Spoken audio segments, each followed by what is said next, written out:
Howdy do everyone, my name is Angie and thank you for joining me for another episode of Our Life. We are on part 24. Oh my gosh, this has been going on for a while. Not that I'm complaining, I do like Our Life, but it is the longest series on this channel so far. So this marks the end of Derek's DLC. We are going to be playing the epilogue. I went through to see if it was worth replaying the epilogue section for step 2, but I decided that it was pretty similar. There was only a few added parts and it didn't feel worth it to completely replay it and let you guys watch me skip a whole bunch of stuff. So we are finally going to go along with the Derek epilogue. However, some things have to change around here. And one of those things is that our beloved Derek sprite is going to have to be graduated. It's going to have to be altered out, you know. So, no, it's not Baxter. It's not Baxter. It's still Derek. It's the Derek DLC.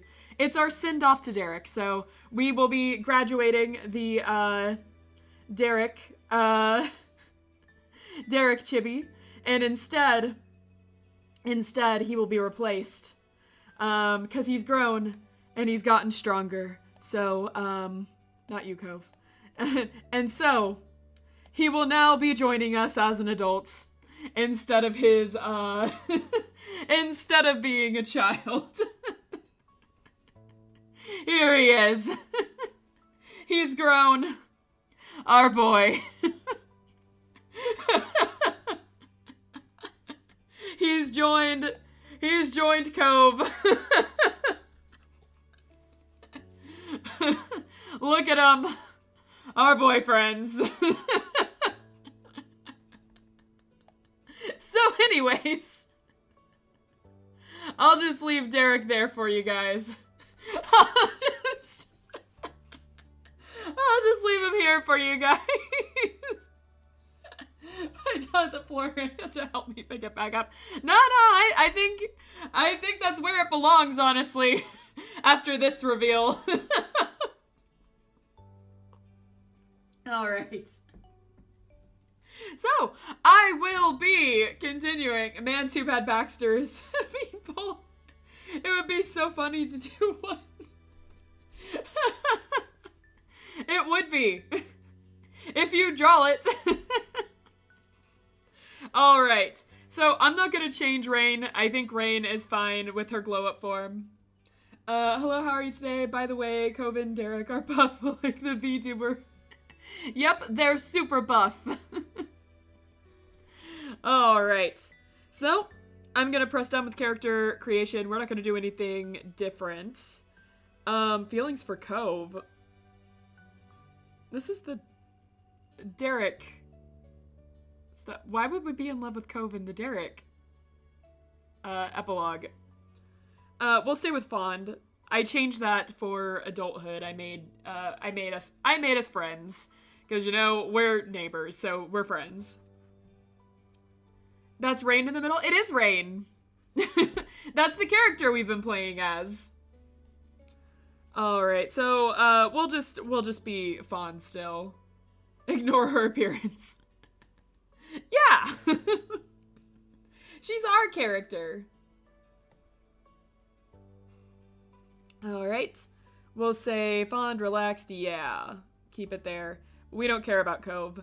Our feelings for Derek are in love because we're doing the romance route, obviously. Yeah, she's a beehive boxing champion. That's ROC. Alright, and we'll go into this now. We'll do high initiative because I'm not scared. Alright, wait, I don't have my tablet glove on. This is gonna be annoying if my hand keeps scratching against the, tablet. I always thought of her as your sprite, but a little bit different. No, I decided when I was doing this that I didn't want to make me. I wanted to make someone else entirely. So I let chat choose the appearance and name, and Rain Sky was born. All right. And so your days growing up in the loving cradle of Sunset Bird came to an end. In the years that passed since graduation, you'd moved out of your childhood home and made your way in the world. I think we should live with Pet. Why would we live with Cove? I guess you could live with your friend. I'm just surprised they gave us the option. But we live with pets, right? That seems like the obvious answer. I have some chips to watch the stream today. Nice. I don't have anything because it might be a little weird if I just like eat while you guys are trying to listen to my voice. All right, we live with pets. And you? We can choose where we work too. All right. I kind of went choose all for in the adult route when they were just like, oh yeah, do you have a job and stuff? I went choose all. Yeah. No, she's a great artist. Just look at her work over here. She did My Sprite, the cat, Cove, Derek. She's fantastic. Get social media, Space.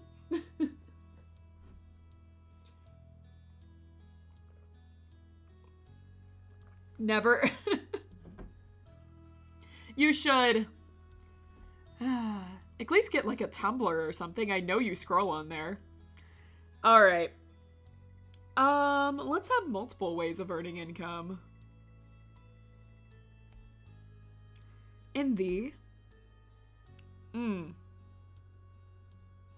Well, if it's like my dream over here, it'd be the writing industry.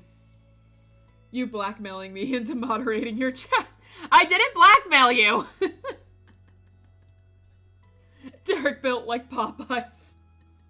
Yeah! Let's see. So I guess I'll go with the writing industry. Your family members went through the same kinds of leaps into independence. Liz and Lee both eventually earned degrees and started fantastic careers in new towns. But your moms and Cove's father still lived on the same street as they had for all those years before. It was comforting to you that there were some things that remained in the old neighborhood. And despite the ever-changing reality of your adult life, your friends were still your friends, though, of course, things weren't exactly the same for them either. Very recently, Terry publicly came out. We've done this before. I can read this over again. I don't think they're... But, like, this is very similar to Cove's epilogue so far. But yeah, Terry publicly came out as a man and switched the spelling of his name to use the Y instead of an I. He also confessed his love for Miranda, which she excitedly reciprocated. They moved in together recently in the city out past Sunset Bird. My cat is going off in the background. I don't know if you guys can hear him. I think there's birds outside of our window and he's going crazy. One person who did disappear into the shuffle of memories inside your mind was Baxter. After his vacation in Sunset Bird 1 year, he was just gone.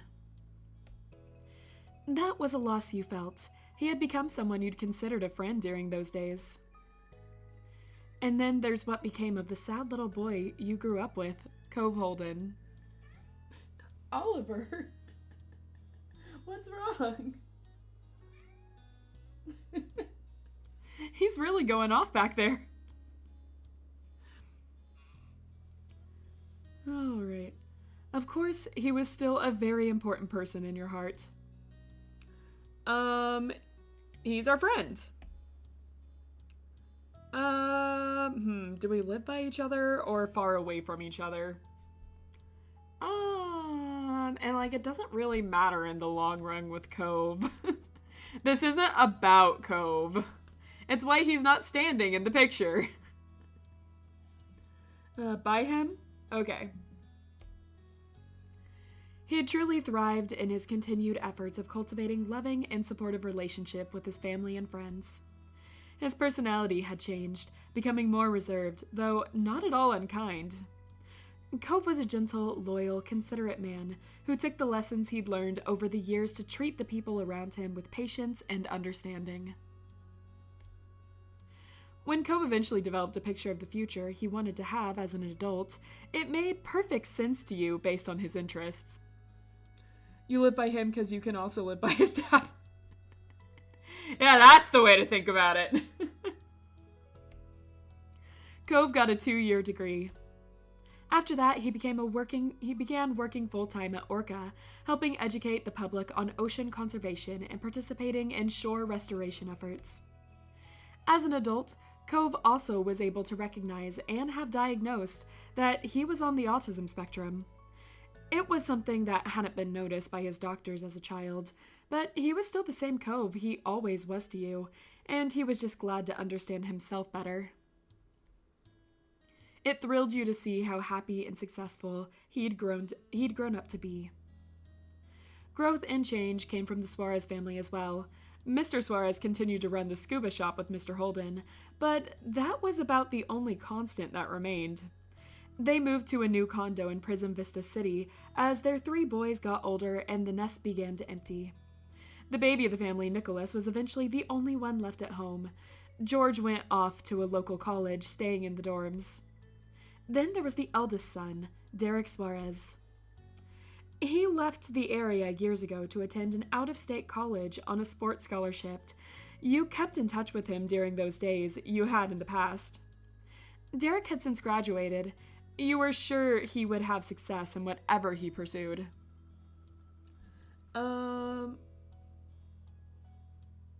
Autism good game chat. Yeah, it's pretty obvious with Cove. He did multiple things that I was like, yeah. I remember when I confessed to you and everyone in the chat. Yeah, I remember that.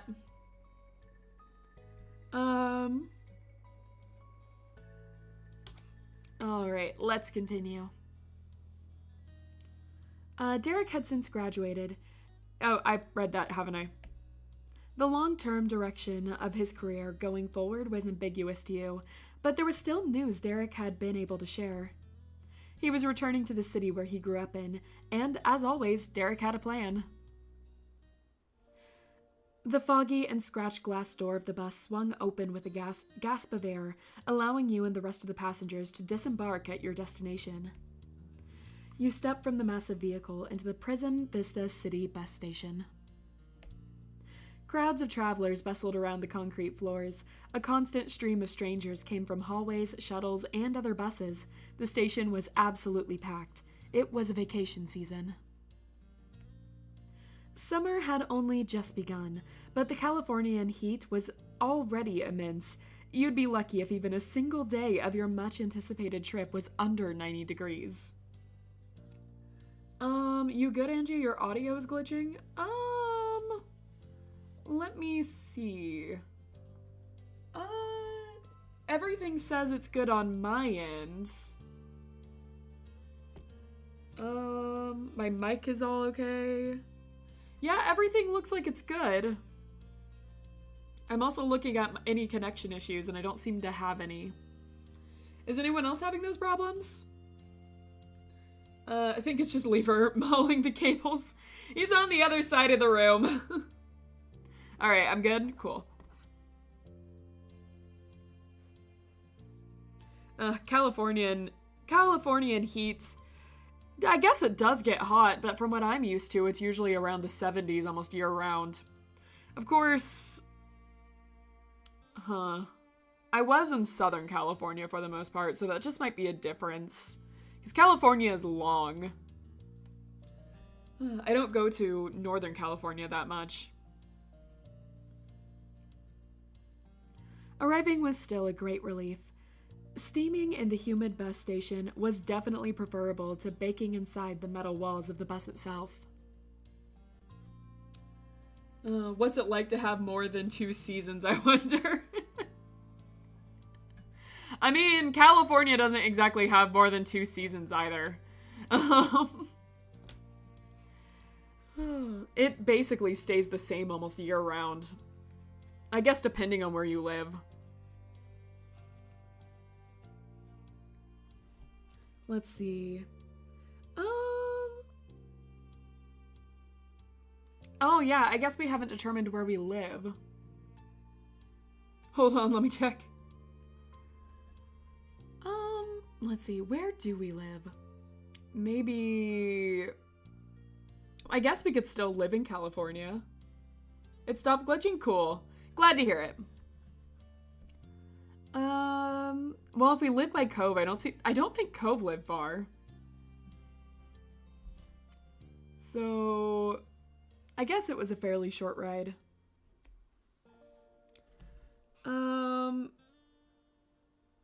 Didn't take our own car because I don't like to drive. Or I don't own a car. There's not just a I don't like to drive option. We'll just make it inconvenient. You'd be spending your time with Derek. He had his own car. Going in 2 vehicles would make getting around harder, especially in a traffic-heavy city. It was best to save your car the miles. One of your sweaty hands kept a slippery grip on the handle of your rolling suitcase. It was a well-worn piece, frayed at the edges and with an annoyingly loose wheel on the left side that dared you to try keeping it moving in a straight line. There's a pretty large probability I might be. Whoa, better check your basement.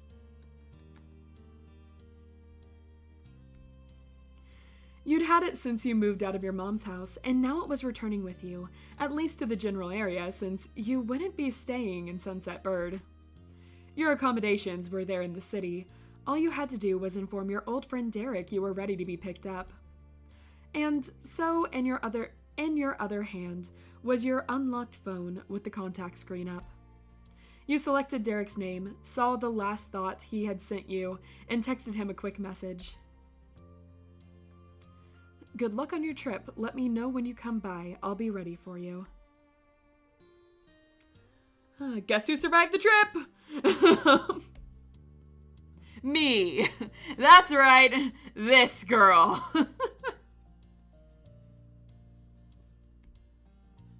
You scooted closer to a wall, positioning yourself out of the path, but in a place that was still easily visible. It took only a minute to get situated, and your phone was already buzzing with a response. Coming. You cracked a smile at the screen of your cell, and the brief message that lit it up. Wow, I've already lost the ability to speak, huh? Then you put it away. He'd be there soon. There wasn't much else to do besides watch the tide of people go by and think. Recollections of how you ended up in that spot came to mind. The two of you had consistently kept in touch. He knew what was happening with you, and you with him. For the past months, the catch-up calls and texts you had with Derek included updates on his process of moving. He decided to head back to the city, at least temporarily, to help his dad with his business and work some things out for himself and his own future career prospects.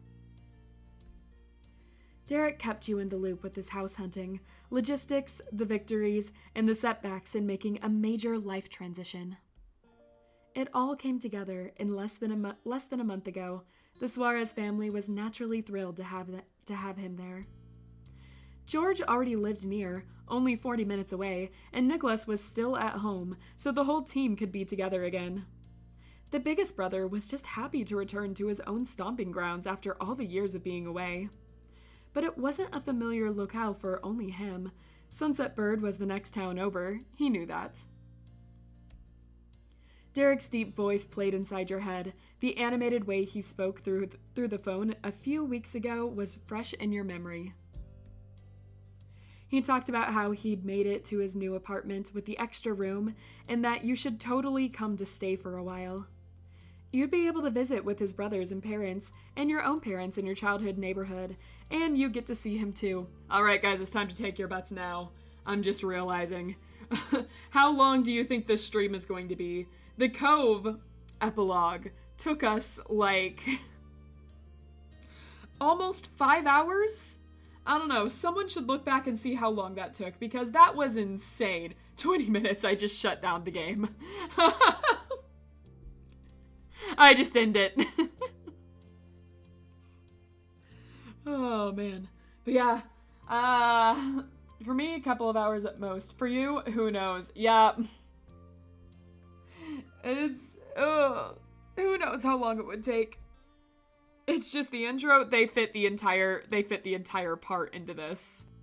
It's just this chapter. It's the intro and the ending.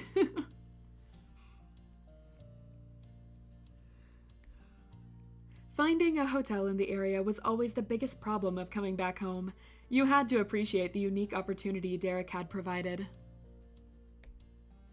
Though, even if he had lived on the opposite end of the country, you would have tried to make it. He meant more to you than just a couch you could crash on. Seeing Derek was your main priority for the trip. You both worked it out so you could be there. Unfortunately, the other good pal from your youths couldn't make it, Cove Holden. He pouted a little about not getting to see Derek or return to Sunset Bird with you, but he recovered. Who's honking? Someone out there. Interrupting our stream. How could they? Especially because he would be coming later. That very summer, he simply wasn't able to do it twice in one season. You'd be with Cove then, and Derek would still be in town too. This time, though, would be bonding time for you and Derek. Major skill issue on Cove's end. Yep, skill issue. Should have tried harder. All right. Let's see. What's the most romantic option we can choose? This is a romance game, not just Angie's talking points. Let's see.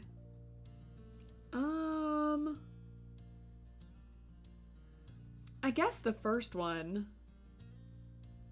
Or third. We'll do third. Traveling, staying in a new place, seeing Derek, everything was difficult to deal with. You could only hope it'd be manageable in the end. Those idle thoughts led to idly checking the time on your phone. It had only been about 5 minutes since you sent the text. You put your phone away yet again.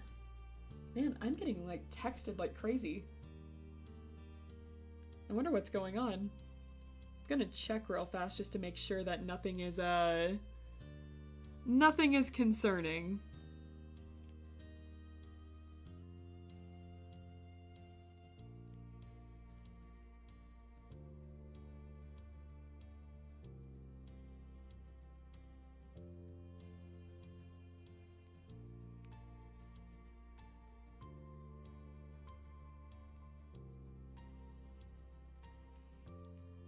Okay. It's me trying to distract you. Of course it is. Of course it is. All right. It was nothing too major. All right. Let's get back to it. Those idle thoughts led to... No, I read that. It was the grand tradition of being in a bus station, waiting somewhere, checking the time, then looking around. You went back to the third step. Throughout the spacious area, there were plenty of other travelers repeating the exact same process as you. Angie does not need you to get distracted, Kayseri. Hey now, she can and most probably will do it herself. Hey now! True, but I'm not doing my job of not sabotaging the stream somehow. That is true. That is very true. You know, I kind of wonder, not to be distracted on main and prove everyone right, but I do kind of wonder, on people's first experience into these streams and everything, and they, are just, maybe wanting to hear someone read off Derek's DLC, and they click on this stream randomly, not knowing anything about me, and they just come in and see this Derek sprite. Just see this Derek sprite right here. I just think about it sometimes of what someone thinks the first time they come onto one of these streams. And specifically the book club streams and see stuff like this. Moving on. Throughout the spacious area, there were plenty of other travelers repeating the exact same process as you. A lot. It's canonically what he looks like. This is true to reality. Biblically accurate, Derek.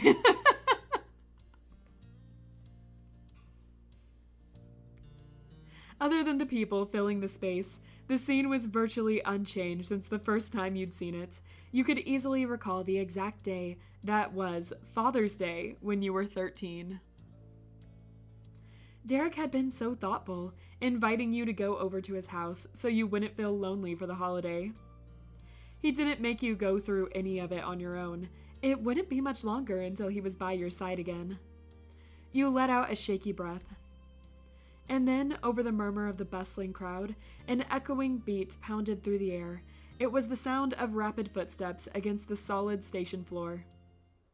Pushing off from the wall, you scanned the crowd for the source.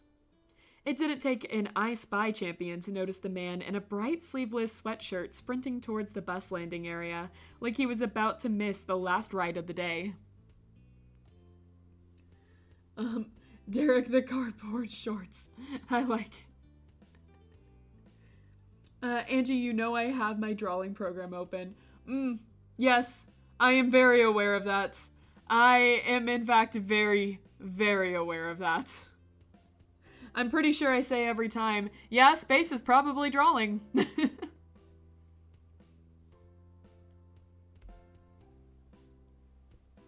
But he didn't have a map, bags, or a ticket in hand.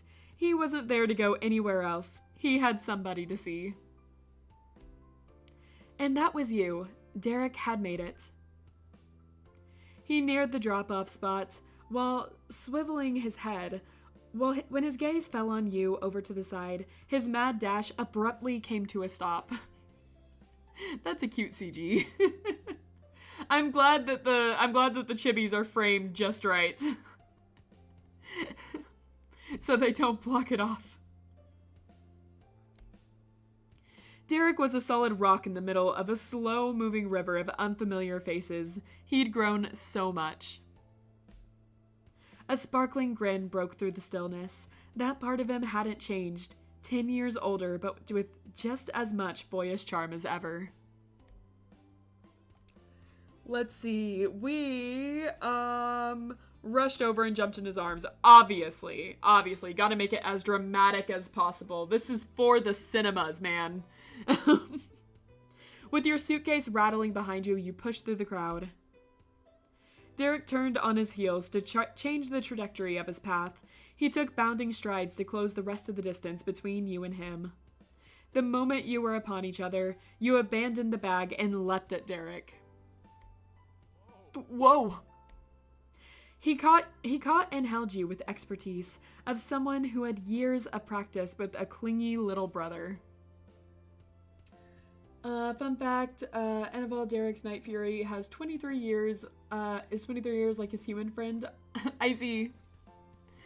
Same age, huh? Though the way he pressed snugly against you wasn't at all the same kind of embrace he would give to Nicholas. You hugged him back tightly, taking in his physical presence for the first time in ages. It was a wonderful start to the reunion. Then he set your feet safely back on the ground. It's been a while, huh? Sup, Rain? It's been a while, huh? With the man himself right in front of you, it was possible to appraise him fully. As you had to do from the beginning, you looked down to see Derek's face. Despite still surpassing him in height, it was clear he'd grown up a lot. Oh, I guess we're taller than him. Let's see. I've missed you. I missed you too. It's good to see you, gal. Derek watched you so gently his words couldn't ring anything but true. Setting his eyes on you was something he was grateful he could do. I imagine that Derek's Night Fury seen his human friend running towards him and gave him a hug. Yeah, I can see that. And hearing him call you by that long-time moniker really brought it home that you were, well, home. Your anxiety was already fading. Derek was just being Derek.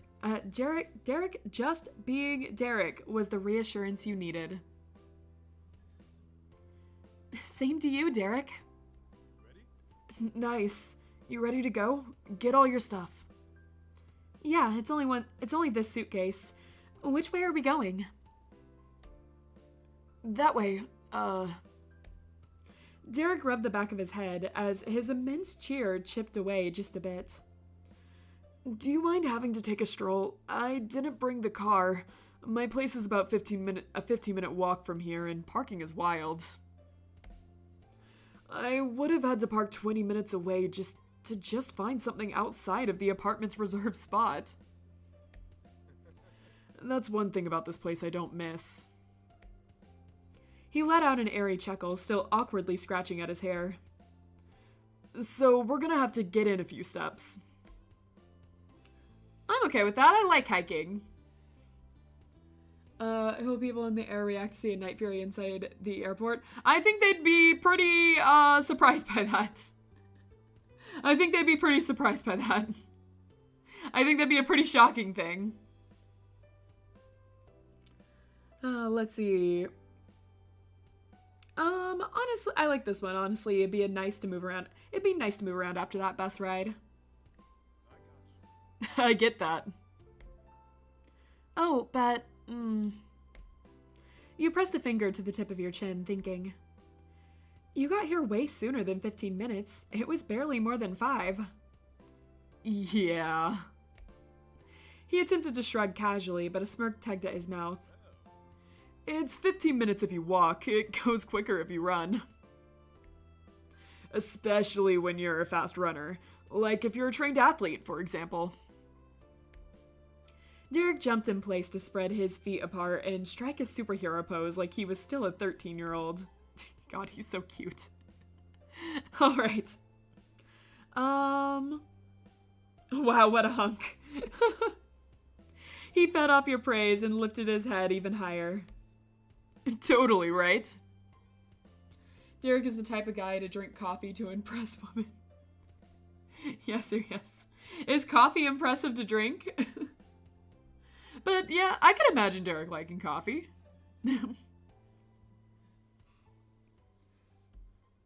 Once again, completely carefree, Derek tilted his head over the way he came. He does have to try to impress. Yeah. He does not have to try to impress, I agree. I mean, look at him. Look at him. Oh, I'm on the wrong thing. Hold on. I thought my cursor was over here, but it's actually over here. Look at him!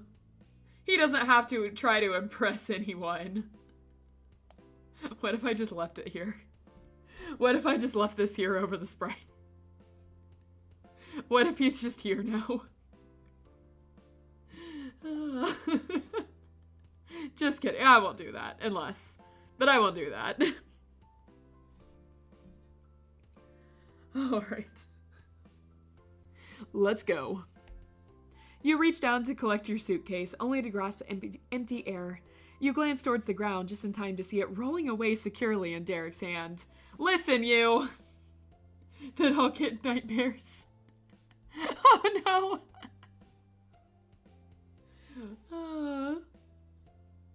Boy, now I see why my mom questioned if I liked men. Was just going to say something along the lines of, he always impresses with those big muscles. He does! I mean, look at them!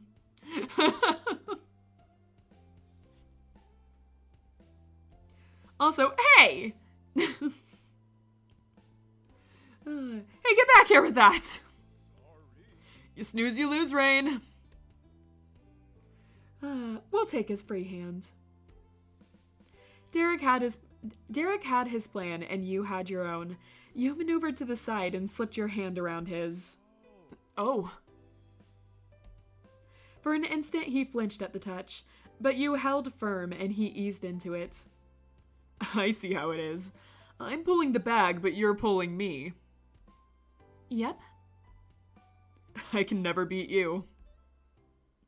You and Derek left the station side by side and made your way through the vast city. Once again, just gotta say, I absolutely love this background. It has to be one of my favorite ones. I just really like the cityscape meeting the ocean there. I think it's really nice. He pointed out a towering building against the skyline in the distance. It was sparkling and new, and had to be at least 10 floors. That's where you were going. Having such an obvious landmark to work towards was convenient. You weren't familiar with this part of the city. I must vanish. Oh no! For I have much paperwork to get done. Oh no, again! Have a great stream, Fish-chan. I'll try my best. Don't die. We'll miss you. Also, take care of yourself. Alright.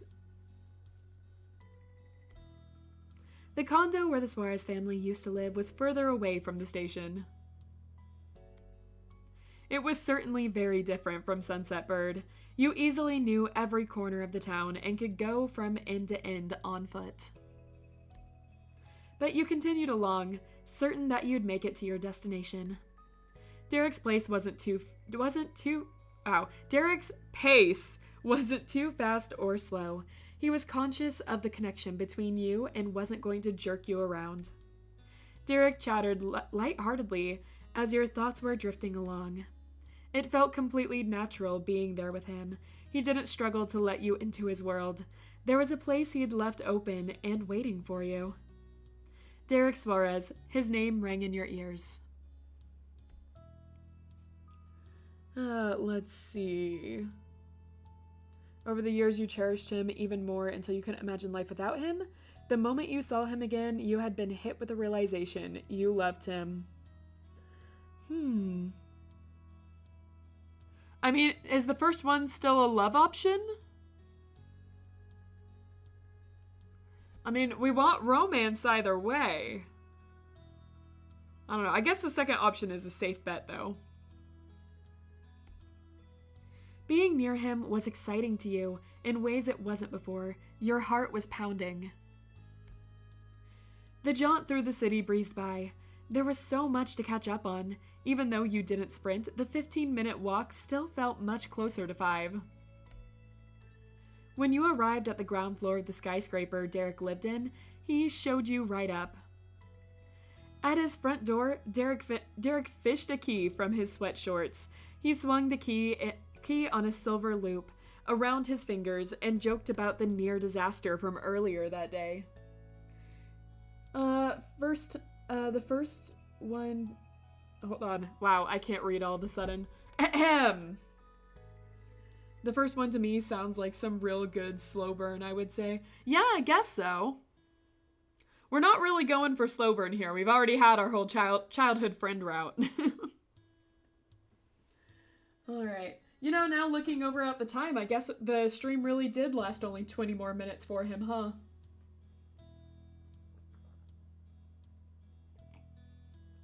He will be missed. Alright, moving on. Read that.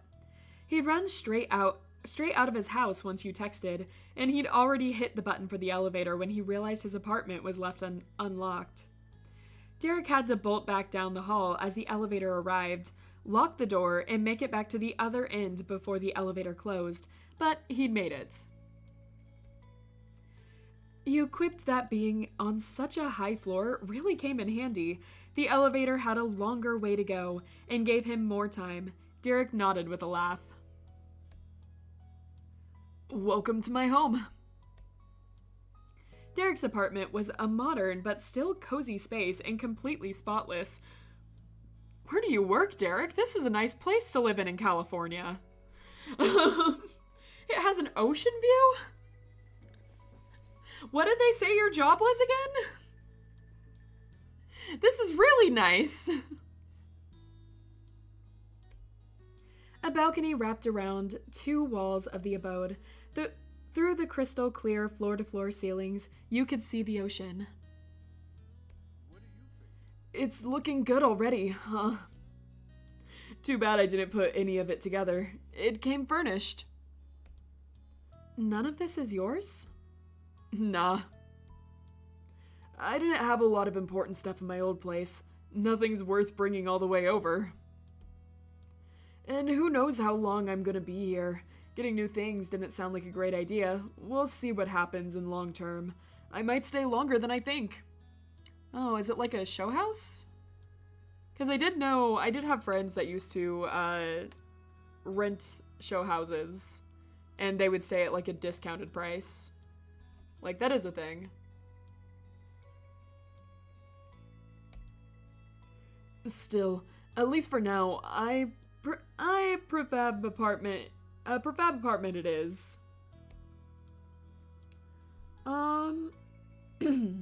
Yeah, there's a real lack of footballs and soccer balls in here. You haven't seen my room yet.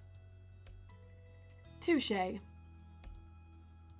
Derek cast his gaze over the room like he was meeting a friend. It had made a good impression on you, and that had him standing proud. But he cut himself off and focused his attention back on his actual guest. You can have my spare key while you're here, and I'll show you to your room, so you can put this away before we get distracted. That was said while Derek lifted the suitcase he insisted on carrying. That'd be great. You were led towards the narrow hall at the side of the apartment and stopped right at the first door on the path. You'd already arrived. Derek opened the room for you, holding the door until you passed through. You entered your temporary bedroom. He followed you inside, still tugging the suitcase behind him. The furniture style was a perfect match to the living area. It was easy to see that it had come as a full set. Derek set the bag up against the corner of the bed to keep it out of the way. Man, it's incredible that you're here, especially now. George and Nico are both on summer vacation. They're super looking forward to see you. Can you believe that they're going to be juniors next year? George for college and Nico for high school, obviously. He spoke with an infectious, affectionate enthusiasm. We used to babysit them, and now they're practically scholars. Not to mention that George outgrew me. I bet in a couple years Nicholas will too. So much for being the big brother. It was a blow to Derek, but he took it on the chin and snorted in good humor. Let's see. George might be the height, but there's no way he beats you in muscle size. Just keep complimenting the muscle size. Yeah, that's totally true. It was a ponderous thing hearing about other people getting older and progressing in life. Little George and Nicholas had grown up so much, but the same number of years had passed for you, and you were older than them. You were an adult with a full-time job and a place of your own. Let's see. You were doing just as well as you aspired to be. And you had matured and embraced adulthood, because we got back into beehive boxing. My chips are finished. Oh, I'm sorry. That's the worst. Especially if you want to eat more. I definitely relate. I always want to eat.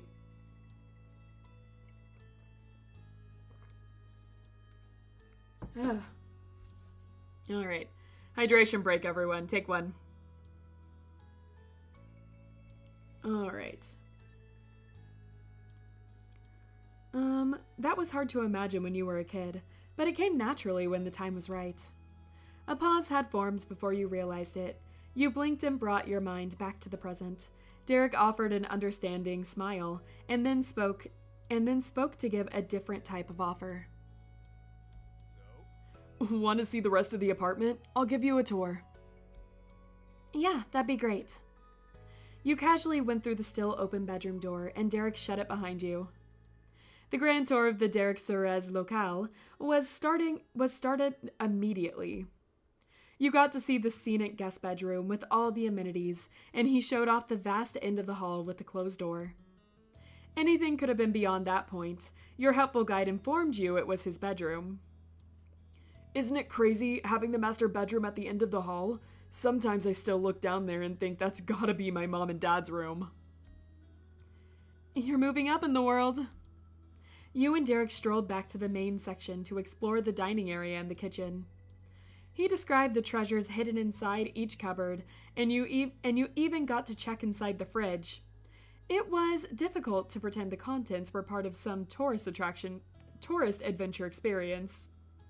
The only things there, spread out sparsely among the shelves, were water bottles, colorful sports drinks, a jug of 2% milk, a box of salad greens, and a few containers of some kind of packed meals.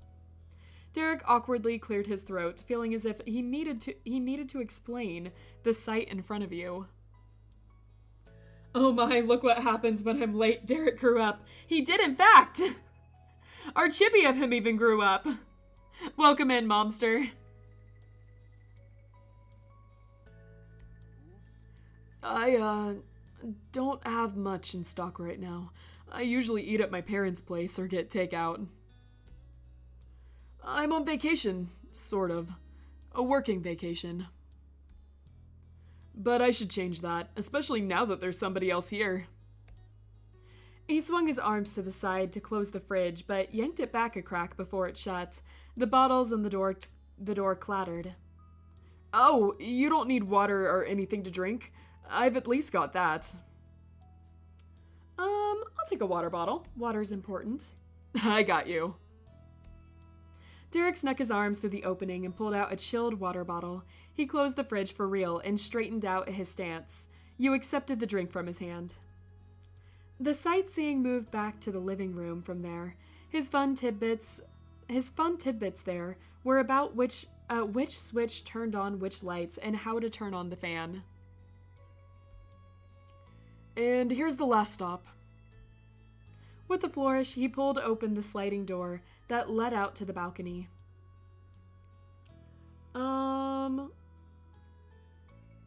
Let's see. Cool.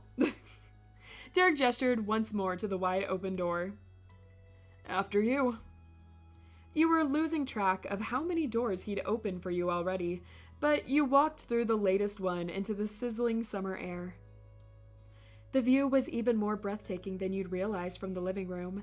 You could see for miles the sea, the sprawling city, and the rolling hills beyond that. Neither of you spoke for a moment. Derek moved past you and leaned against the railing. He stared out into the vast world ahead of him. Let's see. Can we lean against him? I guess we'll just be right next to him. He didn't flinch. Derek welcomed your presence with ease. That was the part I was the most into about this apartment. Whatever place I got, I knew it had to have a balcony. Even a small one would have been fine, but this one is amazing.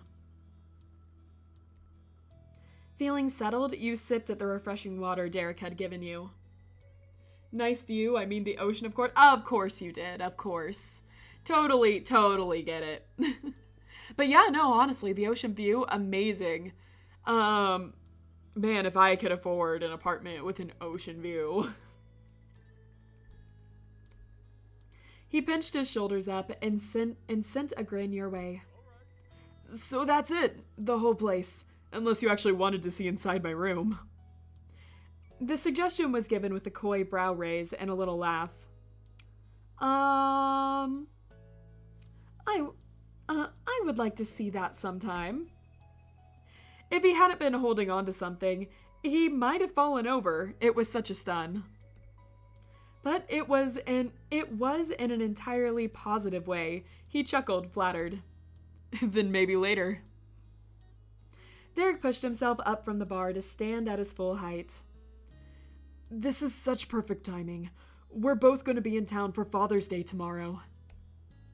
That was right. You'd be present to spend the holiday in person with the Suarez family. Let's see. We could say you'd only ever stopped being with the Suarezes for that day because you moved. Let's say that, we used to spend it with Mr. Holden, because that's kind of sweet. Thanks to Derek's, wow, I can't speak. Nope. Invitation to Father's Day that first year you met him, you were able to, I can't speak at all. No, Pooh, shut up. You were able to be honest about how you viewed Mr. Holden. Oh, no, I skipped something. It led to a change in the way you spent the holiday from then on, because the feelings of familial affection were mutual. Mr. Holden was thrilled to have you there for Father's Day celebrations, and that continued until you no longer lived close enough to do it. We also kept in touch with Mr. Suarez. We sent him cards. Of course we did. Bro, all of this Father's Day thing, I can see someone making a fan animation of the main character wishing Derek a happy Father's Day to announce that they will have a child. That's cute. That's really cute. That would be cool and cute and wholesome and all. Yeah, that's super adorable, actually. Alright. That was just as important. You were grateful to have two great dads who cared for you. Does Mrs. Suarez get a Mother's Day card too? That'd be nice. You were looking forward to being in town for the occasion, to say the least. Derek spoke up again to elaborate on the plan. I'm going to see my dad and everyone else. That's pretty obvious. We're just gonna hang out at their place. I know you might have your own plan with your own dad, but I was thinking that maybe we could have a combination Father's Day get-together. It's so rare that we're all here. It feels like a waste to separate for the holiday. That's why I figured we could invite Mr. Holden over. He loves you, and my dad loves you too. And the two of them are best friends. I doubt they'd have any problem with that as long as you didn't mind meshing your celebration with ours. It's not gonna be a huge party, just going to be at my parents' place to hang out. You don't need a gift for my dad either. I got him a tie, but it's not a big deal. Let's see. Sounds like a win-win to me. Alright. He rubbed his hands together eagerly. Tomorrow is going to be a great day. And look at me, inviting you to Father's Day directly like a big boy. Derek was so tickled inside and out that he scratched his cheeks and let out a rumbling chuckle. It's amazing, Derek. I'm proud. Thanks. His gaze swept over the city once more as his mind began to wander away from where his body was planted on the balcony. Man, it's insane how much time has gone by. It's been, 10 years since we first met? Wait. He whispered the words again with the gravity of the long-lost spell. 10 years? It's been 10 years since that first summer we spent together? Oh man, Derek, let me tell you. That feeling? Oh man. That feeling never goes away. You'll just be sitting there and be like, wait, how long ago did I meet Space? Hold on now, we've been friends for how long? God. Middle school was how long ago? That feeling gets shocking the more time goes by. Derek's voice and wow, okay, hydration, my throat already closing.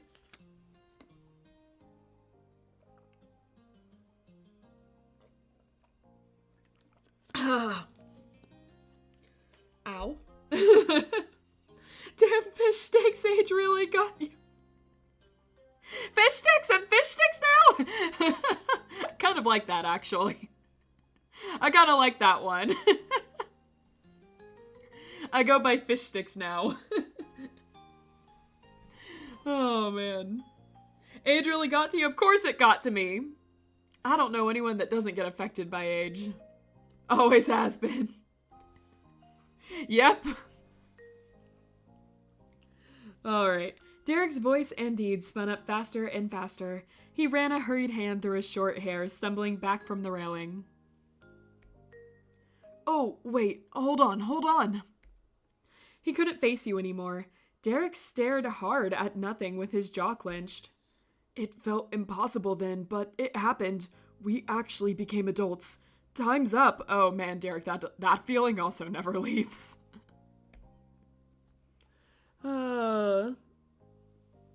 Yeah. Usually if one of my friends says it, it goes off in my head too. You remembered that 10 years meant for you. Oh, right. I forgot about that. So for context in that epilogue, for anyone that doesn't remember, we made a deal with Derek that, like, if we hadn't been married yet, that we would marry Derek. That was the deal. So time's up for it. It's time. Anyways, the deal. Derek's face darkened, mainly in the cheek area. He was full of an uneasy energy that came out as a constant shifting in the position of his feet. That's awkward, huh? I really hadn't planned this out as well as my teenage brain had thought I had. Oh my god. Awesome, right? So Derek, how's this gonna go? It was true, time was up. You and him were an entire decade older than you were then, and more than that, he had gone from being barely older than children to being adults. Derek had graduated high school and college. He had a car, a place of his own. He probably had student loans. It was just as he imagined.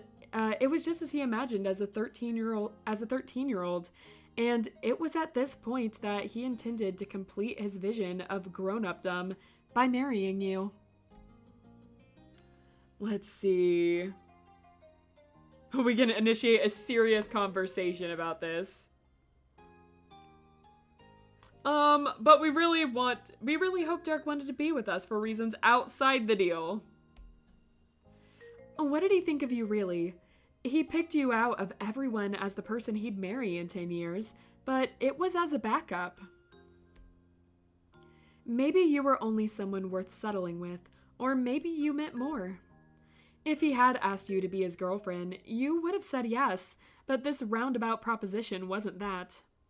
Your internal back and forth slipped out in your expression. It looked concerning enough for Derek to smile reassuringly. Look, Rain, it's cool, I promise. I'm not expecting you to go through with the marriage pact we made when we were still small enough to fit on child rides at the mall.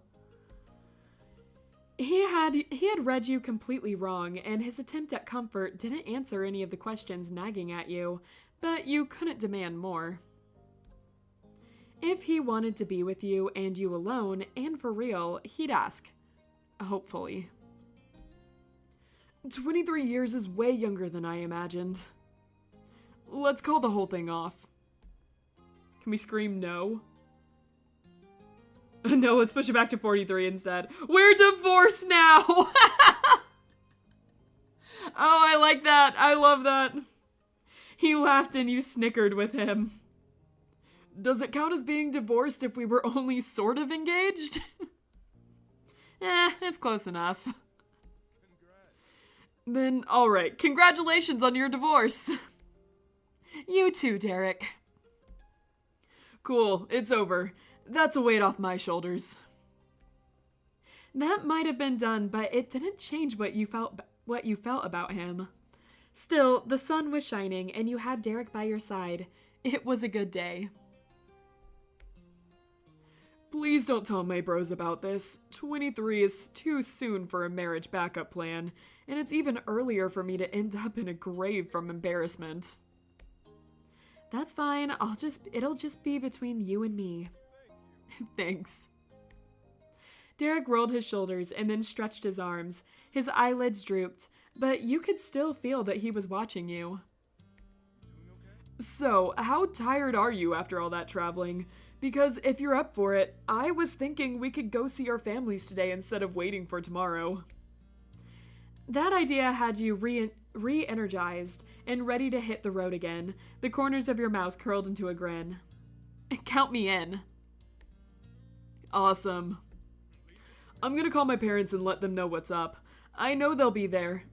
I'll see about getting in touch with George, too. If we're lucky, we might get a full house. His mouth cracked into a fond smile. This'll be quick. You won't even miss me. Or maybe you will. I wouldn't mind that. You teasingly shooed him away. I won't be able to if you don't go. Get to it. Right. True. Satisfied, Derek pulled his phone out and brought it to his ear. He began to walk away in preparation for the talk. Since he was busy with that, you decided to return to your guest room. You considered freshening up by changing. Tapping your fingers on top of the bag, you cycled through the options in your mind, but nothing felt right. Eventually, you settled on using the bathroom and splashing some water on your face instead. As you crossed the apartment, you peeked over at Derek.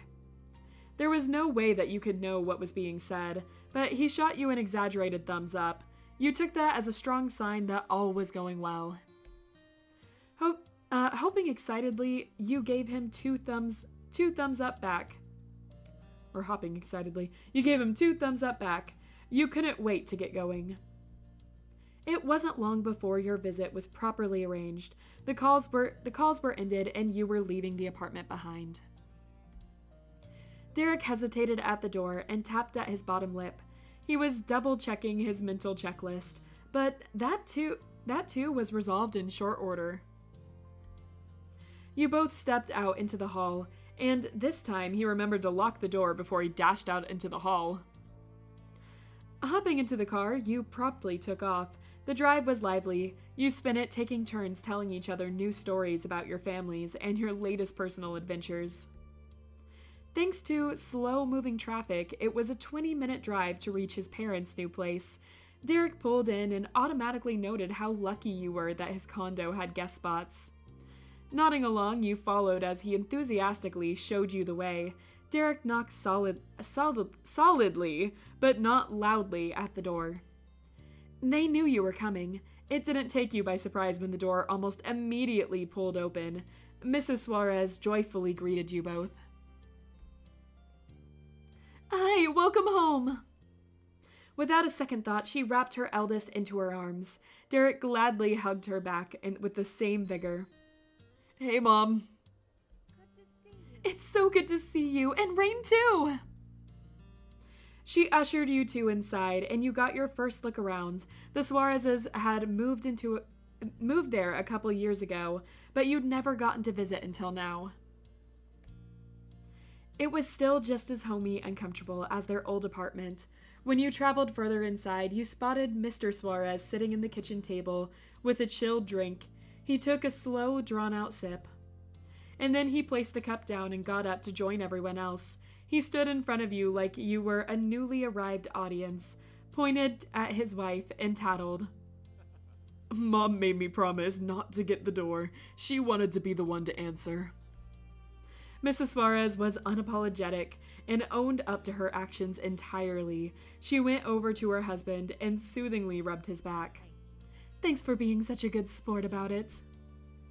Of course, but I have my greeting now. Doing exactly as he promised, Mr. Suarez turned from his wife to you and Derek, the two guests in his home. He pushed his glasses higher up his nose. Hello, kids. I'm happy you came early. I couldn't ask for better visitors. Let's see. I'll do, you're both looking wonderful. And can we hug them? Yes. Overwhelmed with joy, you pulled Mrs. Suarez into a big hug. When she let go, you did it all over again with Mr. Suarez. They were both just delighted to squeeze you back. Why, thank you, Rain. Mr. Suarez held himself proudly at your praise while Mrs. Suarez tried to hold back her giggles. You're so sweet to us. Mom and Dad still look good? They absolutely do. They aged super well. Okay. Derek clapped his hands together and you couldn't help but smirk. The image reminded you so much of his mom trying to bring order to her rambunctious sons. And speaking of... So where are the bros? It's the same as always. You arrived first. It made sense to you that you'd beaten George there. He had to rearrange his day on on the fly to make it. But why wasn't Nico there? Your eyebrows raised in surprise. You didn't have to ask for an explanation. Mrs. Suarez gabbed about it in an intentionally overdramatic tone. That is the question each day. Nico is never home with me anymore. Now that school's out, he travels into the city as soon as he gets up and only comes back in the evening for dinner. A mother's gloom over her baby growing up was given its silver lining by the father. He's independent. He is usually, but... Mrs. Suarez held her cell phone up, and her lips curled into a mischievous grin. She added a wink when she shifted her attention to you. I might send a text that you two were coming by. I'm sure that'll get his attention. He'll get off his butt back here sooner rather than later for a change. Right. It struck you then by Derek's understanding tone that none of this was news to him. They were explaining Nico's habits for your sake. The whole family was as polite as they were perceptive. Since we've got time, why don't you show Rain the condo? Let's go. I was about to suggest the same thing. What do you think, Rain? Want to take a tour? For sure. Mrs. Suarez's delight was evident. She endearingly looped her arm through yours to lead you directly.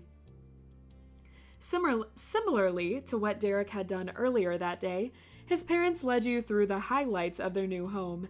Mr. Suarez proudly listed off all the amenities the complex offered outside as well. Oh no, Nico will destroy the door when entering the house. He might. That boy was the epitome of chaos, so I'm curious what he'll do as an adult. What did he grow into? Can't wait to see the brothers. Yeah, I'm excited too.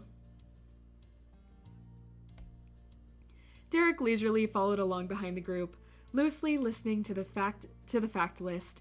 He had a few notes to add here and there. Sometime later, a phone interrupted the conversation with a loud ding. Oh, sorry, that's me. He partially shifted the phone out of his loose pocket and checked for any important news. He beamed victoriously and let his phone slide back into the depths. George is here. And with good timing, the tour was complete. Let us go meet Junior. The current group left the hall behind and crowded back into the living room, ready for the party to grow in size. As you got there, you heard a firm and even-paced string of knocks on the door. Mr. Suarez eagerly shouted over the sound. My turn. Fair's fair. Cheerily, Mr. Suarez jaunted off and swung the door open, knowing that his middle son was on the other side. And he was, although George Jr. Suarez was hardly a junior anymore. Aw, look at him! He's grown up so much! George had not only grown taller than his big brother, but he also towered over his parents. Your jaw would have been on the floor if Derek hadn't mentioned this earlier. Still, from his neat sandy brown hair, his calm expression and relaxed stance, you knew that he was still the same boy you knew as a kid. George also remained a placid presence in his rambunctious family. They cheered at his arrival, and he smiled sweetly. He's not chubby anymore. Yeah, he had the little chubby cheeks. But yeah, he's grown so nicely. That ain't George. No, it's him. Look at him. He still has the squinty little eyes. He's so handsome now. It's so cool to see him grown up. Hello, I hope I didn't keep you waiting. Welcome home, Junior. Don't worry about that. You didn't take long at all. Derek struck when George was distracted by their parents. He hooked an arm around his brother's neck and pulled him close. George hugged Derek to his side. So, Derek's already here, huh? Yeah, I am. Never would have guessed that. The brothers let go and gave each other one last shove. George went over to you next. Hey, Rain, it's been a while. That manly man ain't my precious George. Aw, but it is. Remember, he liked football and stuff. Of course this is him now. Fun fact, Elmer, George's Night Fury, has the same age as George in this step. Nice! Let's see. I've been waiting forever to see you! And we're also going to hug him, obviously. You didn't give him much of a choice because you quickly pulled him in. When his brain caught up, you felt George gently hug you back. Let's not wait forever before we hang out again, okay? All right. It's, good to see you. You noticed the remaining rigidness left from George's frame. He snagged a drink from the kitchen and settled in. He was joined there by the others, and he recounted his day so far. Eventually, you all heard the distinct sound of the doorknob jiggling, and then turned. No knocking was required for this one. There was only one person it could be, the last to arrive for the gathering, and the last to have been born, Nicholas. The door popped open with a swish, and you saw that you were undeniably right. It was Nico, but his appearance had your brows pinching. He was extremely different, yet simultaneously so similar to the tiny 6-year-old you had first met him as.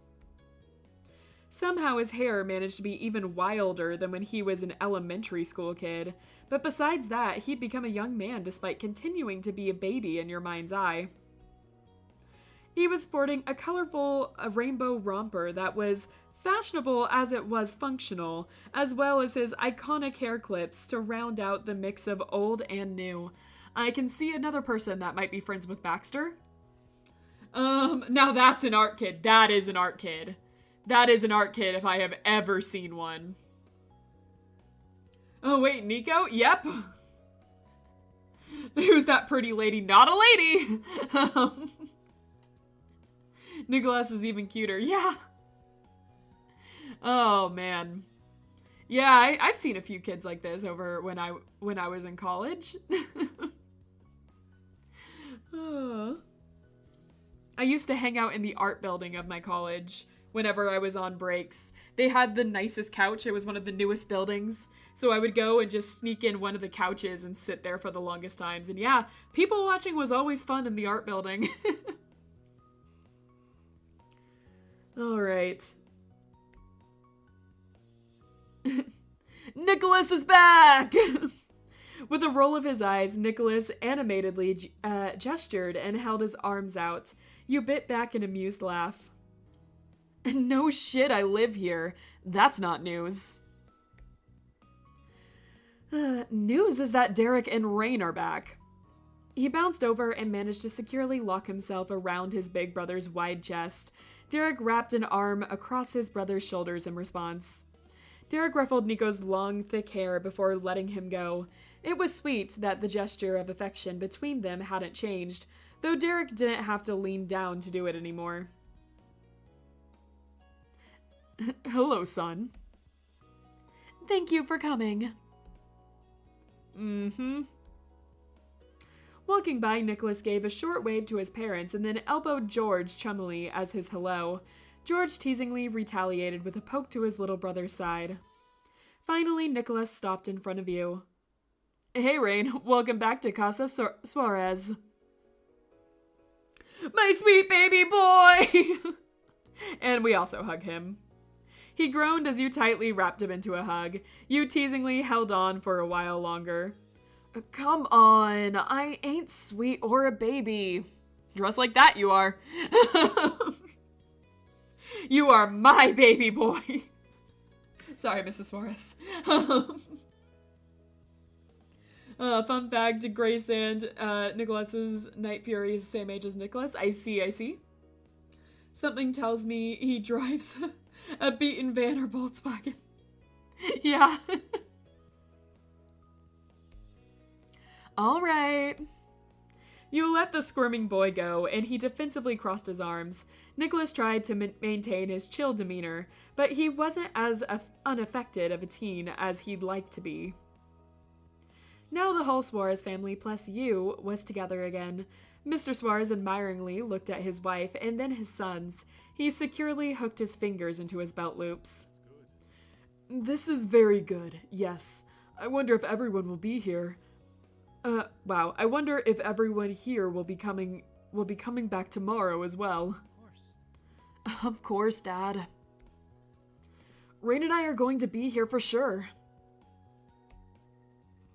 I might manage to work it in my busy schedule. Also, while we're talking about tomorrow, that reminds me, I wanted to ask if it'd be alright for Mr. Holden to join us for Father's Day. It could be a joint party with us and Rain's family. Oh, Cliff? That would be quite an event. I'd be happy to have the company. Yeah, I figured, but I wanted to ask first. We'll invite him when we go down to Rain's neighborhood later. You breathed a brief sigh of relief. The last thing you wanted was to disrupt Father's Day for Mr. Suarez. Thank you. No need for that. The more the merrier, as Mr. Holden himself might say. I already can't wait for tomorrow. Superb. That's exactly what I wanted for the day. Mr. and Mrs. Suarez provided lunch. It was nice for the whole family to be sitting at one busy table. But afterwards, Derek announced that you two should hit the road. I'm gonna get going too. I've still got a class later. Are you serious? We've barely done anything. Sorry, Nico. We gotta take the trip out to Sunset Bird before it gets any later. Fine. Me, you, and George are doing something together and not the Father's Day thing, okay? Something that's gotta be fun with just us. Sighing affectionately, Mrs. Suarez shared a look with her snickering husband.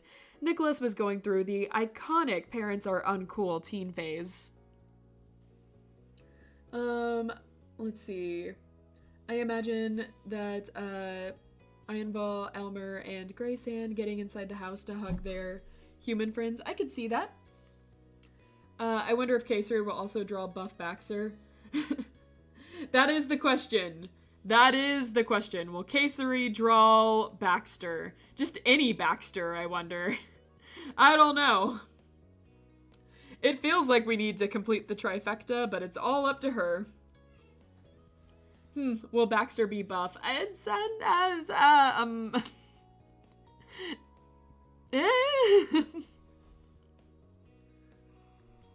all right. Don't worry. I made sure to have the whole day free. I promised to come over earlier. Derek tilted his head towards you, silently asking your opinion before agreeing to anything. Okay, that's fine with me. Cool, got that. We'll both be there, count on it. We can do whatever Nico wants in the afternoon, and then it'll be Dad's pick in the evening. All right, see you then. And with that settled, everyone exchanged their goodbyes and see you soons. You and Derek left in good spirits. You hopped back into the car, already eager for home. Sunset Bird was waiting for you. During the drive, you sent off a text to your moms. You sent off a text to let your moms know that you were coming by soon. They knew you were arriving today, but they had no idea when you were going to be free to come see them. Let's see. We also will send something to Mr. Holden. He texted back right away that he'd be home and keeping an eye out for visitors. You could already tell that Mr. Holden was thrilled at the prospect. Humming to himself, Derek sped down the highway. The city's skyscrapers were far behind you in the distance, and there was nothing but rolling hills of green. How will Derek's parents react if they see their son's Night Furies getting inside of their house to hug their human friends? I think they'd be surprised by that. They'd probably think it was sweet and cool. I especially think Mr. Suarez would think it was cool to see, like, the dragons in their home. But yeah, they'd probably be pretty surprised. Cove, was because it was funny and Derek was because he's my boy. Baxter has to earn it. Ah, poor Baxter. I see sort of skinny accounting types. It would be funny if we have, like, you know, hold on. It would be really, really funny just having, like, you know, these two, like, oh, yes, our super buff boyfriends, and then a skinny, itty bitty little Baxter, like, somewhere right in here. It's like the boyfriend trifecta there. It would be pretty funny.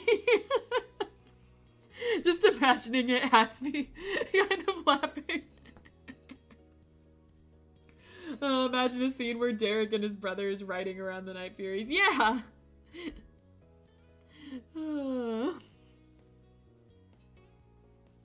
Alright. Let's see. Yeah, we already read this. It was strange to be sitting shotgun with Derek after all these years of your friendship being trapped in a long-distance zone, but at the same time, it also wasn't.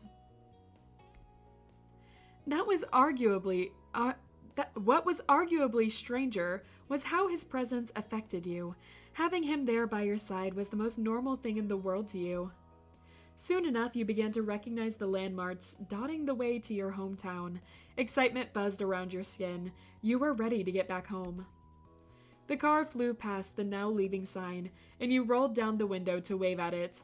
Officially, you were finally back in Sunset Bird.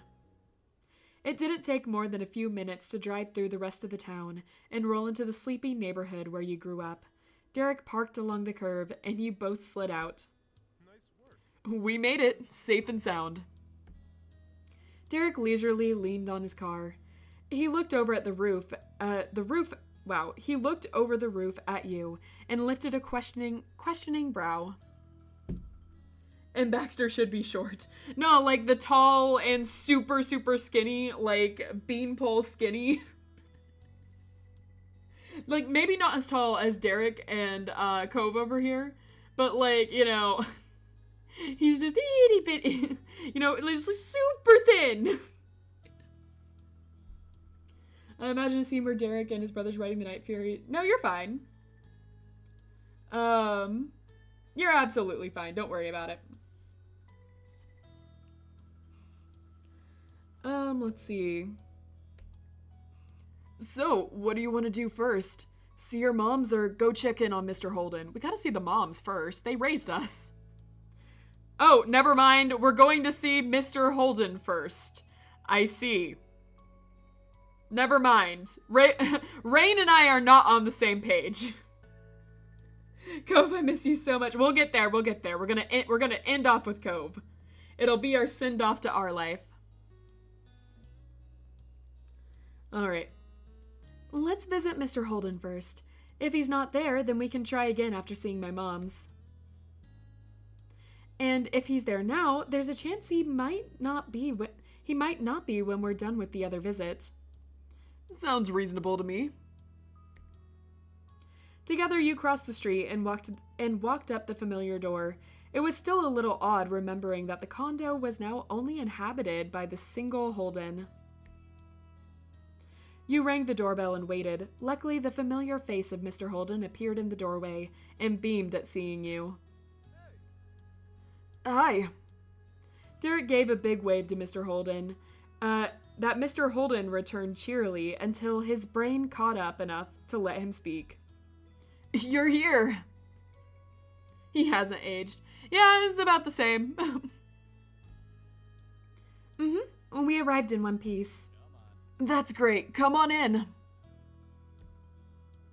He waved for you two to follow inside. You did, and he glanced back over his shoulders to address you further. So, what can I do for you two today? Well, I do have a question for you. Oh yeah? Ask away.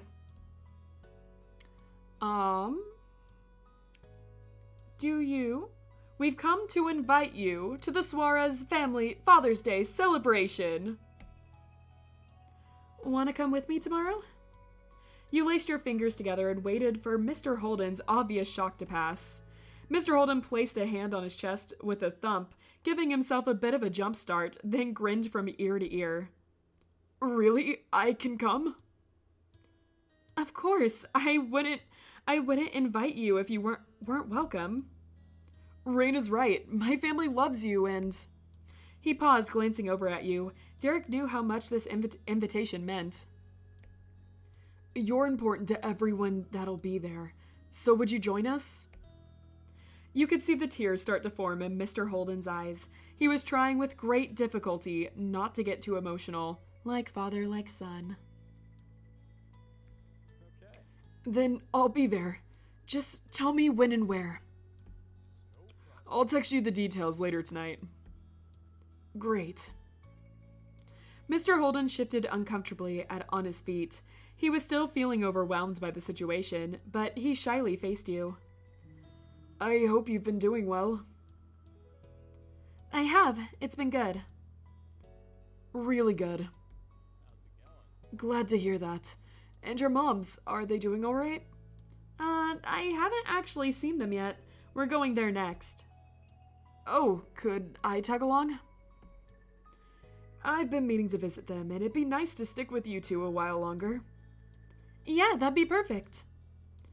Let's move this party across the street. Nothing else needed to be said after that. The newly arranged group pivoted out the door and strolled right over to your childhood home. Without missing a beat, you located and rang the oddly placed doorbell. Ma excitedly answered the door. Her eyes sparkled and landed on you immediately. Hello, sweetie, and Derek, welcome. A few seconds later, she realized that there was a third, less anticipated guest at the doorstep. She tried biting back her giggles with little success. Oh, and hello to you, stranger. Hey there. The kid swung by and I thought I'd visit too. What a lovely surprise. Come in, come in. Ma stepped aside, grinning widely. She held the door all the way open so everyone could hurry through. Hey, Mom's voice rang out from the hall right before she appeared physically in front of you. She excitedly stopped at her wife's side. Woo, what a great crowd. I'm home. Let's see. Of course we're gonna hug them, right? Yeah, throw our arms around both of them. He has to cancel Father's Day with Cove. Cove couldn't make it. Cove couldn't arrive, so he's not gonna be here. Was not looking at the screen, and damn, the guy aged like fine wine. Did he get younger? It looks like that, right? It always looks like he's gotten younger. He's the only one who didn't age. Yeah, he never ages. Singing a song for Cove. Yeah, we'll get to Cove. Don't worry. We're gonna do the wedding DLC eventually. We just gotta get through this epilogue and then Baxter's DLC, and then we'll be at Cove's wedding DLC. And then that'll be our send-off to our life. All right. Excitedly, you pulled them into a big hug. You could feel one of them soothingly rubbing circles into your back. You sure are, kiddo. Derek gently worked his way into the conversation. You didn't miss the way his skin was suddenly a shade rosier than before. Good to see you. Thanks, Mrs. and Mrs. Sky, for letting me come by too. It's nice to see you again. You don't need to thank us for that. You can come over anytime. You're an excellent guest. Yes, and we need to thank you for giving our Rain a place to stay. Now we'll get to visit with her even more this summer. They shared a knowing look with their eyes alight. They had to be thinking of their big anniversary later in the season. You'd be coming back to Sunset Bird for that. You didn't mind all the traveling. It was worth it. Good point. Happy almost anniversary. Thank you. That's gonna be a night to remember, I'm sure. I bet. We're going to have a nice little shindig at the Cypress. But what's shaking? You've been busy, huh? Oh, yeah, it's been crazy for sure with the move and learning the ropes to help my dad out with some things and other stuff. There's a lot going on. Yep, the more I think about it, the more I'm ready for a summer vacation. The group relaxed and hung out in the living room. Each person shared updates from their past and plans for the future. Yeah, forget about that, dweeb. It's Derek's time to shine. Yep, for now, it's Derek's time to shine. Don't forget about that DLC. Yeah, we'll see about that. We'll see. There's some stuff I need to work out to make sure that we can do it. It might be a while if we do end up doing it. Alright, let's see.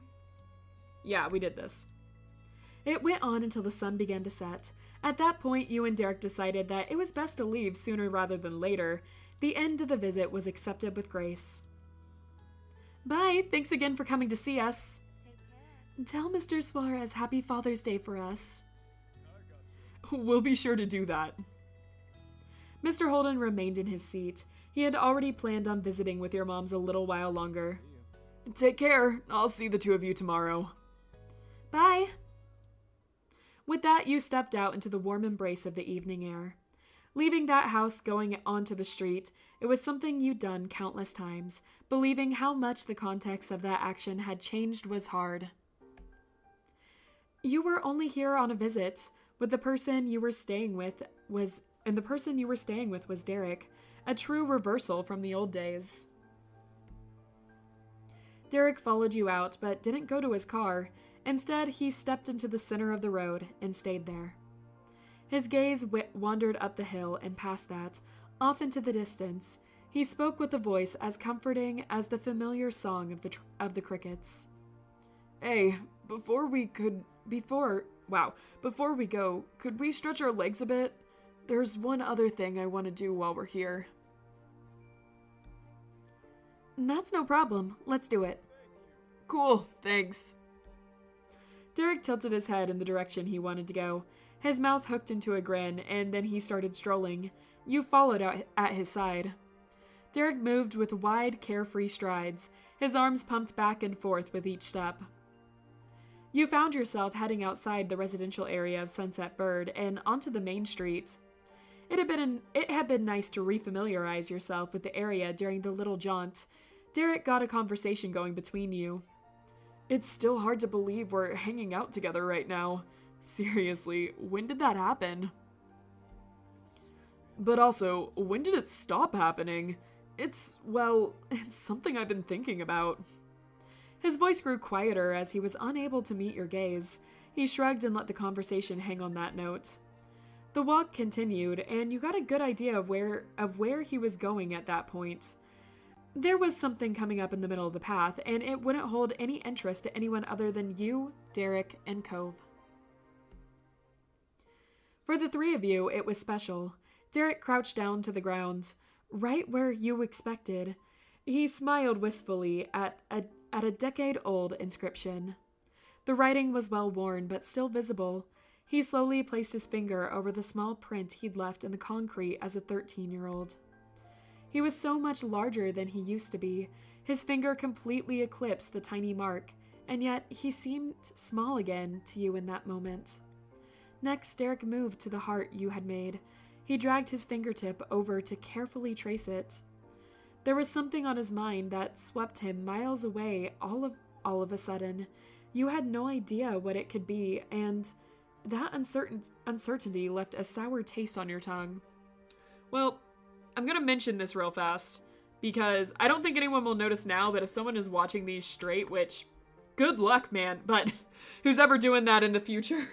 But if someone's watching these straight, they'll notice that the heart is different from what we actually put there. I think we made an add-on to Cove's thing, when we were playing this together, but because I had to go and redo all of that, I made a few changes to what we had done. So I actually put a heart there instead now. I couldn't remember at that time what we had done before. And so yeah, when I was replaying all that part to like fill it back up after I made the mistake of, not setting Derek to crush. Yeah, there's a continuity error there. So sorry whoever is in the future watching all of these. That is something different. Let's see. I'm thinking we dump Cove and go with Derek. I mean, technically speaking, that's what we're doing right now. We're not engaged to Cove. We'll be engaged to Cove later, a lot later, but not now. How will Pam and Lonnie react if they see a baby Night Fury playing on their living room? They'd probably think it was super cute, but also be super confused about how it got there. But yeah, they'd probably think it was super cute. But for the wedding DLC, there isn't a Derek wedding DLC. Only Cove has a wedding DLC. Ooh, the kids are screaming outside. I don't know if you guys could hear that. They're playing, you know, it's still warm outside, so the kids are still playing a lot outside. So yeah, there's no wedding DLC for Derek or Baxter. Only Cove gets it. All right. There was... Oh, yeah, we already read that. Derek remained transfixed with the concrete and his own internal musing. Gradually, his frown worsened. Time is a sucky thing to play against, if you mess up, that is. Even if you just try to turn things around later, you're not getting what you lost back. It's just gone. Oh. Imagine Pam and Lonnie babysitting the baby Night Fury. That'd be cute. Making mistakes isn't a waste. You placed a comforting hand on his shoulder. Derek tried to smile. It was half-hearted. That's a better way to think about it than being eternally frustrated, but... He stopped, shifting his attention back to the ground instead. You could tell he couldn't apply it to himself. That was all that came of it. Derek pushed off the ground and got back on his feet. He brushed some dirt off and took out his phone. He got a picture of himself, giving a thumbs up in front of the concrete slab. The solemn air around him vanished. I'm gonna text this to Cove. That's very cute. But I want to be in the picture too. Oh, sure. You held your hand out in the air above the markings, and Derek went with another thumbs up. He snapped the picture. Now that's perfect. Yeah. You caught Derek's gaze wandering off again. He hummed thoughtfully, and you followed his eye line to the local store across the street.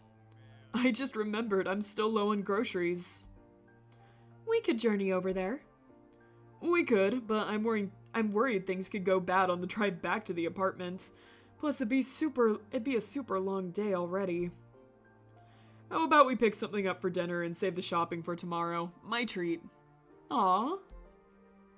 Sounds like a rock-solid plan to me. Awesome.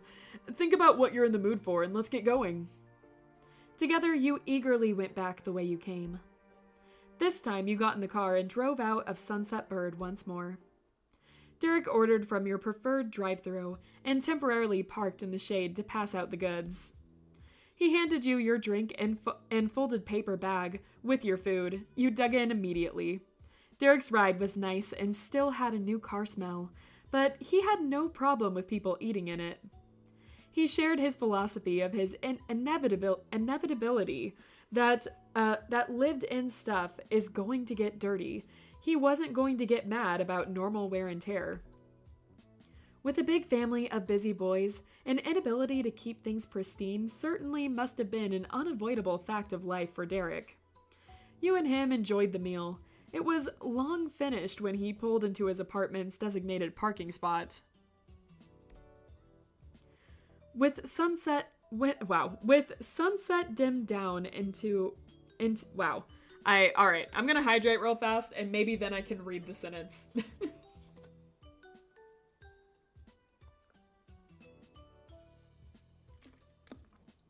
Okay, let's try that again. With sunset dimmed down to inky blackness, it was hard to see. Derek switched on an interior car light as you gathered up the trash in the bags that dinner had come in. He led the way to his place, key in hand, and unlocked his door. Derek had it open for you instead of going through. You could have told someone he'd do that before it even happened. That was second nature to Derek. You took a few steps in and flicked on the front light switch. Derek came in second and closed the door behind him. Phew. He walked further into his living room and flopped down on his couch. That was a successful day. A long, successful day. I feel like you've already been here a week and you just got here this morning. Let's see. I've practically forgotten I don't live here. Well, that's easily fixed. Yeah, marry me. Derek then snorted and shook his head. Or maybe not easily. I just remembered when I last moved. Still, you're welcome around here anytime. Derek leaned his head back as he thought. Tomorrow's going to be busy too. He raised his hand and counted each of the planned activities with the finger. Groceries, taking the bros out, and then the Father's Day thing. Let's see. I also want to get something gift-wise for Father's Day. So, add that to the list. I want to get something for your dad and Mr. Holden, obviously. I have 2 dads now. You're so nice. We can find something when we're out shopping, I bet. Yeah, I like that idea. Thanks. Derek blinked sleepily, sinking further into the couch. He looked cozy. He shook himself and suddenly clapped his hands together. But hey, you probably want to shower and settle in for real before it gets even later. He grabbed the back of his couch and hauled himself to his feet. You can always work on the schedule when you're not sweaty and exhausted. Sounds like a plan to me. See you soon then. Derek waved you off as you returned to the guest room. You got out of your stuff, put your toiletries in the bathroom, and showered. You tried to be quick and were soon in your pajamas, winding down for the night. Once again, you were back in your room. You plugged in your phone and charger and unpacked tomorrow's clothes. A knock rattled your door. Can I come in? Yeah. Thanks. Derek accepted your invitation and shut the door behind him after he walked in. Sup, gal? Hi. Let's see. Sat down on the bed and patted next to you. You shut your suitcase and climbed over the edge of the bed. You scooted to the corner, leaving room for a Derek-sized person to sit down. Derek stood in the corner of the room, not getting the hint until you gestured to the empty space beside you. Oh. He strode forward and hopped on the mattress. The bed bounced beneath you. He grinned boyishly at you. Everything good in here? Let's see. Looks like I forgot my wallet. Don't worry about that. All right, I'll cover you. You can always pay me back later. Amused, but taken aback that he took the joke so seriously, you snorted. I actually have it. He shrugged, unconcerned. I figured, but even if it wasn't, I would have been okay, too. Derek stretched his arms above his head and yawned.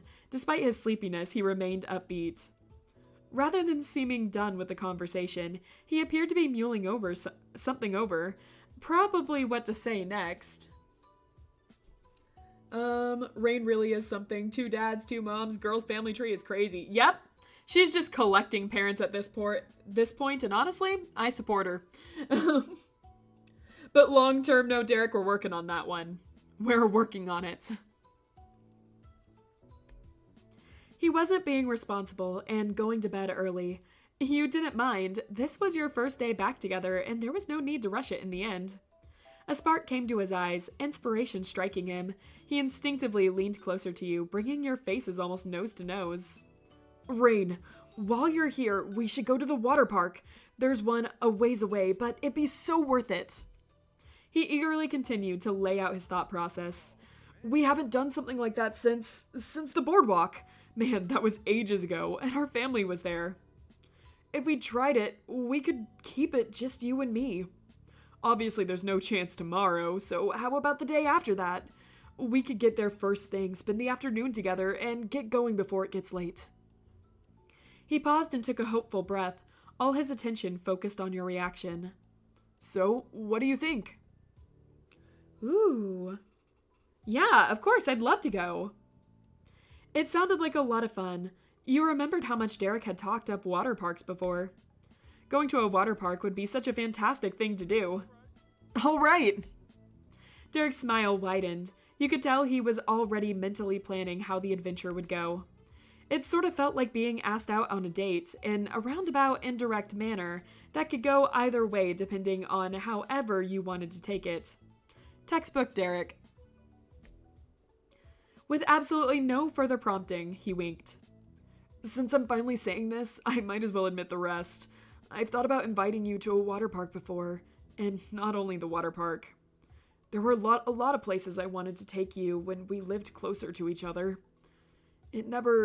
There was always a reason not to. I was busy and you were probably busy, or maybe you wouldn't like my idea and all that. At least, that's what I thought. He dropped his gaze and shrugged. You waited for him to rally, to turn it around. You could picture him saying something positive, maybe better late than never, or being glad that he finally did it. But as the silence continued, no silver lining came. He had failed in his past endeavors, and that was it. No one spoke, and the awkwardness began to press on you. But Derek brightened his voice, unwilling to let it linger any longer. Well, it's late. I shouldn't keep you. I'll see you tomorrow and bright and early. We should plan to leave the apartment by around 8 for shopping. Everything's close enough that we can walk, if that's all right. Okay. Great. Good night, Rain. Let's see. Don't let the bed bugs bite. Derek nodded and left the room without another word, leaving you alone. After all of what you had earned your exhaustion, you were at your limit. Too sleepy to do anything else, you flicked the light switch and went straight to bed. You woke up the next morning in an unfamiliar but awfully comfortable bed. The sheets smelled of an unknown laundry detergent. You slowly absorbed your surroundings. This was Derek's place, wasn't it? And you were on a schedule. You groaned and rolled over to check the clock on the side table. You slept in! You needed to hurry! I mean, it's me. It's me. I always sleep in. You raced out of the bed and threw your stuff together. As soon as possible, you'd made your way to the living room. All the while, the conversation from the night before was dogging in your thoughts. It was a heavy admission from him, his lack of confidence to reach out to you. You didn't want to dwell on it. It was a big day for the entire Suarez family, and you didn't want to rain on their parade just because you were aware that it used to flood in the past. Derek would bring it up if he wanted to talk more about it, but until then, you would let it lie. The man on your mind was the first thing you saw as you stepped out in the hall. He was fully dressed and lounging on the couch. Morning, Rain. Good morning, Derek. I see you're ready. Yeah, you've made it. You knew that you were barely on schedule, but technically it was before 8 a.m. You took the win. Take it where you can. You glanced around and your gaze landed on a little sticky note on the kitchen counter that hadn't been there last night. What's the note? You can forget about it. I was just about to toss it. I wrote it to let you know I was going to the gym in case you woke up and discovered I had vanished. Oh. You smiled at his consideration. He could have texted you, but had probably worried about disturbing you. Making physical notes was an old habit of his. Let's see. Sorry for not getting up early enough to actually read it. Derek must have woken up a lot earlier than you. You wondered if you should have taken the opportunity to set an alarm last night. It was only luck that you were awake now. You knew yourself and absolutely wondered if Derek would have tried to get you up if you had run late. It was hard to imagine him taking any action that could potentially disturb you. Before you worried too much, Derek shook his head at your apology. No worries, you can sleep in if you want. Derek stretched out and then clambered down off the couch. I'm gonna finish getting ready, then we can get going. Looks like you're the one waiting for me, not the other way around. You snorted at his acknowledgement, and he laughed as well. The morning person was technically running as late as you. Derek took a quick shower, and you two left his apartment to run your errands before the day could start in earnest. Derek picked the most direct path to the nearby grocery store. Around you, the city bustled as people tried to get to work. Cars lined the streets, and people hurried into various buildings. It took approximately 10 minutes to reach the automatic doors of the store and step into the air conditioning. Various displays tried to sell you on the Father's Day deals. There wasn't much about it that set this apart from the one in your old town. We're probably going to need a cart. He pulled one out in a smooth movement. It had a slightly squeaky wheel. There, we're ready to go. He leaned over the handle like it was the start of a cart race, waiting for the shot to go off. So, what protein do you want? It was a good question. At that point of your life, you were... Oh, not picky, I'll eat anything. That was something Derek was already aware of, but he couldn't make an entire meal plan for you. We can start cooking at home for some of your meals, though. A lot of what we'll eat today will probably still be from my parents' house at the restaurants. I'd say we'll only need 2 or 3 packs of things. I'm thinking chicken, sausage, and eggs, but you can get something else. I want to make sure there's stuff for you to eat. You inspected your surroundings and thought about what you wanted. I'll let chat decide, and I'm gonna read chat now. I took a minute without reading stuff. Sorry, guys.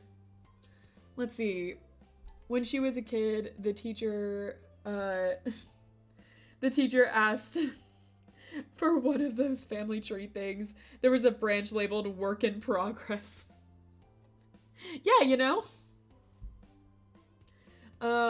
Have to go to bed. Good night, everyone. Good night, Okapi. Thank you for joining us.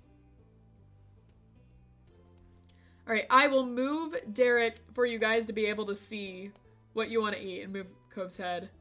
Bacon! Got it. What else? What else?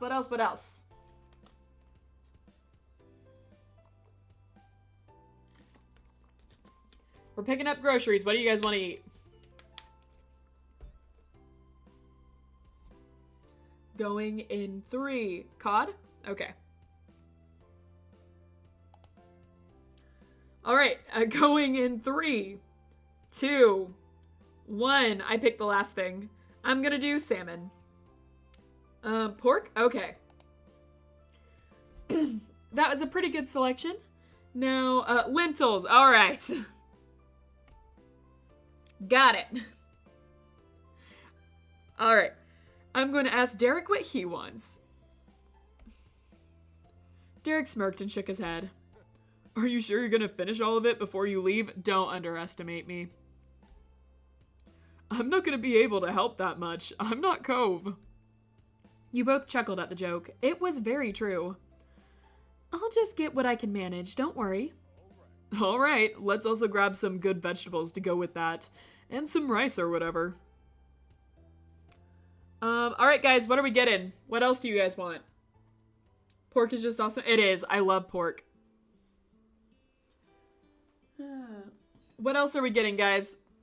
Do we want something off the discount rack? Get some lemonade, oatmeal, granola, pineapple. What is it? What are we getting? I don't know if it's going to let us choose multiple. So we might only be able to choose one of these. Granola? All right. Derek brightened and bounced on the balls of his feet. You're a genius. Better than that. You're an expert on me specifically. Oh, and what are you thinking of getting for a gift? I've got to grab a card for Mr. Holden while we're at it. You considered your options. It'd need to be easy to transport. Something that could go bad probably wouldn't be the best choice. You thought about what Derek's dad would appreciate. You went for... What do you guys think? What are we getting Dad? Daddy Suarez. What are we getting him? What do you think? What do you think for him? I do think of him as like the wine and cheese kind of guy, so I could see the cheese and meat sampling box. I don't know, something about him just like screams that to me. A mug? That screams to me. But you were first, so a mug. For Mr. Holden, you imagine what he'd enjoy. You selected. What are we getting for Daddy Holden? What are we getting him for Father's Day? I don't see him as the cheese and meat sampling guy. I don't. He would just inhale it. You know, he wouldn't appreciate it. Same with the chocolates, I guess. Like, I guess I feel a little better about the chocolates.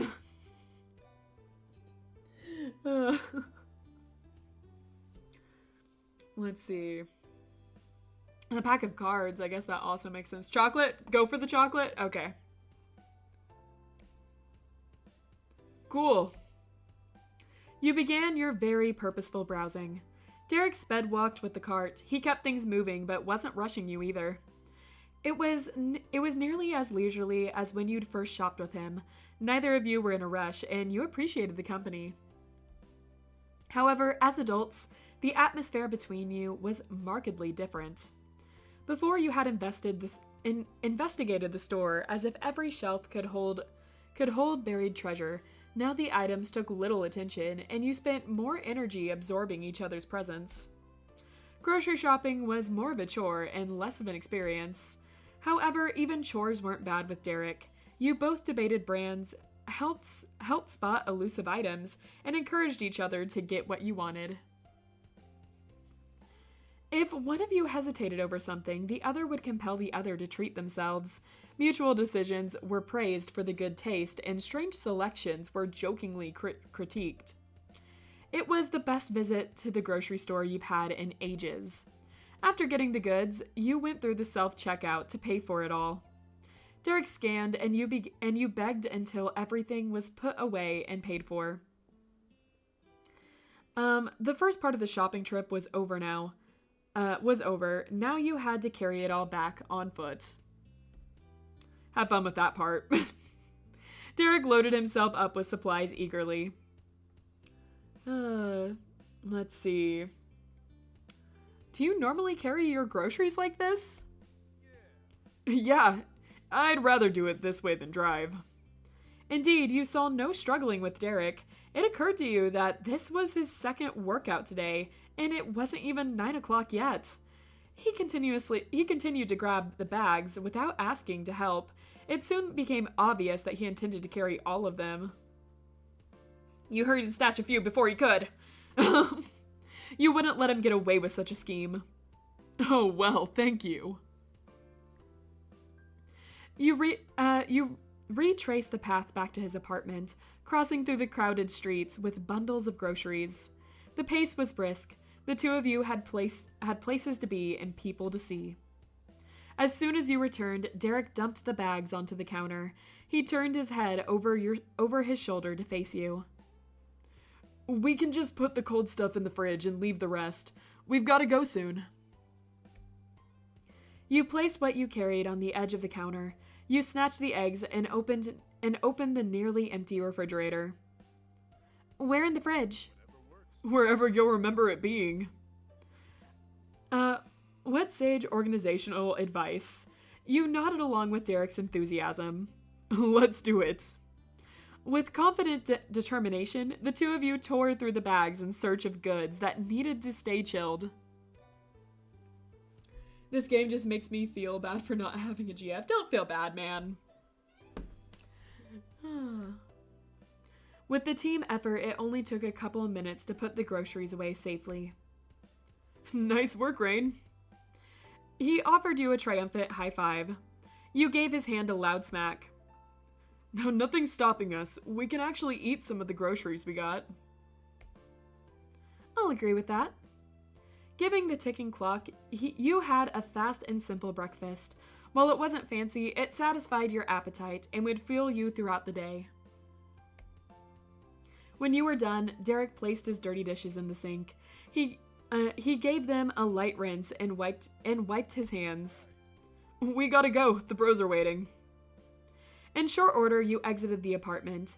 As you would be staying out longer, Derek was more cautious leaving his place. Derek double-checked that he locked the door and went to his car. You jumped in the passenger seat and buckled your seatbelt. Derek started the ignition and checked behind him before easily pulling out of the spot. George texted me and said he was already at Mom and Dad's place. He's gonna leave his car there, and then you, me, him, and Nico will all go in mine. It'd be too much of an extra hassle to make George drive before us. He grinned cheekily with a knowing glance. But I did already tell them that you had dibs on shotgun. You You're a champ. You know it. I am happy to use my eldest brother powers for you. Derek was bright-eyed and bushy-tailed. His focus stayed on the road. He boldly navigated through the packed streets, his entire demeanor screaming his familiarity with his drive. The sounds of traffic droned on, making it easy to zone out. You hadn't even noticed that the conversation had completely dropped off until Derek spoke up with a question. Did you sleep all right? The first night in a new place can be rough. I slept too well. Impossible. Glad to hear it, though. How was the gym? It was excellent. I worked up a sweat this morning. Thanks for asking. That's good. Let's see. What do you think we'll do today? It's a mystery. Well, sort of. Hello? I was playing Lob Court and, what was that? Fluckus has, multiplied? I see. Welcome in. George would probably want to go see a game if there's anything good happening. Other than that, he'd pick whatever's current at the movies. There's two now? I see. But it's Nico controlling today's activities, and he has a distinctive style. Expect him to pick what we usually didn't do, so it could be almost anything. You listened to him with interest as he chatted about his previous Nico misadventures. The bee farm in particular sounded inspired. Derek turned into the same parking lot from the day before. You'd arrived at the other Suarez household. You both got out of the car and walked up to the door in the complex. It swung open before Derek could knock. Derek took a step back, not expecting it. George grinned from the doorway and welcomed you inside. Hey, bro. Welcome back. George fist bumped his brother, each of them excited. Hello. Having a good morning? So far. He led you further into the condo. Nicholas was lounged on the couch. He twisted around to face you. You're here! Nicholas cheered and threw his hands into the air. He hopped off the cushion, bouncing to his feet. He ran to the entryway, immediately going to Derek. Of course, we wouldn't miss it. Anyways, just wanted to tell you that. Time to dip. Alright, have fun! Thanks for showing up! You notice Mr. and Mrs. Suarez cleaning up in the kitchen. They must have just finished breakfast themselves. Oh, looks like we have company. Welcome, it's nice to see you two. Derek nodded and his mom turned around to put a jar of strawberry jam into the refrigerator. Hello, Derek. Good morning, Rain. How was your drive?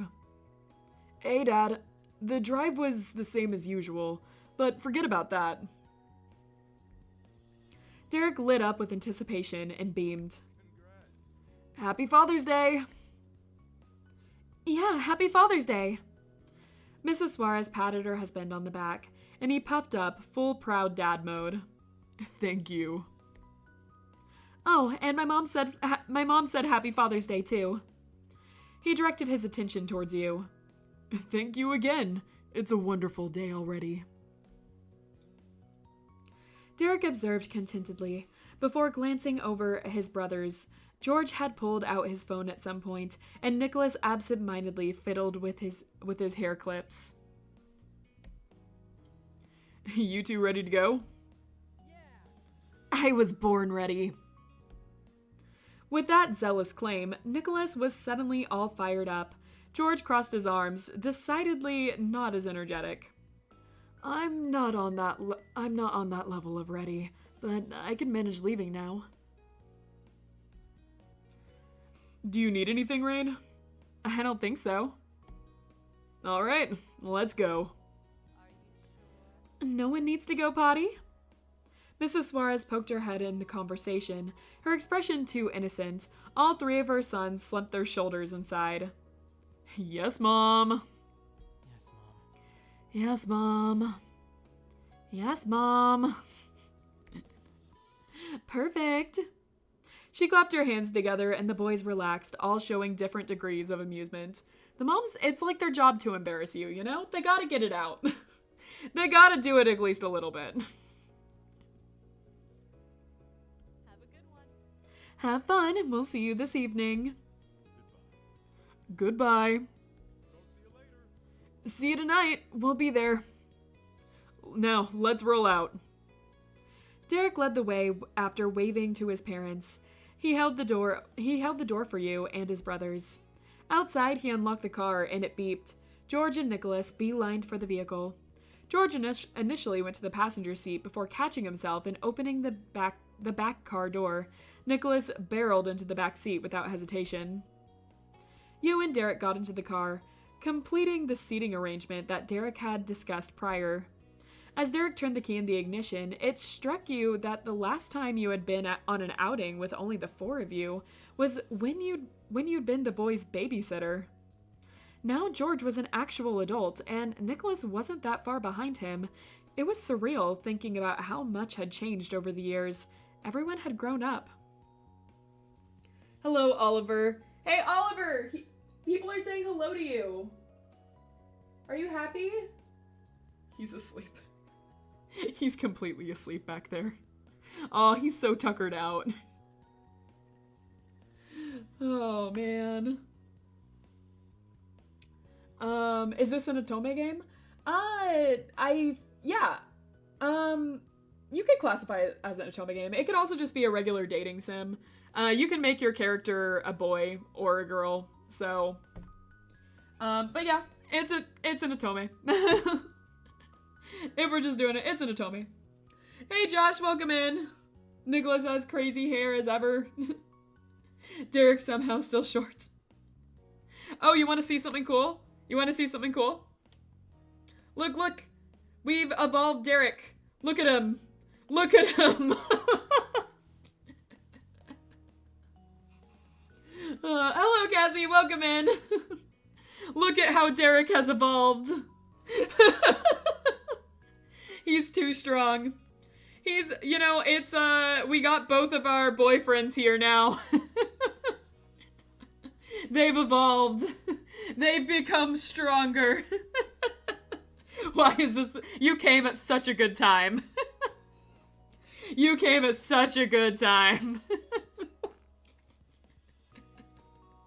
Our boyfriends have grown and they have been stronger. The poor shirts. At least Derek, fit into his. Cove just couldn't read the size chart, I guess. Oh my gosh. But yeah, this isn't about Cove. This is about Derek. Is it just me or did Kesari make Cove buffer than Derek? I mean, hold on. Comparatively, I don't know about that. I mean, I don't know, they're about the same. I'm screenshotting that and sending it to my friends.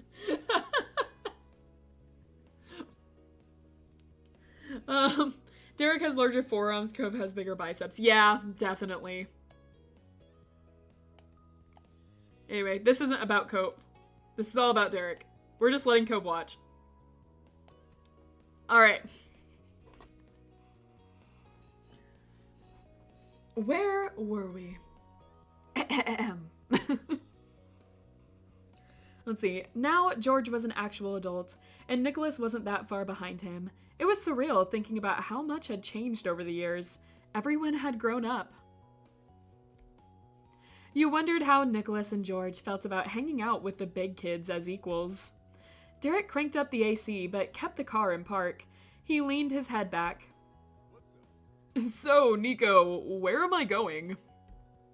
The youngest leaned forward, sticking his head through the gap between the car's front seats. I want to go to, Zake? It's a bakery. Derek raised his eyebrows and exchanged a look with George. Whoa, that's a surprise.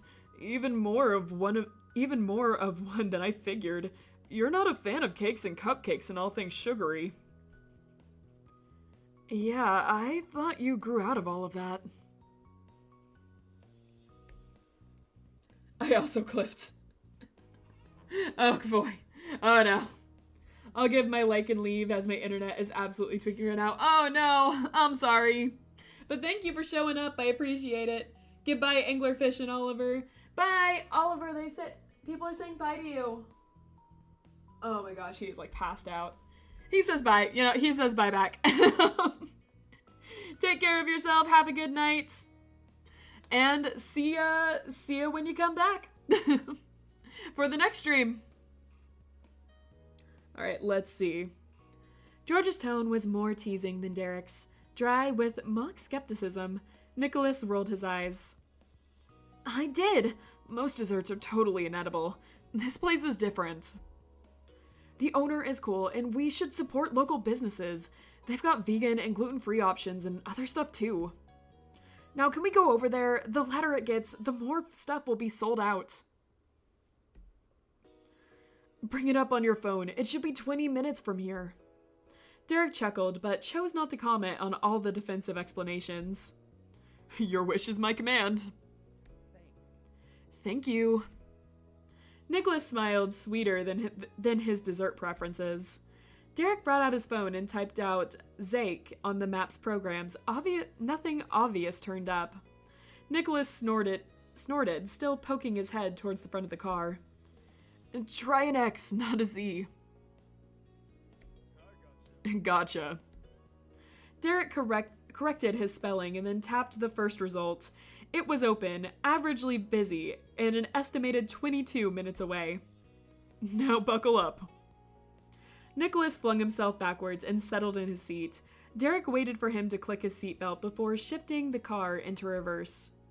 George had been buckled since his brother had started the car, and you weren't far behind.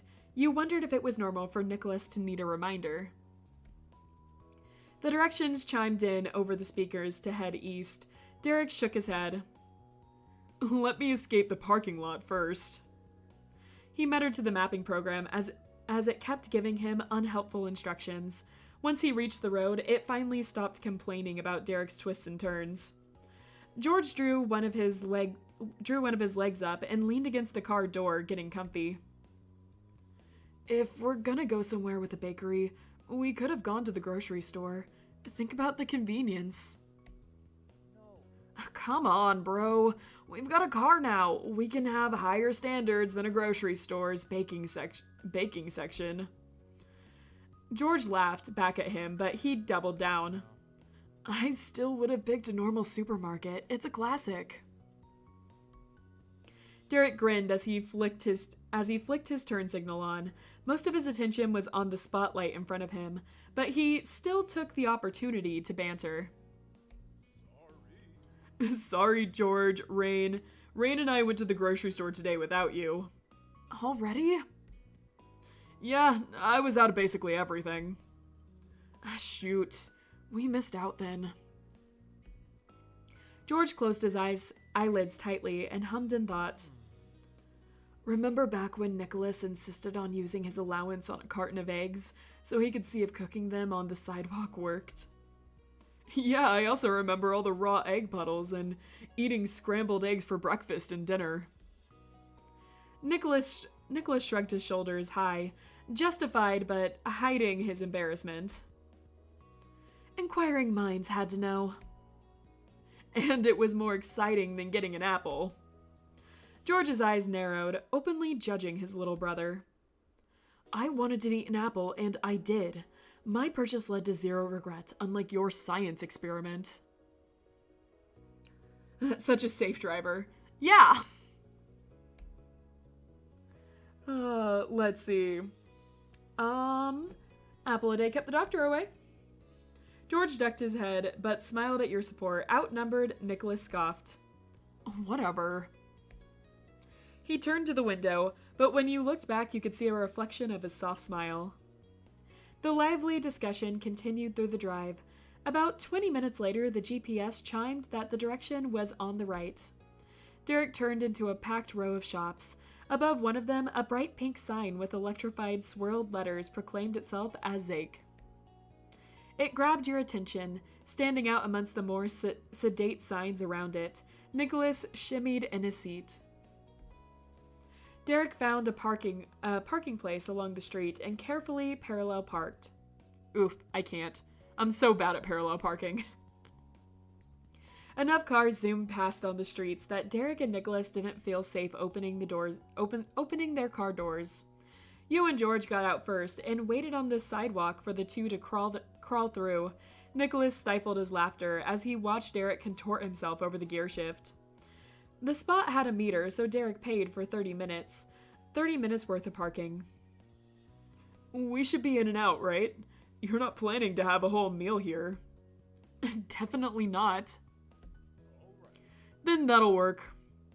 Despite the minor bumps getting there, all the boys were visibly thrilled. You were delighted. Nicholas fussed with his hair and readjusted his romper. Once he had straightened it back out, he nodded at George, who had waited by him. Derek marched ahead of the pack, and you were certain that he was going to hold Zake's door open for everyone. We'll treasure it. We'll let him do that. He truly was considerate. You felt warm inside when he took hold of the handle and pushed it forward. He held it wide and waited for you with his little brothers to pass. Nicholas skipped on by, with George not far behind him. You followed them, but turned to Derek on the way in. Thanks for holding the door. No problem. You continued in, and Derek was only a step behind you. The swinging of the door as it closed jingled a sprightly bell. Wow, I could not say that for some reason. Even parallel park. Yeah, he's such a great driver. It set the tone of the place immediately, a classy yet cozy atmosphere that was full to bursting with warm and inviting scents, and most everything was some shade of pink or cream. If the owner could have made the green leaves of live plants around the room a delicate baby pink instead, you didn't doubt that they would have. The four of you went over and clustered together near the front of the shop. Today's freshly made confections sat in perfectly aligned rows inside a glass display. Each had its own paper dolly underneath. No other customers were inside at the time, but you weren't alone for more than a minute. The bell had announced your arrival, and the sound drew out someone from the back. They blended in with the store's style so exactly, it had to be intentional. Their softly pointed face was painted with expertly applied makeup that could rival the pristine details of the cakes on offer. That was framed by a few strands of shoulder-length pastel pink hair. The rest of it was propped into a fancy updo with floral accessories. As glamorous as the employee was, they weren't too good for a homey apron to protect their pretty clothes from messy behind-the-scenes work that lovely baked treats demanded. A shiny purple button on one strap had the pronouns printed out on black letters, they, them. Okay, but can he Tokyo drift? That is the question. That's a good question.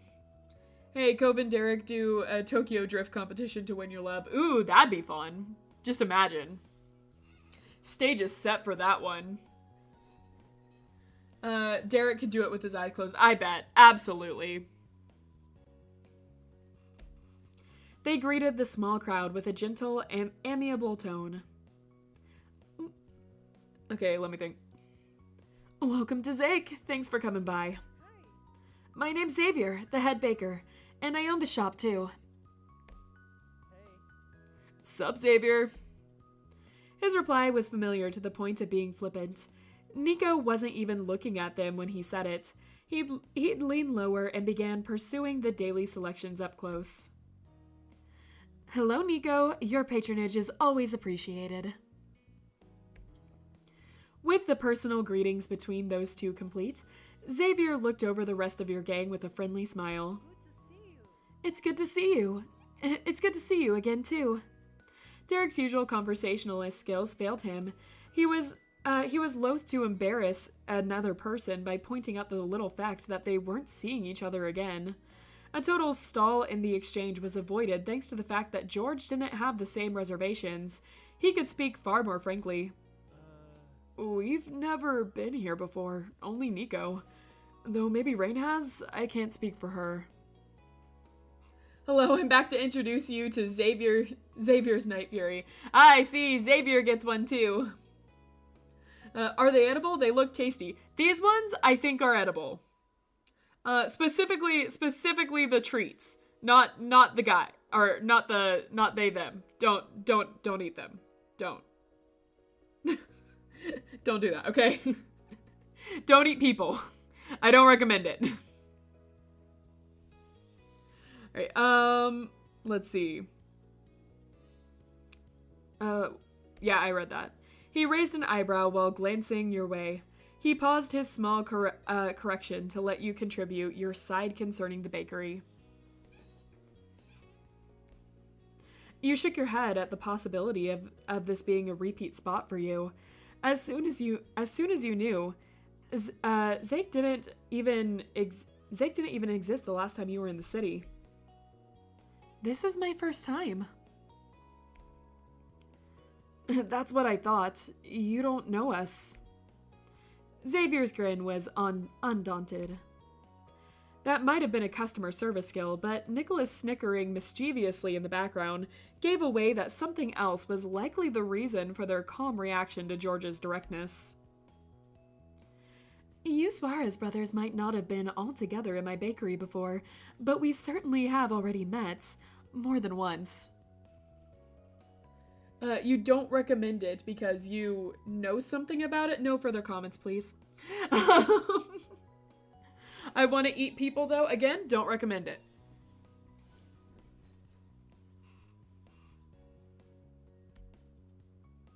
Four eyes went wide with two mouths grimaced at the same time in the same way. Xavier spoke so surely and plainly. Derek and George flipped instantly from viewing them as a stranger to embarrassment over forgetting someone they should have known. And Rain, wasn't it? I think we might be acquainted too. Yes. Yeah.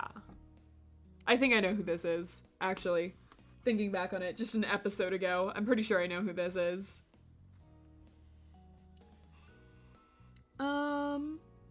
Let's see.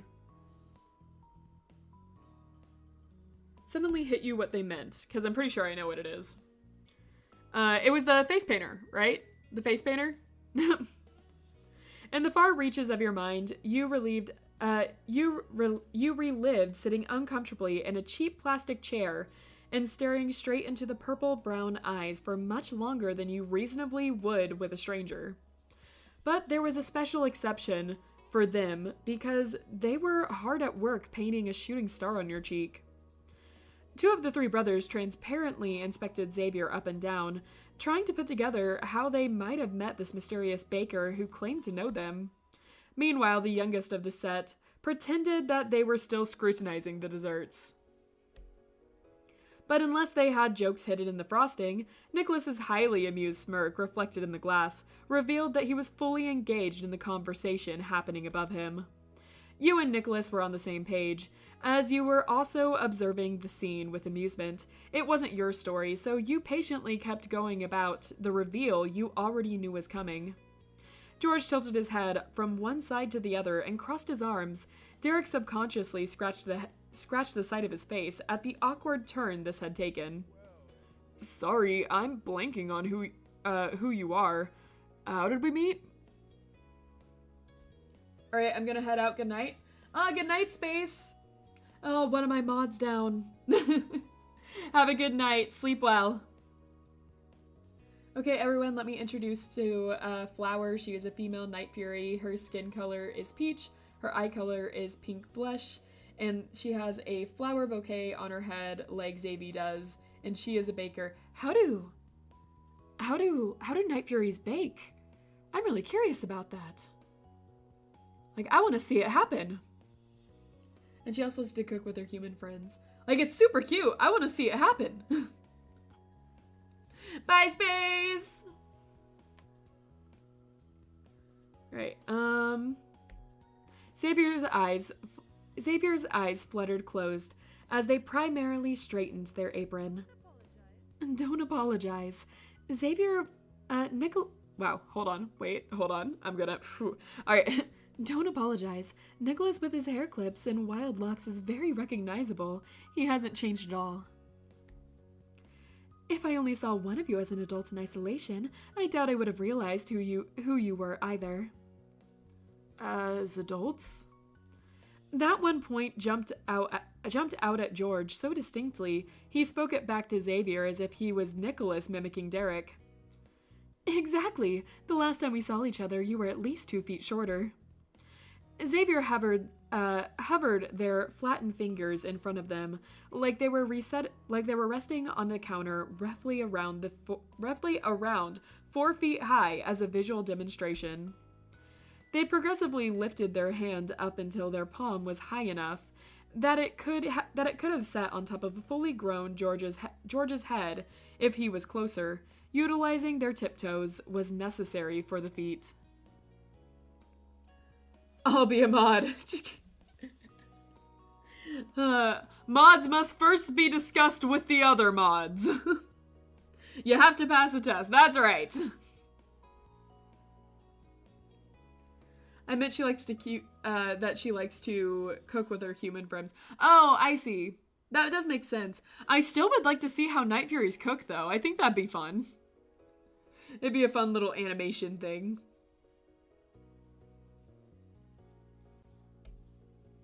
I've always had an artist's soul, but my medium wasn't always decorating pastries. My first job straight out of high school was painting faces on the big boardwalk park. Whoa! Derek's face went alight with a flash of recognition. The fingers that had been scraping his skin twitched, then started to searchingly press along the length of his cheek, as though a painted spider might have suddenly appeared there. George slapped his hand against his forehead. It had all become so obvious to him. The trio of excitable yet well-behaved brothers who'd come by a few times a year were some of my favorite customers. But Xavier quite literally didn't forget about you either, and they shifted their gaze to the rest of you. And I'm relatively sure one time the boys brought friends with them, and that one of those friends was you. A huge childlike grin filled out Derek's face. He looked no different than he did all those years ago when you'd first met Xavier, massive muscles aside. Fun fact, Flower learned how to bake, cook, make desserts with the help of Xavier, her human friend. Yeah, I want to see it. I want to see them cook alongside them. That sounds super cute. You're spot on. One time Rain and her older sister came with us, and we all stopped by your face painting stall. I can't believe we meet again, and like this, in a bakery of all things. It's awesome. Derek resolved to restart the interaction on the right foot, and he finally gave a greeting of his own to Xavier. Hey again, Xavier the artist. The middle brother followed the eldest example and offered a reprise to his original statement. Oh, okay, good to see you again too. Small world, Xavier. Xavier was just tickled by the reception. The visit was going to be worth it for them, even if you walked away without purchasing a single slice of cake. At some point, Nicholas had stopped eyeballing the pastries and had leaned coolly against the counter. He also finally rejoined the conversation instead of existing as an entertained audience member. I told you the owner was cool. Oh, thank you for talking me up, Nicholas. Now that we're all reacquainted, is there anything I can do for you? Nico slipped his hands into his pocket, staying totally chill. We'll probably just get a couple of things to go. I want, He paused to squint down over his shoulder at the treats one more time. Get me an eclair and a cup of water, too. Will do. Anything else? They surveyed the other 3 people in the room as they asked the question and waited for a response. George approached his only little brother at the front display, shooting him a wry smile upon his arrival, but then he quite seriously considered what was available. I'll have a blueberry muffin, the one in the middle on the left, my left. It looks like it has the most blueberries. Xavier gave 2 quick nods. Their hands were already busy putting together a box of Nico's selected pastries. Derek, however, stayed behind, and his focus went to you rather than the baker or the wares. What are you thinking? I'm gonna pass. Let's see. Why not try something new? Nah, but thanks. I can claim a bite of Nico's or George. That's enough for me. Maybe I can try yours if you want any. I'm not sure. I'll go get a better look at them. Cool. You joined the other Suarez brothers and contemplated what, if any, treats to pick out for yourself. Up close, you noticed that there were a tiny handwritten sign in front of the options. They declared what flavor each quaint confection was in pretty looping letters. The variety was somewhat limited, but those likely weren't the only things the bakery ever had available. They were simply what was made for that day. You decided you wanted. All right, guys, what's your order? Welcome to our bakery. What are you guys getting? Let me see. Let me move Derek for a little bit so you guys can see our options. And what are we getting? While you guys are deciding, I'm gonna drink some tea. Strawberry cake? That is a great choice. Oh my god, you went straight for my favorite. All right, slice of strawberry cake. Oop, I didn't select it. There we go.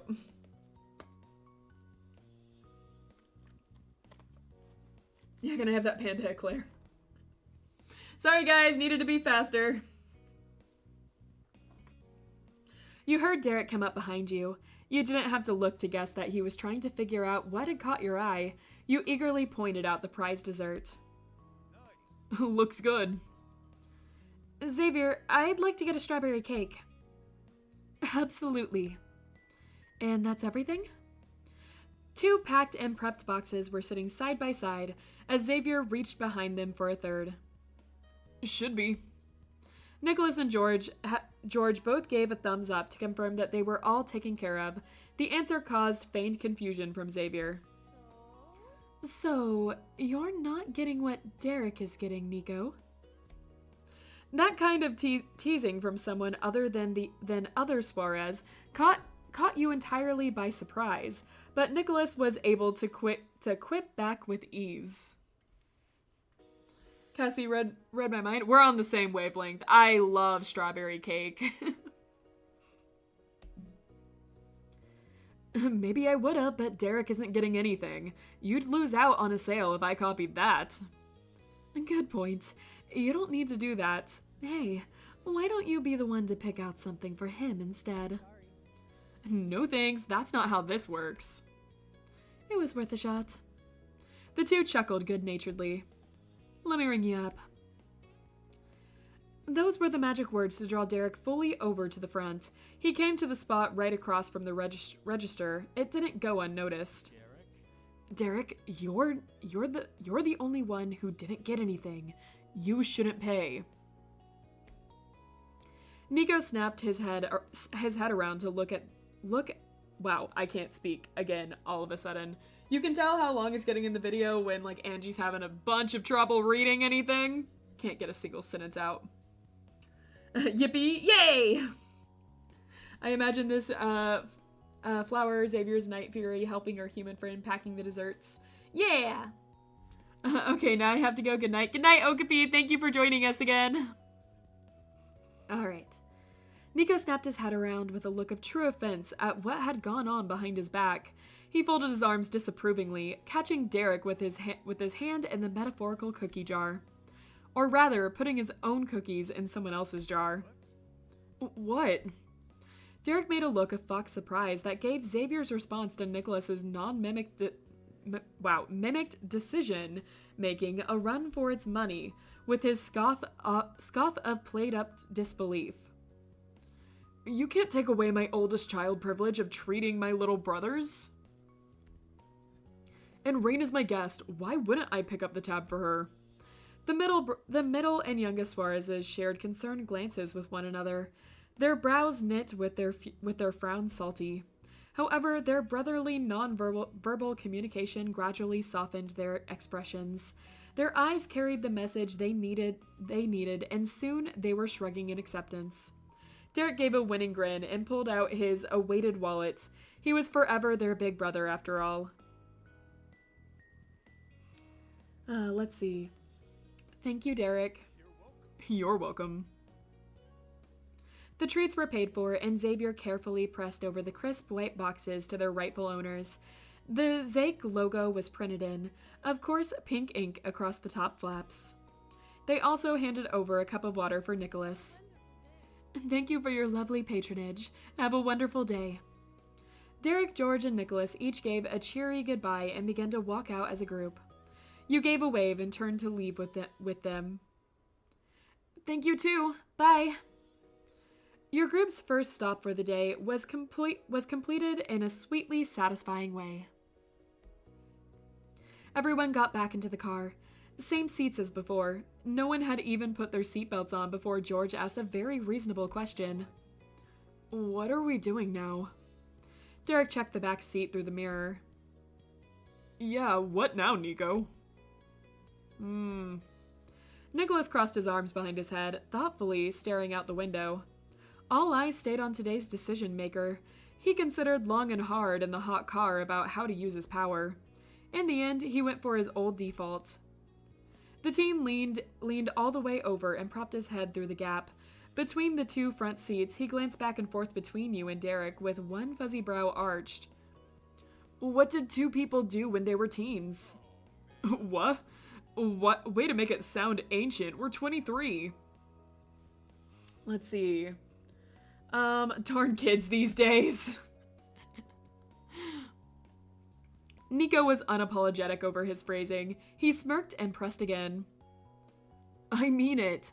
What was the place to be when you weren't babysitting me and George? Derek tapped a finger against the steering wheel. I remember the mall being super cool when I was still in school, but that started to die out, huh? The mall? Really? Sparkles began to twinkle in Nicholas's eyes like a twilight sky. George shrugged a single shoulder, buckling himself in for the ride. I've only ever gone there with Mom to get some new clothes. I don't remember it being better than any other store. But if that's what Nico wants to do, I don't mind. 23, so old, so decrepit, turning to dust as we speak. God, right? Ah, man. 23, can't even imagine. Let's go! Nicholas launched himself backwards and bounced in his seat. He stayed still just long enough to lock his seatbelt into place.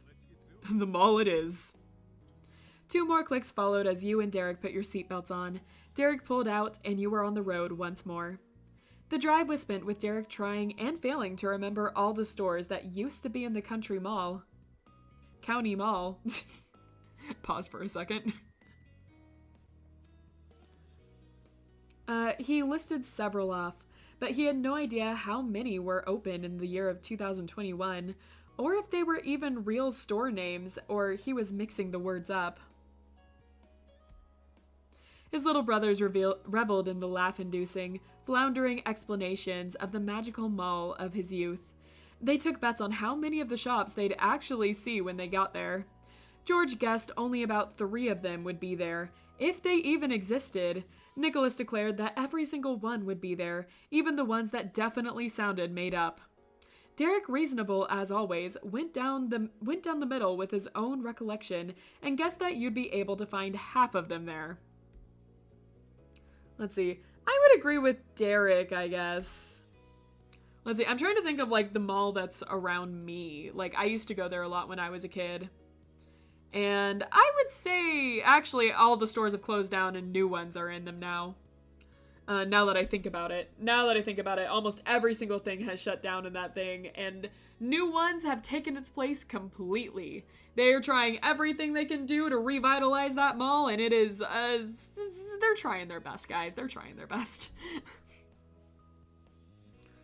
All right. Derek assured you that you'd made a wise decision. You felt good about your odds. When you rolled into the County Mall's expansive parking lot, Derek was able to get a parking spot without any trouble. There were rows of cracked and oil-stained slots with only a single car or two there already, just as Derek thought the location had lost most of its popularity as the years went on. It was at least convenient for your needs. It was probably the only place in the city where the parking wasn't jam-packed. The four of you filed out of the car, crossing the lot, and passed through the towering front doors. The interior of the place had a slightly uncanny feeling. You'd never stepped foot there before, and the massive scale paired with total lack of people filling it made you feel as if you weren't supposed to be in that place. Have a mall near me and it's in a similar state. I see. Yeah, I think a lot of malls are in like kind of a similar state.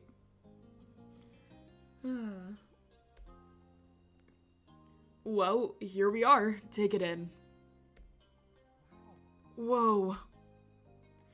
You wandered up and down the wide, mostly empty halls, pointing out stores Derek had named, or almost named, along the way. It was a game of I Spy. The younger brothers were quite entertained just by that. They led the pack to get the first look at whatever was ahead. Derek and you lingered behind and gave appropriate reactions whenever one of the boys shouted out a store name that matched Derek's recollection, or one that had failed to note. The two laughed and waved back at you while you cheered and booed up at them. When you neared the end of the aisle, there was a break in the store names that could be announced. Derek used that moment to whisper a joking remark. It feels like we're babysitting again, huh? Yep, they aren't as popular as they used to be. Yeah, I remember when the malls were the place to go. Really not that way anymore. It does, but they'll get grumpy if they hear us say so. You're right. But they won't. They're too distracted. He winked and picked up the pace. Nico and George had drifted further away from his watchful eyes, and a responsible babysitter couldn't let that happen. Your group arrived at the crossroads of the mall, where three separate halls of stores converged in the middle. Without the boisterous of Nicholas and George to fill the space, the sounds of footsteps echoed so much louder. Derek's expression twisted and dropped bittersweetly, looking at the space. Being here now, it's not the same. Then his focus came onto his brothers, and his face snapped back to the usual optimism. So, do you guys actually want to go into any of these stores? His little brothers both turned around to stare wide-eyed at their elder. Nicholas and George were genuinely taken by surprise at the idea of behaving as regular customers. They were visiting as sightseers of an archaeological site from times long gone. Nico blinked rapidly to hydrate his eyeballs after keeping them open for so long. Then his expression slipped into an easy grin, and he put his hands on his hips. Yeah, I'll try it. They exist now only to hold those endangered hot topics, wilderness reserves for the dying breed. Oh, the mall near me got rid of its hot topic. It doesn't even have that anymore. It does have, like, some pretty cool, unusual stores in it, though. And their food court is really good. I'm pretty sure they're not going to shut it down for that food court alone. People will actually just go there regularly. I go there regularly for lunch. It's really good. Yeah, the hot topics are getting harder and harder to find.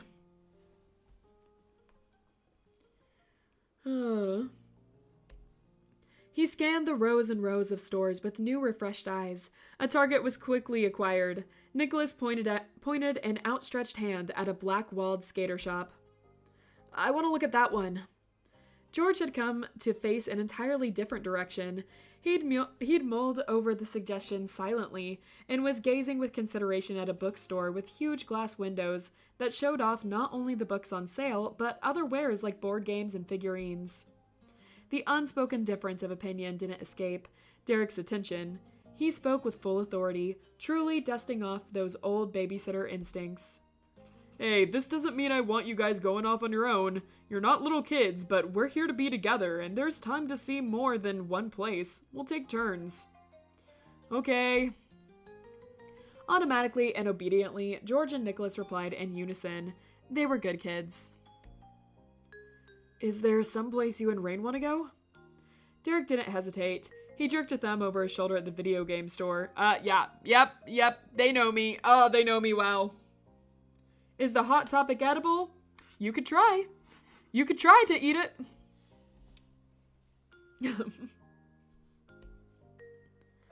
Rain. All three Suarez brothers watched you questioningly, each wondering the same thing. It was hard to say without knowing for sure what the options even were. But luckily, the center section had a handy 8-foot tall map that was emblazoned with easy-to-follow categories and lists of store names. It was a veritable cheat sheet for their little game, and you were glad the two younger brothers found stores they wanted without needing to peek at it. There was nothing wrong with you having some extra insight, though, and you read over everything laid out. A significant amount of the stores sold food. You just left a bakery and should be eating with the rest of the family pretty soon, so you decided against all of those. Beyond that, there were tons of chain stores with very standard types of products. Let's see. What do you guys want to visit? What do you guys think? You know what? This is a chat question. What do you guys think? Where do you guys want to go shopping? We're doing a shopping day. Where are we going? I'll drink more. I'll take my break while you guys decide that. What are we doing? What are we shopping for?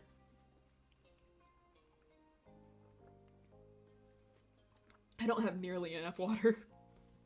Oh no, I ran out. I might pause here actually. Art store? Okay, we can do the art store. That'd be interesting. Oh, yeah, let's see what they've got. Derek nodded his head formally, but paired it with a cheery grin. We've got a plan. All right. For 1 second, I am going to pause here. My throat is getting really sore, and I need to refill on my water. I just ran out. So I'm going to pause for a minute to refill my water. I will be right back. So see you guys in just a second.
Okay, we're back.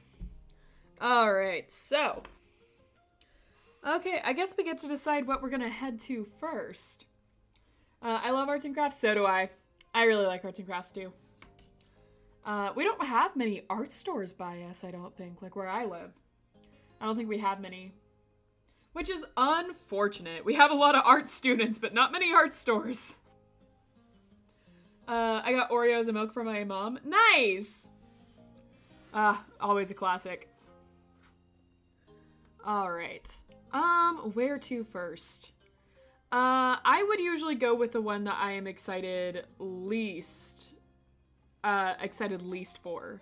So I guess with that in mind, I would choose, and I'm sorry if this is your first, I would choose the skater shop. Your group crowded into Nicholas's choice of store. Aggressive rock music played within the graphic tee-covered walls.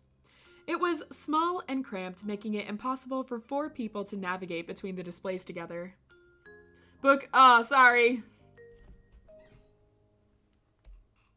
Derek and George were filtered through the narrow spaces on the side of the shop, and you and Nicholas were on the other. The claustrophobic atmosphere didn't faze Nico. He lackadaisically surveyed the scene, stopping only when he came across a shelf of slip-on shoes. Nicholas lifted a checkered shoe off the rack and weighed it in his hands. But the intrigued rise of his brows, you got the impression you'd be in that spot for a while. Let's see. Alright, let's see. Interesting. We can ask how he's doing with a lot of stuff. How are you doing lately? He hummed casually. Not bad. Imagine, Anva, Elmer, and Graysand, Derek, George, Nico's Night Furies going into the mall with the human friends. By the way, I'm back for a 3rd time. Welcome back, Okapi! Not bad. I'm glad. Nicholas let out a long, contented breath. He was fully at ease with the world. It is wild that you're literally just there and talking to me. He was so much like Derek, even when he wasn't intending to be. Let's see. I still struggle to believe that you're this big. A smirk grew wider on his face as he put the first shoe down and picked up another, though he ultimately returned that one to the display again as well. Nicholas gestured with his hand for you to come as he turned away more. He walked back to the center of the tiny space. From there, it was easy for his older brothers to spot him. Derek and George waded through the merchandise, pressing in from all sides. He almost knocking a few things over along the way. It was a rough place to be for a couple of large adult men. They're all so bulky that they're just knocking over everything.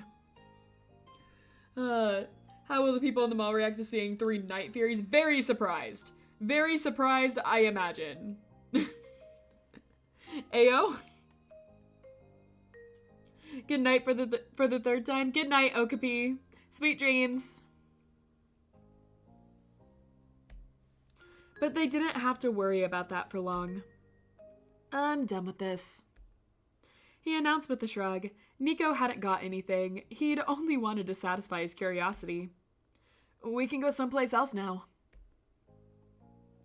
Let's see. If I'm going with that same, between a bookstore, a game store, and an art store. Please don't be mad at me. I know we chose this, but I would choose the art store. I love going into art stores. I love arts and crafts, but I love, love, love going into bookstores and game stores. I collect them, so I collect both of those things. Okay, but why can't we buy a skateboard? That's what I'm wondering. You checked over the offerings available. Most of it was stuff you could get anywhere else, but there were some decent sales going on. You were able to pick out things you wanted to buy. The Suarez brothers gave approving thumbs up on your selection. They stuck beside you, and you checked out and finished up your turn. Thanks, everyone. That's all I needed. All right, next up, this is hard. This is very, very, very hard. If you're going least to best, it would be book, skate, games, art. I see. Everyone is different. Makes sense. I do know a lot of people that hate going into bookstores. I'm related to a lot of people that hate going into bookstores. But yeah, I could spend hours in bookstores, man. I love them. Same with game stores, though. This is a hard decision. All right, I think I almost have to like flip a coin for this. But I think I will choose the game store next. Derek confidently strode into the local game shop with his younger brothers flanking his sides. The set of three glanced around eagerly, then split off into different directions around the single room. You followed Derek towards the front right wall while George and Nicholas went to the back corners. He bounced up and down on the pads of his feet like a kid in a candy store. Well, the only things I would get from bookstores are warrior cats. Oh my gosh, I wish Space was still here. Space loved that series. Still does. She talks about it to me every now and then. Yes, Rain and her towering, muscular, and ginormous bodyguards. That's right! We'll be going to the bookstore next. You should totally get something.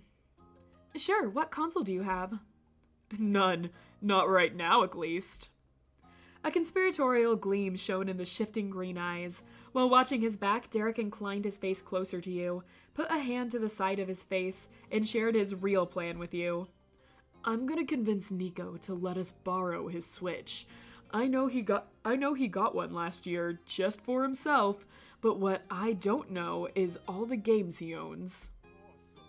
That's no longer a problem now. We can pick out whatever we want here. Something that we can play together. Steal, yeah! Oh, we'll need an extra controller too. He chattered along with poorly restrained excitement, smiling sweetly at you as he did. Whoop, did I skip something? No, I didn't. Okay. Derek could have gotten a digital download of a game instead, but there was no need to spoil the fun of picking it out in a real store. No, I absolutely, definitely think that getting physical copies is better. I love getting physical copies for games. Yummy Nintendo tasty food. The stuff you can only eat once. Disclaimer, don't steal, kids. Yes, we do not support stealing on this channel. It is very bad and Santa will not give you presents if you do. That is correct. He will not break into your house and give you presents while you're sleeping. He won't do it. All right, let's see. Okay, what are we getting? What are we playing tonight, guys? What game are we playing? This is Angie Lumine asking you for a game suggestion. I will steal my mother then. She's not a kid. Can you steal your mother? All right. What game are we playing? I'm going to keep drinking water while you guys decide because like I'm very dehydrated. Shooter? Okay. Yeah, no horror. Shame moderator, shame no stealing. All right, where's the shooter one? There it is. Totally. The two of you worked as a team to scour through the library of Switch games for the right genre with multiplayer capability. A few contenders appeared, and you had a mini group huddled to come to a final decision. Derek held the case high like a prize. It was like... wow, I forgot how to speak for a second. One second. This is what happens when Angie's been reading for a while. Derek held the case high like a prize, like the prize it was, and marched towards the register. You plucked a refurbished controller off the wall and followed after him. Derek clapped the case against the counter with as much gumption as someone playing a winning hand in cards. He chuckled at his own dramatics. When you had to awkwardly slide the controller he'd forgotten alongside the game. Thanks, Rain. It was a team effort. Nicholas couldn't go too long without checking in on his big brother's activity. He spotted the two of you at the register. Seeing it was like a game for the Switch. It was a game for the Switch, he nodded happily. The teen was blissfully unaware of Derek's true intentions with buying for that console. Derek played it cool and paid for the game and controller. He didn't even look at his little brother until the deal was done and he'd secured the bag. Then Derek flipped around confidently. Mission accomplished. Let's hit the next spot. The bookstore! The four of you filed into the large bookstore and began to dart around. It was one of the most spacious shops in the mall. George went down the very first aisle of books, and you walked with him. He was focused enough that he had to be searching for something, but there was no way to tell what was on his mind. Let's see. So have you started seeing anyone in college? Let's see. What's your major? Physics. Great. You've always been so sharp. George's calm dissolved in a flash of color on his face. He's so adorable. He's so adorable. It sounded like wedding instead of winning for a second. Hopefully. We better get some warrior cats here. He had to sever eye contact with you. The books didn't hold Nico's or Derek's attention as long as George's. When he remained in one section and considered each title on the shelf, his brothers skipped along from row to row, after giving only cursory glances to the specifics. With a bit of distance between himself and his family, George took the opportunity to have a more private conversation with you personally. His quiet voice began walled in by books, made you feel as if you were in a library rather than a mall. I'm glad you're back, Rain. That floored you. Not that you found it unbelievable, but you'd expected that to be a forever unspoken affection. George admitted it so directly was massive for you. I couldn't stay away. He simply returned to shopping as happy as could be. You felt much lighter yourself. George ended up finding a newly released thriller that sounded interesting. Me and George are on the same level here. He purchased it and then went to find his siblings. Nicholas and Derek had holed up in the graphic novel and manga aisle. That they're also on my wavelength.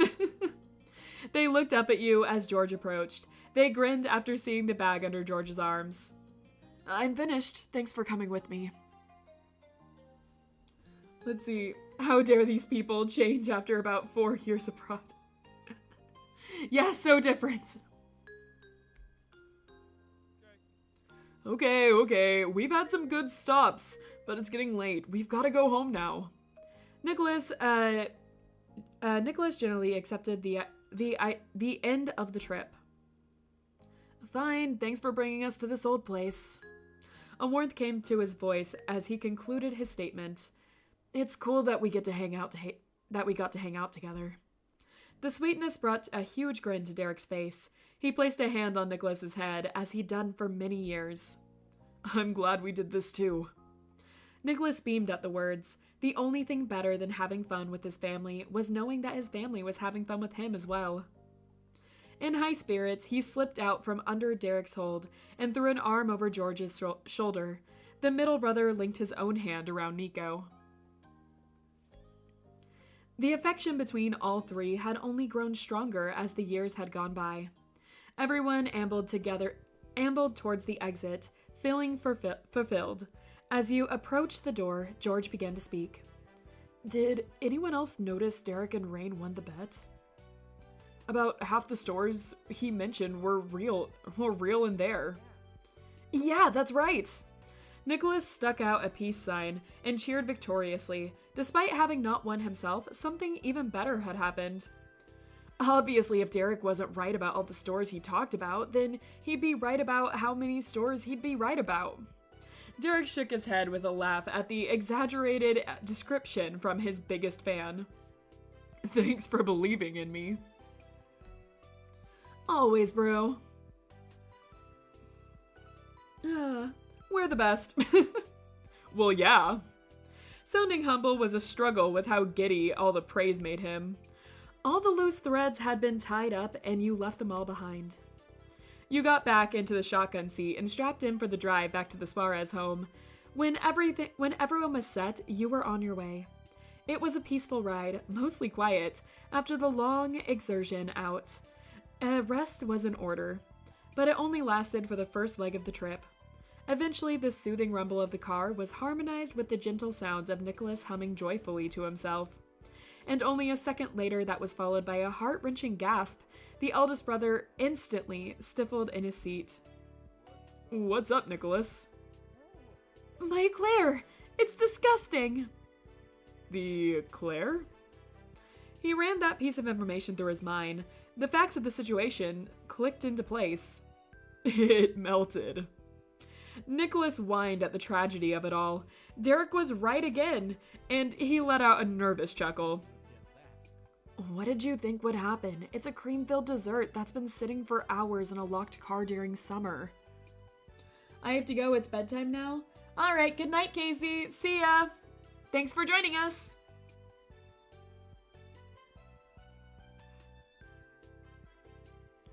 "I don't think anything. It just happened." "I figured you were gonna eat it on the way to the mall." "I forgot about it." There were plenty of questions and comments coming from both his brothers, but there was little Nicholas could say in defense. You twisted in your seat to check on the youngest. The sight was pitiful. He was slouched in his seat, gazing down into his box full of regrets. The suffering couldn't be ignored. George was compelled to offer a solution to protect Nicholas from the consequences of his action. "You can have mine. It's still fine. It's a little soft, but warm muffins are good." Nicholas tucked his knees up and gripped the box more tightly. A new dessert, sadly, couldn't undo what had been done. "I don't want that. I ruined mine. It's inedible." The solemnness brewing into the back seat was cracked by the bold declaration from the very front. "I doubt that. Pass it over." That snapped Nicholas to attention. He was boggled by his brother. It wasn't hard to imagine why. Derek didn't enjoy treats on a normal day, and that one in particular was in a sorry state. But it was even easier to guess the reason all of that didn't matter. Derek could stomach anything for his baby brother. He continued to coax Nicholas.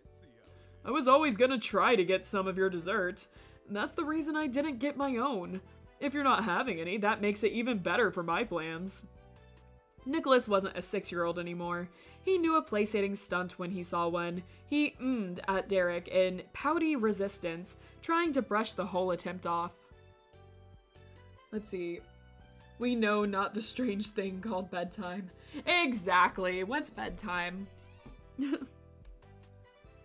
Yet Derek had grown in that time as well. He hadn't lost his knack at tending to his baby brothers, even if it took more effort. He pretended to be oblivious to the rejection. "Rain, could you get me that box?" There was a groan and a sliding shuffling sound. Nicholas had shoved the box through the opening between the driver's seat and shotgun. Just like the guessing game, he wasn't going to win this. "Okay." You took the Zake box from Nicholas and brought it to the front. The lid was already open, and you got to peek at the eclair puddle. It was only about half as tall as it had been originally. The structure of the filled treat had collapsed in on itself. The paper dolly underneath was completely coated in liquefied chocolate frosting and pastry cream. Let's see. We'll hold the eclair out towards Derek. Your fingers sunk into the sides of the overheated pastry with no resistance. They were immediately covered in sticky ooze, bleeding out from the insides. There was no way to do what you wanted to do without getting messy, but it was the path you'd chosen. You made your best attempt to avoid the cars suffered the same fate as your hands as you inched the eclair closer to Derek's head. Whoa. The unexpected confection floating in Derek's peripheral caught him entirely off guard. He gripped the wheel harder, while enthralled whispers could be heard from the two audience members. You were sure he might have had something to say at your stunt, but he kept himself composed and casual. He was driving and his little brothers were watching. Thanks, Rain. That makes it easier. His eyes stayed on the road, and he turned his head over ever so slightly to reach the treat. He didn't waste any time taking as large a bite as he could manage. He barely seemed to chew it before he swallowed. It isn't bad. Not too sweet. I'm honestly impressed. Xavier's a damn good baker.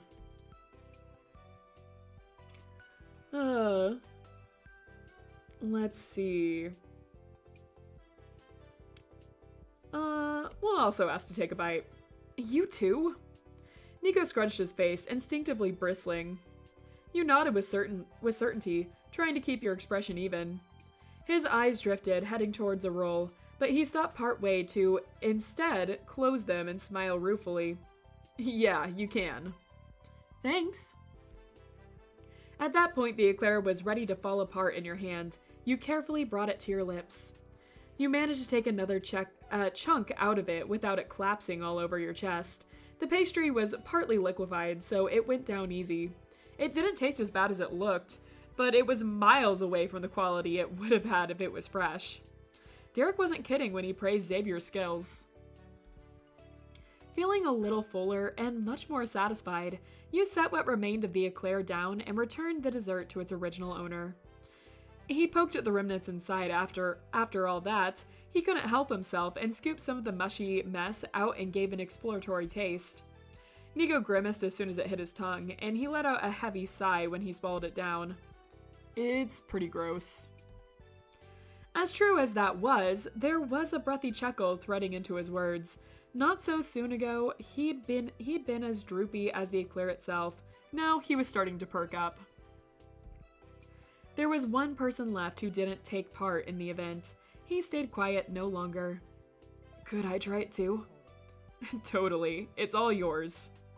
The box was unceremoniously dumped into George's legs. He awkwardly grabbed at it to keep it from falling onto the floor.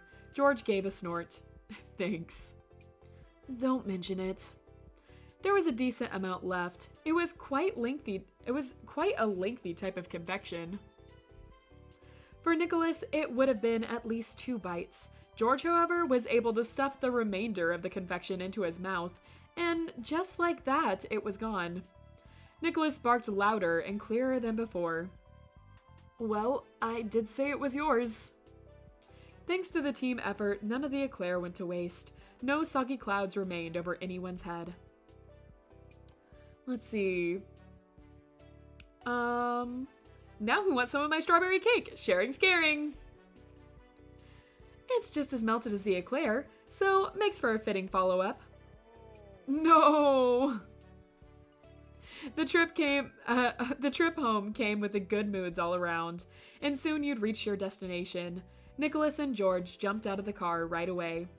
Derek took a second to gather up the gift he'd gotten for his father and the card for Mr. Holden. You made sure you got your own stuff too before following after the boys. Nicholas left you right in with the house key. As you swung the door open, he announced the group's arrival with a grand cheer. We're back! Welcome home! His mother and father returned the call with a familiar greeting of their own. They'd been taking it easy on the couch with the TV, but it was promptly shut off with a click of the remote. Their children were entertainment enough. You, Derek, and George stood around in the front of the living room. Suarez child number 3 skipped ahead, going all the way around the back of the couch. Nicholas draped himself over his dad's shoulders and snuggled up to him from behind. Let's see. And back, Mom made some burgers. Nice! Call me Cove because I'm going to absolutely demolish this food. Yeah, absolutely. That sounds good. How dare they take over our strawberry cake? We offered it, to be fair. Oh. Happy Father's Day. Mr. Suarez reached up to clasp Nico's arms warmly. Thank you, my wonderful son. The well wishes were echoed by the older 2 brothers in unison. Happy Father's Day, Dad! Thank you as well. Let's see. Happy Father's Day, Mr. Suarez. It felt totally natural to join in on the merrymaking yourself. The content smile on Mr. Suarez's face confirmed that.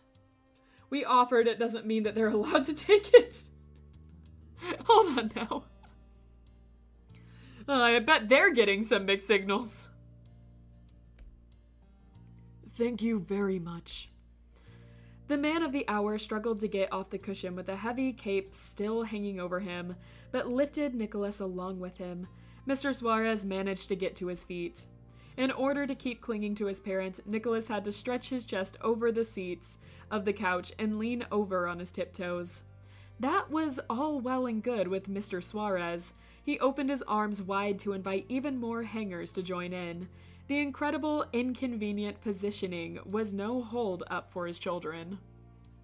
He doesn't look like he shares his cake. Yeah, I don't much of them do. Would you share your cake? It's strawberry cake, come on. Derek and George shuffled in between the coffee table and their dad, carefully arranging themselves around each other and Nico. The group came together like pieces of a puzzle, only being able to attach in specific, perfectly aligned slots. Of course we join in. You had to make some mental calculations on the angle and trajectory before attempting a move. There was a single path, and that'd work, and you took it. Squeezing just barely in between Derek and George, the airtight embrace shook with rumbling laughter. Mrs. Suarez had a front row seat to the love fest. She couldn't possibly move from her spot on the couch, with her two largest sons blocking the way. Their mom sat tight and even managed to squeeze in one hand to rub her husband's lower back. All the love in the world being poured over Mr. Suarez had him flushed with pride. He spoke to his lovely family with as much affection for them as they had for him. Of course I'd share. Uh-huh. Well, maybe we have one nice person in chat. I'm so grateful to have you all here. Glad to be here. Yeah, glad to be here. Nico chirped, a self-aware mimic of his older brother. What they said. Me fourth. That comment was the cherry of the silly sundae. The brothers snickered along with you. The bonding moment came to a sudden and abrupt end as Nicholas's grip finally slipped from his dad's neck. He collapsed like a broken bridge and swung face forward into the backrest of the couch with a puffing gasp. His long hair spilled over everywhere. Oops, are you fine, Nicholas? Mr. Suarez craned his neck over his shoulder to peer down where his youngest child landed, still flat against a pillow. Nicholas stuck a thumb up into the air. I'd share a piece of mine as long as a slap to the hands. I see. That drew out snickers from the whole crowd, but it was mutually agreed that giving each other some space was for the best. The Suarez men shimmied one after another past the furniture and into the dining area. The last one in the pack was Nicholas, who finally pulled himself upright. The misses of the family left the couch behind as well. It was a full migration to the open area of the living room. The flow of conversation continued from there. How's your day been? Derek clapped a hand onto his father's shoulder. What were you up to while we were out? With great excitement, Mr. Suarez answered the question. I took a nap. No, relatable. That is absolutely so relatable. That's cool, Dad. It is. I hope the four of you had a pleasant afternoon as well. We had fun. We made the most of it. George and Derek both nodded, not needing to add more to that. Good to hear it. More current experiences were shared, funny anecdotes were told, stories soon lately were recounted. That was until a bold set of knocks startled everyone to attention. Shock rapidly sparked into joy. My friend is here. With that cheer, Mr. Suarez hot-footed it to the door. He got dibs on first greetings this arrival by default. It was his day after all. I was going to say it was his dad. BRB going to wash my dishes? Okay. Okay. And just as he thought, Mr. Holden had arrived. He stood in the doorway with a party-sized grocery store fruit platter in hand. If he had more time to arrange an order, you were certain it would have been a fruit bouquet instead. Welcome, please come in. Don't mind if I do. This is for you. Mr. Holden placed the plate of delicately arranged fruit slices into his friend's hand as he passed through. And everyone else, I figured I should contribute something. How kind. The two strolled further into the space. Mr. Holden stopped in front of the group.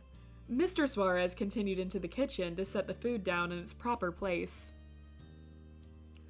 We'll give Mr. Holden a hug, too. Separating from the rest of the group, you welcomed your former neighbor with a warm embrace. He held you back delightedly.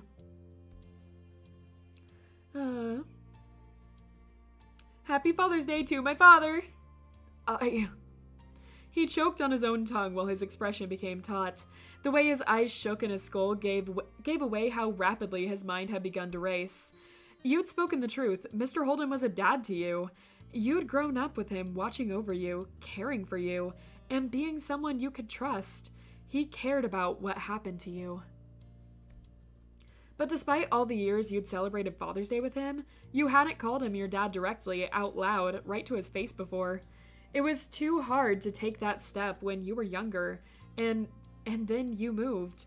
You finally had a chance to say it in person, and you weren't missing it. He blinked rapidly, trying to clear his head, and the glossiness in his eyes, it mattered to him the way it did to you. Thanks, Rain. I'm really a real happy father, and a lucky one to boot to have a kid like you. Oh, it's so cute. It's really sweet. Your heart swelled at his unconditional acceptance. There wasn't a need to think of him as a dad-like figure in your opinion anymore. You could view him as your truly believed just your dad. The significance of the exchange wasn't lost on those around you. No one interrupted or probed you with questions. They waited until you and him were ready to leave that moment and step forward. Mr. Holden's grip naturally shifted into a particular hold around your shoulders, keeping you close while still freeing himself to greet the others. Then he cast his gaze over the Suarez family and addressed them good-naturedly. Hey, everyone. We just made it. Thanks again for the invite. Of course. It is good to see you, Cliff. Now it is a party. The two men shook hands firmly, a friendly greeting between the two longtime business partners. George raised an eyebrow in confusion. We? Me and phone, and by that I mean me and my son, who's gonna call. It should be any minute now. Any minute, Cove would be calling in any minute. It felt like an eternity since you had last heard his voice. True, there were a few people you'd spend more time with in your life than Cove Holden, yet there could never be too much of that. The sooner that phone rang, the better. Would you mind if I put him on speaker? He can celebrate the celebration. That would be wonderful. Fantastic. How have all your kids, or rather your mature grown-ups, been? Oh, we can still hang out with Cove's dad. Yeah! Arguably the most mature of the grown-ups, Reference spoke up with his arms crossed casually. It's been good. That's what I like to hear. Mr. Holden gave you one more affectionate squeeze before letting his hand drop back to its side. It was then that there was one final arrival of sorts. It came from the gentle strumming of a guitar, a customized ringtone. Ah, that's Cove! The soothing music contrasted gently with the absolute panic it stirred up in Mr. Holden. He fished his phone out of his pocket, nearly dropping it in the process, and hit the answer button. In that moment, like that where you could see most clearly how the man in front of you had fathered his son.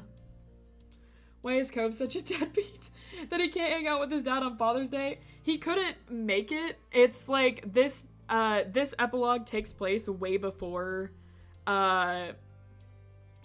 Cove's epilogue, and so Cove is planning on going out when that epilogue happens, but like because of that he can only make one trip out, so he can't make it for Father's Day, which I'm not buying. Cove could still have come up with me. Come on, man.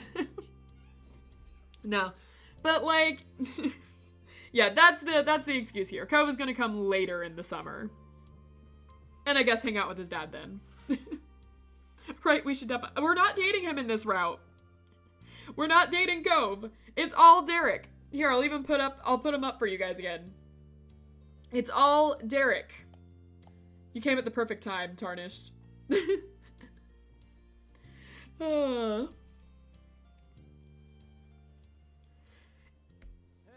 Hey, sport. Yeah, yep, I'm with the Suarez family. It's their place. Hold up, I'm gonna put you on speaker. Mr. Holden took the phone off of his ear and tapped the screen once again. There was a moment of silence. Cove is falling a lot on my concept. Yeah. Then a soft, tepid, disembodied voice came through the device from miles away. It was one you could recognize anywhere. I? Oh, wow, they went with that Cove. Man Bun Cove. Definitely not the one we chose. That head does not go with that body. I don't know what you mean. He looks perfect. Hi, we can hear you. Hello, Cove Holden. Hi, Cove. The entire Suarez family spoke up in good cheer to welcome their guest and their friend. Oh, great. Hey. A fuzzy breath came through on that reply. He was relieved at the warm reception. Cove couldn't help being a little awkward joining a party, even when he was not physically present in the room. Oh my god. I missed you, Cove Holden! Gotta go for the all caps. All trace of nerves and hesitation in Cove fizzled into nothing under the powerful rays of his own self-created sunshine. Hey, Rain, thanks for keeping my dad company. She's a great kid. Yeah, I think so too. His words were as soft and pure as afternoon clouds. Aw, thank you guys. So, happy Father's Day to both of you. Thanks. It is a happy Father's Day. It took a minute, but Mr. Holden eventually remembered that you don't have to hold the phone when it's on speaker. He placed it down on the counter for safekeeping and to give others more room to gather around. With a clear clap of her hands, Mrs. Suarez called the group to attention. Her eyes were squinted up from her smile-raised cheeks. Before it gets any later, how about we give Dad his gifts? Mr. Suarez had distracted himself with the fruit platter Mr. Holden provided, but the promise of new presents drew him back into the main space of the room. Yes, I'd like my gifts now. She's totally doing your job, Cove. Yep, I'm here as a Cove replacement. Let's do it.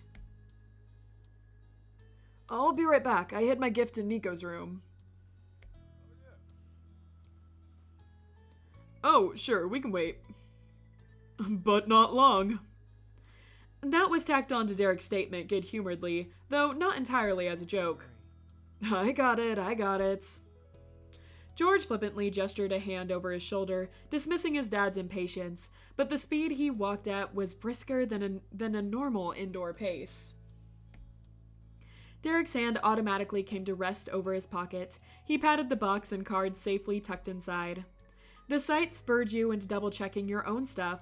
All was well and ready to go. Why George had to stick the gift inside someone else's bedroom became all too obvious when he re-entered the hall. 2 free-form bouquets of beautiful flowers were spilling over the hands grasped around them. Oh! It was a fitting choice, as a thrilled smile bloomed on the recipient's face. The middle Suarez son twisted his arms closer to himself. A few petals brushed against his cheek.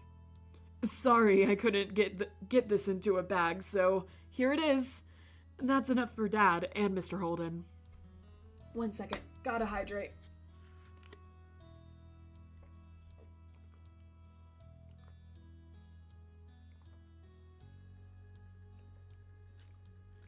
Alright.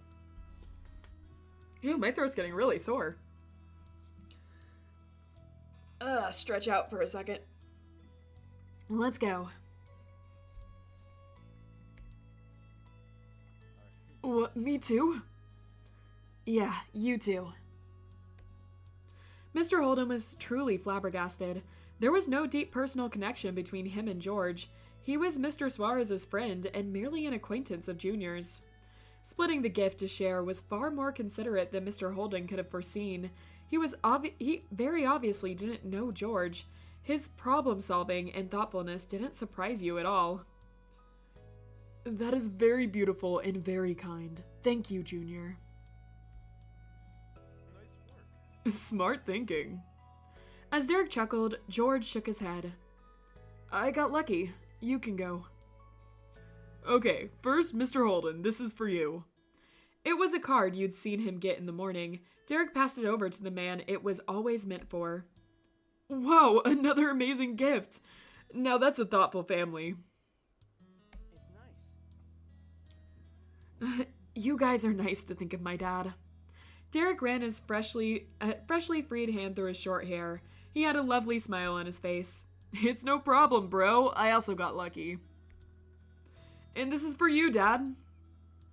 Derek brought out the sleek package and held it out for the taking. Mr. Suarez plucked it gladly. He tucked the bouquet under one elbow while pulling off the top of his new present. A tie! I will use this often. Thank you, Derek. You're welcome. You're welcome, Dad. Mrs. Suarez rubbed Derek's back, watching her husband admire the accessory. That will look great on the new shirt I got him. She winked knowingly and headed off the questions. She winked knowingly and headed off the questions that statement might bring. I let him open that one earlier, so he didn't have to wait all day before presents happened. Not a tie. He liked it. No wonder he'd been so well behaved. He'd been preemptively mollified. Mr. Suarez whistled innocently, shuffling around the tie in the box. Thank you again, my lovely wife. He was fully basking in revelry. Meanwhile, his supportive partner took the initiative to bring out a couple of vases for George's flowers. They looked even better fully spread out between the glasses. Okay, I'll give the gift exchange now. I bought something for Mr. Suarez and Mr. Holden. Hooray! Oh, Rain, you didn't have to do that. Lame. What's wrong with the tie? I wanted to. Exactly. Do not reject such generosity, Cliff. Right, you're right. I'm glad you did. Chuckling at the childlike joy of one father and the schoolboy shyness of the other, you lifted up the gift bags from earlier that day. The one for Mr. Suarez went over towards him, and same for Mr. Holden. They both accepted the proper present from your hands. After sharing excited glances with each other, the dads of the day opened the gifts at the same time. You kept it safe and simple, and it went well. Mr. Suarez had a smile on his face, and he realized what it was. This will be very useful.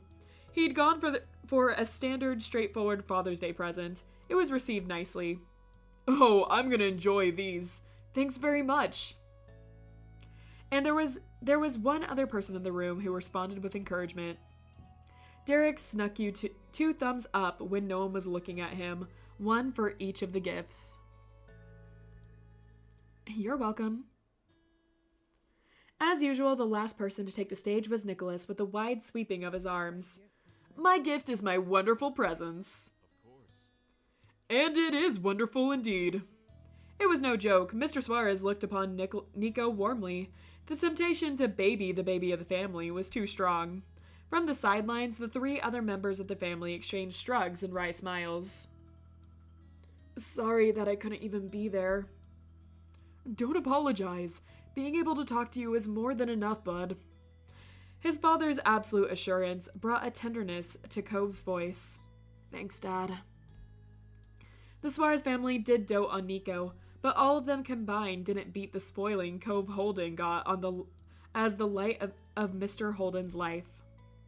After the highest point of excitement with the gift giving, the casual get-together wound down even more. You and the trio of brothers were flanked around Mr. Holden's phone like a team huddle. Each person leaned against the counter, resting on their arms, but turns were taken on whose face was stretched out on the center of the circle closest to the phone.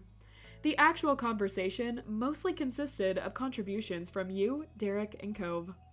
The two younger brothers were focused on listening, trying to catch new bits and pieces about the person on the other end of the line. Let's see, a tie on Father's Day is like socks at Christmas. Really? This is the first time I'm hearing that. It was a friend of Derek's who they rarely had direct interactions with. In their minds, the green-haired man named Cove was an enigma. Reminiscing with your pals in front of an audience was an interesting experience, but that only counted for the children in the room. The parents were busy with their own activities. Mrs. Suarez had reclaimed her comfortable spot on the couch. There was a book in her hands. Her second gift of the day was not behaving like her kids and giving Mr. Suarez space to talk to his friend without scrutinization. The pair of fathers sat together at the dinner table. It was close enough to the group that occasionally a word or phrase cheerily bellowed in the background, penetrating the line and pushed into your awareness. Mr. Suarez and Mr. Holden were shooting the breeze about life, love, and work, as far as you could tell from the vague, half-considered idea you had about it. But your ears perked when a name was clearly and intentionally called. Derek. Wow, okay, my voice. Derek. Derek's head lifted over the crowd, pushing upwards with his hands against the tabletop. You made the same motion, finding the interruption as attention-getting as your own name would have been. A grinning Mr. Suarez was the sight that greeted you. He was scheming something, that much was obvious. Derek hummed, the gears were working in his head, on why he was being summoned, and just him. No answer looked to come to his eyes. Realizing he was keeping his expectant father waiting, he dropped back down to be almost level with the phone. I've got to go for a second, Cove. Talk to the bros. Tell them about Nevada. They've never been. Okay. Nevada? Derek slipped past his little siblings. The two waved him off without looking away from the screen. He took wide strides to answer the invitation. You remained slouched against the counter at counter edge, your back turned to the table, but your focus on outside stimulation had flipped. It was the conversation happening at the table that you were conscious of. The words bubbling from the phone faded far into the backdrop. What's up? We have a lunch event tomorrow. Right, I remember something like that was happening soon. It's not your party. You're invited to just show up. How good that you know so much already. You see, Mr. Holden does not prefer to attend such networking gatherings. It's true. Mr. Holden's voice rang out completely unapologetically. If you were watching, you'd bet he was shrugging his arms exaggeratedly. The only worse parties than those are funerals. That is why I need my very professional business partner, Giorgio. Both the Suarezes chuckled at Mr. Holden's frankness. Hearing just the sound of it made you realize how similar Derek's laugh was to his dad's. It was so much deeper than it used to be. Yes, usually it is a given that I would be the one to attend, although there is now another option. I could have my responsible son attend as our representative. You didn't have to peek over your shoulder to see the amazed expression on Derek's face. You could picture it perfectly. That's an idea. I'm on board. It suddenly felt like it was Derek's birthday rather than Father's Day. You could still remember when Derek helped his dad with his business as an equal, was just a far-off imagination, a fanciful thought for someday, and now you are present when it became a reality. It had sent Derek off into the clouds temporarily, but it wasn't a dream or a joke. It was an actual situation he was present in. Derek gathered his thoughts and gave it a grounded response. Sorry, I can't. I've got plans tomorrow. That's understandable. Derek Suarez in demand by all who know him. Not by everyone. Derek snickered shyly, and it seemed the exchange was already reaching its conclusion. Let's see. Wait, who said it was a tie? It was in there. Was it Cove or George? It was Derek. Yep. Though Momster already beat me to saying all that.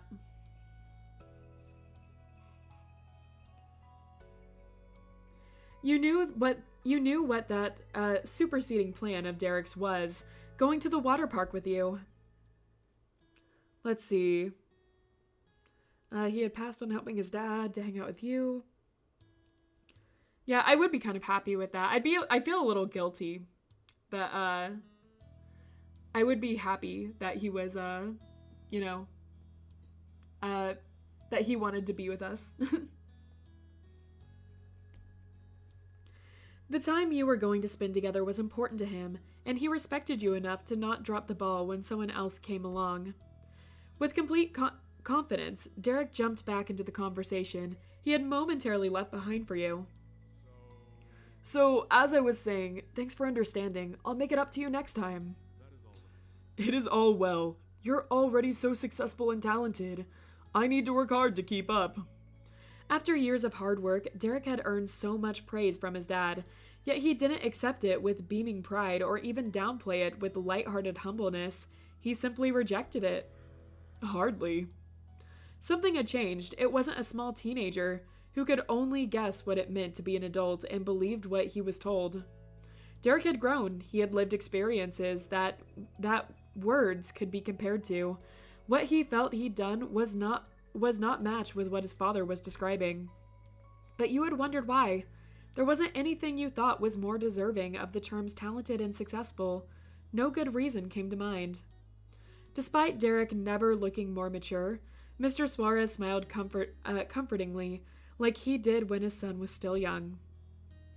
It wasn't a gesture lost on Derek. He once again showed that he was not a child. It was Father's Day, not the moment to worry his dad. He winked, smirked, and managed to smooth over the minor bump. You're still way ahead of me. And that was the end of that. Later in the evening, a hearty homemade dinner was served as the final event of the occasion. The fruit platter had a place on the table as a side dish. It was thoroughly enjoyed. But eventually, George stood up from his chair. He explained he needed to start heading back to his dorm. Mr. Holden had to agree. He had an even longer trip home ahead of him. He collected his phone and patiently allowed Cove to give a long, drawn-out goodbye before the device was finally put away. It only made sense for you and Derek to take your own leave, too. The permanent occupants of the house, Nicholas, Mr. Suarez, and Mrs. Suarez, thanked everyone for coming. One last set of Father's Day well wishes were given, farewells were exchanged, and then it was time to go your separate ways. As usual, Derek grabbed the door first and held it open for George, Mr. Holden, and you. You thanked him while you went through. His parents and the youngest brother stood by the living room the entire time. Derek called out over his shoulder with the last note of the day's gathering. Have a hell of a day, everybody. Thanks for letting us be here. Then he followed you and shut the door behind him. As soon as you both climbed into the comfortable seats of Derek's car, he was ready for a new adventure. What's the plan now? We've got what's left of the day to ourselves. I'm not sure. You intended to really consider the question, but not a single thought had a chance to fully form before Derek sent disconnected mental threads flying with a shout. Wow, abandoning his dad like that. Yep. Can you believe she's actually reading instead of talking to us? I'm trying to bounce it, get through some sections, and then look at chat, you know. This stream is gonna be over 4 hours. I'm looking at the time. I already know we're going to the water park, and that's gonna be a thing. I don't know how much longer this chapter is.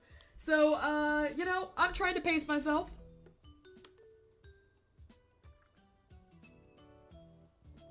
Ah, man. I'm gonna drink a little more. Hold on.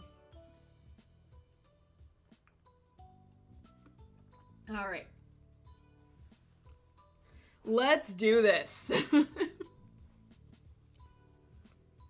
You intended to... no, wait, we read that. Oh, shoot. What's wrong? You forgot the game console. I was thinking it. You forgot the game console. He had knocked against the back of the seat, and he slid lower in defeat. I didn't get the console from Nico. That's what we could have done, obviously. We'd already set everything up. Almost everything. Not sure your fish throat can take it, Angie. I'll do it! Just watch me! Derek offered an apologetic grin. That's fine. A lot was going on. We tried. A for effort, huh? Yep. I'll take it. He scraped himself up and off the chair, choosing to lean over the steering wheel instead. Another day then. It'd be way too awkward to go back there and peg Nicholas for a switch. That's something we gotta play smooth. But without it, there's not much to do with the apartment. Words drifted off. His mind was working, and without another interruption, yours was as well. The loudest sound in the cabin of the steering wheel was Derek drumming his fingers against the steering wheel. What did you want to do? That was the question. You had a starting point. It was worth considering, not just what to do in general, but what you could do while you were in this location. There's other fun things we could do, such as painting your nails. I suppose. That location, of course. You couldn't be far from the big park your mom sometimes took you to, the same place Derek frequented with his brothers. We could stop by the big park, or the normal park to you. Totally, that'd be perfect, and I know exactly how to get there. Buckle in. He didn't have to tell you twice. You snapped the seatbelt into place for a ride, anticipation stirring in the air, and the car switched to life. Then Derek pulled out into the street. The park was even closer than you'd guessed, because more minutes after you'd come up with the plan, it had been executed. And luckily, there was a few free spots on the lot. Parking at the park was no trouble. Derek did a hop, skip, and jump over the door, all around the back, and bit inside the popped open trunk. He rummaged around for a moment before slamming it shut. You joined him outside and spotted immediately what the mini pit stop was for. He locked the car with the clicker in one hand, and tucked under the other arm was a well-worn soccer ball. Everything was ready. You and Derek leisurely wandered down the path towards the heart of the park. When you officially arrived at your destination, the sun was barely peeking over the horizon. It wasn't dark quite yet, but shadows were threatening to fully embrace the scene any minute. Scattered clumps of strangers enjoyed the summer evening all around the perfectly trimmed field of grass. Parents with their children, groups of teens, elderly pairs, people of all stages of life were there to share in similar yet entirely unique experiences. He should propose and get it over with. I don't know if Derek will propose, since there's not a wedding DLC. And, we haven't even confessed yet. Derek stood by your side. You could hear him inhale deeply through his nose. He took in the sight contently. You glanced away from the wide expanse in front of you to face Derek. He smiled the moment your eyes met. The ball was shifting from one hand to the other. Want to kick this around? I'd like that. Cool. The two of you claimed a far corner of the grass for your own purposes. No one was likely to interrupt you or be hit by a misfired ball there. Derek let the soccer ball fall to the ground with a slight bounce. He warmed up by juggling it to side between his legs, popping it up on the top of the foot and letting it drop off again. Working the ball over that way was second nature to him. Derek might not even have intentionally decided to do it. It was purely habit. But then he rolled the ball your way with a tap of his toes. You put more distance between him and you before kicking the ball across the field and returned to its sender. He caught it effortlessly under his heel. The game was on. Back and forth, an easy rhythm developed between you and him. There wasn't anyone in the world you could sync with better than Derek. Thanks for not canceling our plans with the water park. I wouldn't miss it for anything. And you didn't doubt that for a second. The day grew later and the park slowly emptied of other people. In the quiet of twilight, the smacking sounds of soccer ball against feet echoed loudly. One catch of Derek's was especially impressive. He'd stopped the ball without looking, his fond green eyes squarely on your face. But the longer you played, the more the light of his features dimmed. It had been a gradual decline. Now that you'd noticed it, however, it was impossible to ignore now. He weakly passed the ball over to you, and it was going to stop short. You had to jog closer to him even to get to it.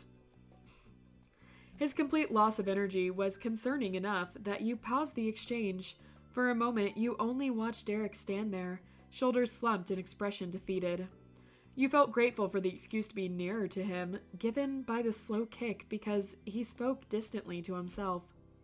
It would have been impossible to hear from the full link that used to be between you, and you still had to strain your ears not to miss his words. I can't believe how long it's been. I'm here with you, in my old park. So much is like it was before, but it's not the same. Why can't I feel the way I used to about it? He mentions a similar sentiment at the mall, and when you visited Sunset Bird too. Derek pushed it off each time before. That thought had continued to eat away at him despite how much he'd avoided confronting it. Let's see. Derek, what happened? I know something's bothering you. You pointedly sent the soccer ball over again, putting the ball literally and metaphorically in Derek's court. He pressed the ball under his heel and stared at you just as hard. Distant lamps flickered on around the park. The darkness in Derek's features was contrasted even more strongly when lit up from behind. It was much later than you realized it was. You know, my life story, most of it at least. I wanted to be good at sports, and I tried. In high school and college, I put my all into it. After that, there's not a lot of ways you can go further with it. You can coach, or teach, or aim to go pro. I had that chance. I could have tried out to make playing an actual career. Really? That was incredible, and it left you entirely stunned. In all the calls you had, and during the entire time you'd been here with him, he'd never hinted at anything like that. That's right. He owed up to the admission with deeply furrowed brows and a self-directed sneer. Maybe I would have made it to the minor leagues, maybe even the majors. Maybe I would have face-planted, but I didn't get far enough to find out because I quit. He twisted away from you with a pained shout.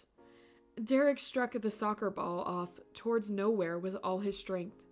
It shot into the distance, vanished completely in the inky skyline before he ever saw it start to slow. Derek stared at where the old ball from his much younger days had gone, even though it was truly and thoroughly gone. I gave up and left, and that's it. Let's see. This is a hard one. I get what he's feeling. I actually, really, really get it.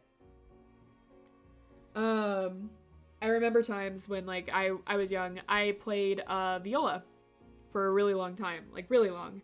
And, I thought my entire life, I'll do music for a living. I'll get into music. Because I wanted to be a singer or a violist or, anything. I just wanted to stay with music. And in high school, I quit. For multiple reasons. There was multiple reasons, but a big one was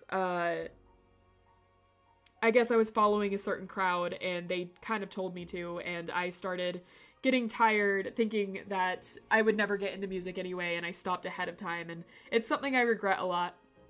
I'm getting back into a lot of that now, but it is something that I think about a lot, that I just left something that I loved and never got back into it. But it's never too late. I'm getting back into it now. I have my regrets, but I have enough life to, try and make things better. And that's how I look at it. As long as I'm still alive, I'm going to try to make it better. And that's why I'm here, right? But yeah, I definitely get that. That struck me really hard. Sorry to go off into a personal story there. That one struck me. Let's see. No, my man Derek is pure. Definitely. Maybe we could give him some advice on this. Definitely. Oh. Poetic. I'm a writer.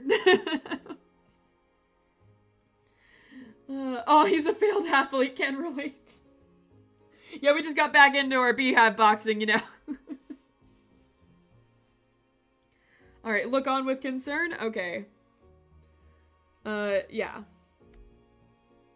Derek's solemn mask stayed perfectly set.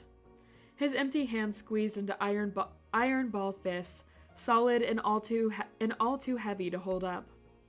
I did love sports. I think I did. Sometimes, I'm not sure I can remember. What I do know is that I had something to prove. If I ever stopped, it felt like I'd be giving up. I'd be quitting and a failure who couldn't cut it. And I could never arrive either. There was always another goal in the distance that I still hadn't reached, so I had to keep going. Derek's eyes were hazy.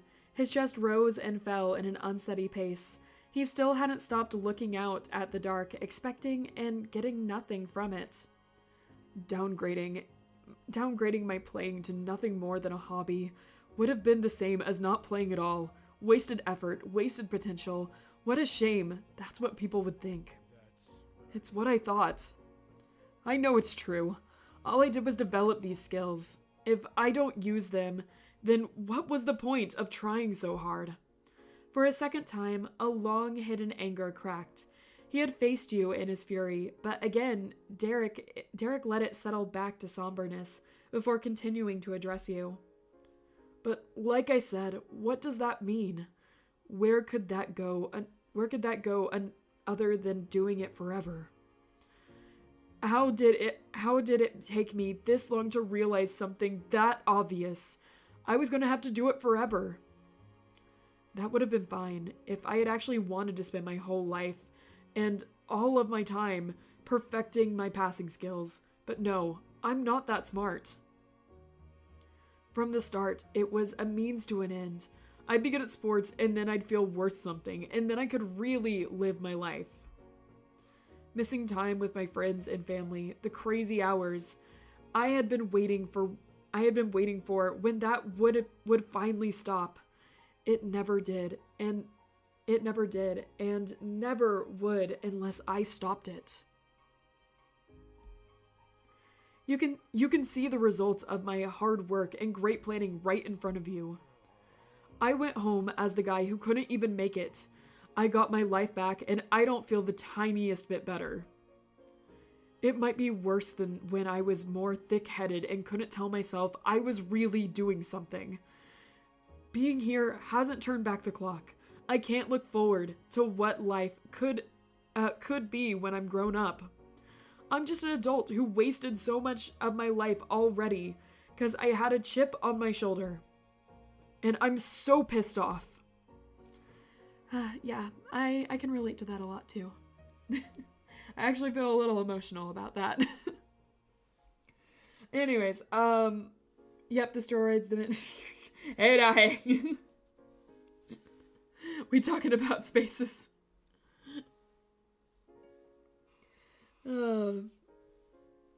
His face fell into his hands.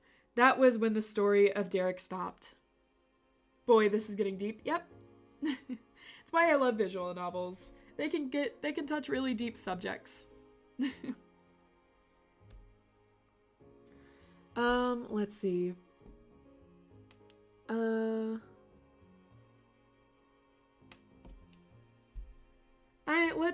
You resolve to reassure him somehow.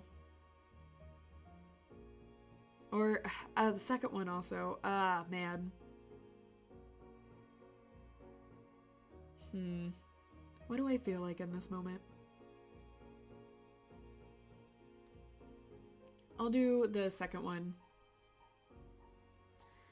How did it end up like that? If there was one person in this world who deserved to hold his head high, it was Derek Suarez. I'm proud of you. You can tell me I'm wrong, but it's true. Carefully, Derek's face lifted. His shoulders remained bowed, though you could see his eyes. Regret is what you saw in them, but you had his attention. you're irreplaceable to your family and to me. No one has your character. No one has your determination. No one considers others more. You're not a quitter, or failure, or anything else like that. I can't let you believe being you is a waste. You should enjoy every day you have coming. I'll be here to remind you of that, and to help make sure it happens. Finally, small smiles began to settle on both of your faces once again. The gloom wasn't insurmountable. Nothing was when you and Derek were together. Reassure, I type slow. You're fine, you're fine. You were a team. It was evident in the way he looked at you. Facing the darkness around him left Derek lost.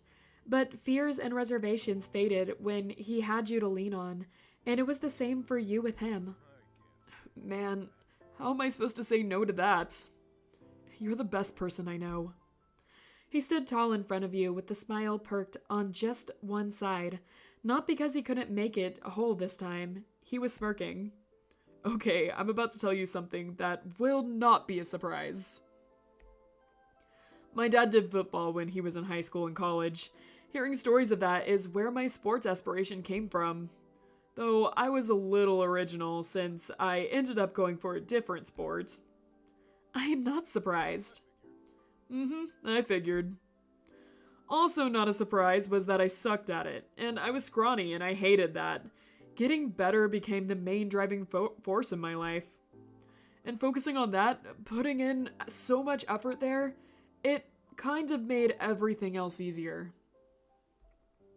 Being the oldest, having responsibilities in my family, having to be reliable, it felt less scary. There was an even bigger goal to hit. Everything else was nothing. I never had to directly confront my feelings of inadequacy and accept myself for what I was, because instead I could say I wouldn't be the way I was forever. I'd become successful. But I put proving myself and being talented over being happy. I missed so many things. I barely let myself see you. And there was no way I could have started a relationship when I knew I wouldn't have been able to prioritize it as much as I should. You deserve better. But things were happening, and you were there through all those years.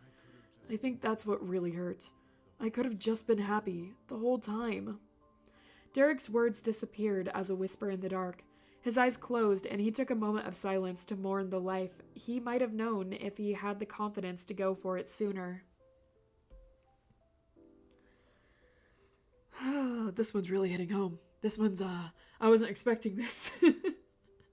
I actually teared up a little there. I'm gonna take a second for, just like, give me 1 second. I'm gonna hydrate.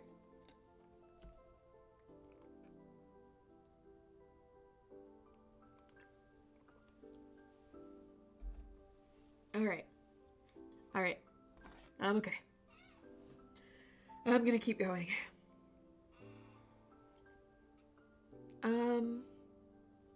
I know it's later than you wanted, but I hope you can be happy now. Your voice reached Derek. His eyes fluttered open, unafraid to face what was ahead of him. I know. Yeah. The only way to make this worse would be to spend the next decade wasting time feeling shitty about all the time I missed not enjoying myself. The irony of that is too painful. And we hug him. After everything, you felt Derek could definitely use a hug. You wanted to make sure he knew you were there. He held you back as soon as you were around him. His body was welcoming and solid against yours. You hoped your presence was as reassuring to him as it was to you. The pounding of his heart told you it at least, had some impact on him. Let's see. Everything you've done and whatever you will do is good for me. Well, that's reassuring. I'll figure things out. But either way, it's still about the journey, not the destination and all that. On the happiest note possible, Derek released his hold on you and ruffled and on you to ruffle his hair. Man, this has been going on for so long that I've already progressed through 3 bosses of Terraria. Yeah, this is a long one. The epilogues are insanely long. Like, Cove's epilogue was almost 5 hours long, and this might end up being longer than it. And I'm not sure, because we still have the next day at the water park. So, I don't know how long this is gonna be. But yeah, I'm trying to finish the epilogue. We're really going for the endurance stream? Yeah, we're going for the endurance stream. On the happiest note possible, Derek released his hold. No, I read that. Thanks, Rain. It's cool being able to talk to you about this. I feel so much better. Derek's face was so hopeful and gentle and wonderful. Rain, Without thinking, you leaned towards him. You were naturally drawn in by his beautiful green eyes. But you tugged forward for nothing. He waved the half-formed statement away, like it was a broken string in his face. Never mind. That's something else I've got to kick around more in my head. Amidst the wash of disappointment, you got a prickling sense of déjà vu. He'd made the same move before. And then, seemingly out of nowhere, Derek let out a bellowing groan. The massive release of air looked to physically deflate his body. Derek's torso dropped lower and lower until he could have touched his toes. He was expectedly flexible.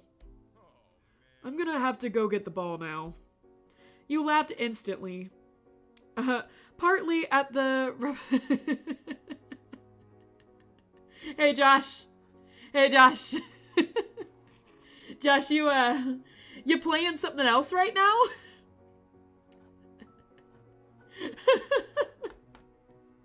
Oh, man. You just got exposed.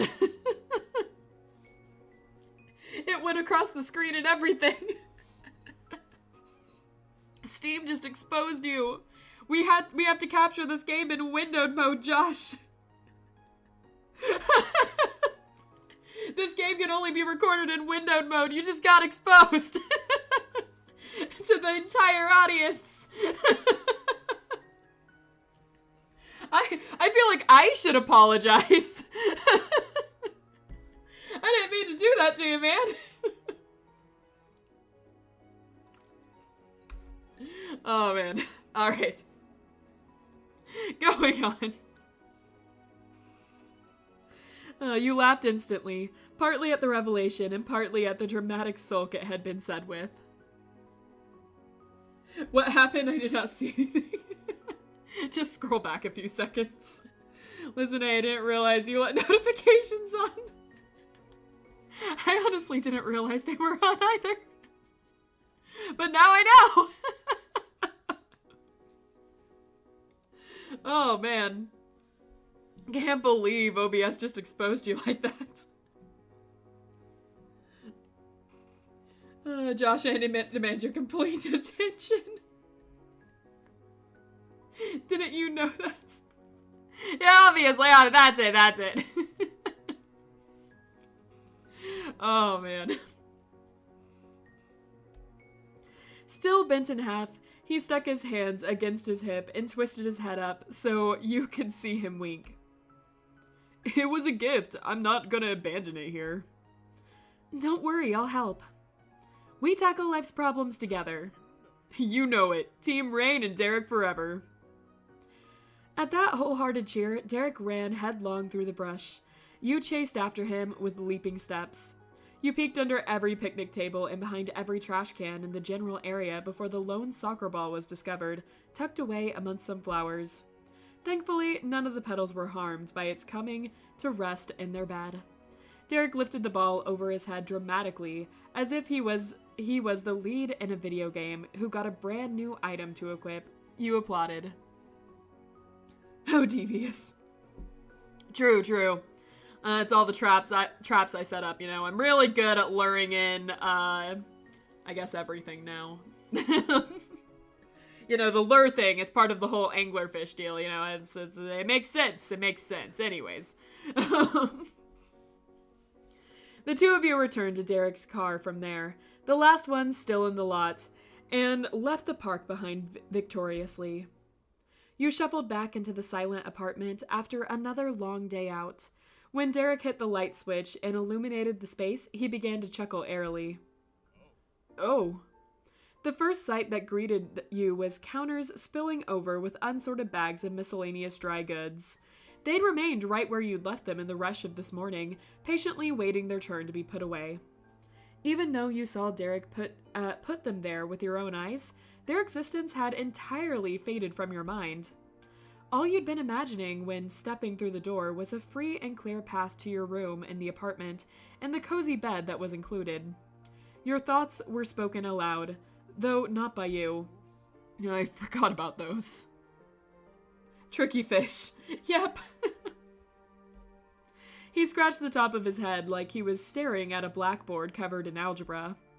But he cleared away the initial bewilderment with a firm clap of his hands. Derek kept them clasped together while glancing at you. You can go get ready for bed. I'll put them away real quick. I'm gonna feel uneasy trying to sleep if I know it isn't done. Let's see. You're such a neat freak, but I'll help. It's reasonable to me. It's so wrong for these poor groceries to be left out in the cold for the whole night. Uh-huh, that's exactly what I'd call reasonable. Time to put them to bed. His brows pinched with a twinge of regret that his problem was becoming yours. However, you didn't need to explain again how that was what you wanted. Derek swallowed the instinct to insist you go rest or apologize and grinned instead. Thanks. Let's do it, team. Derek, how could you leave such a mess? Yeah, how could you, man?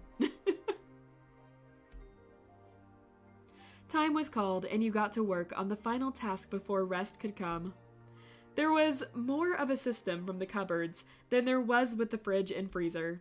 You fished goods out of the bag, passed them to Derek, and he placed them on the shelf where they belonged. And he rearranged his serviceable spice set to make room for more goods. Derek explained his thought process. He preferred having breakfast stuff in one cupboard at the far end of the kitchen, seasoning and baked goods together in another, the shelf closest to the stovetop, and everything else in the middle. When you got in the layout, you switched to putting items away directly instead of playing a support role. With your combined efforts, it only took a few minutes. Oh, gotta get more water. 1 sec.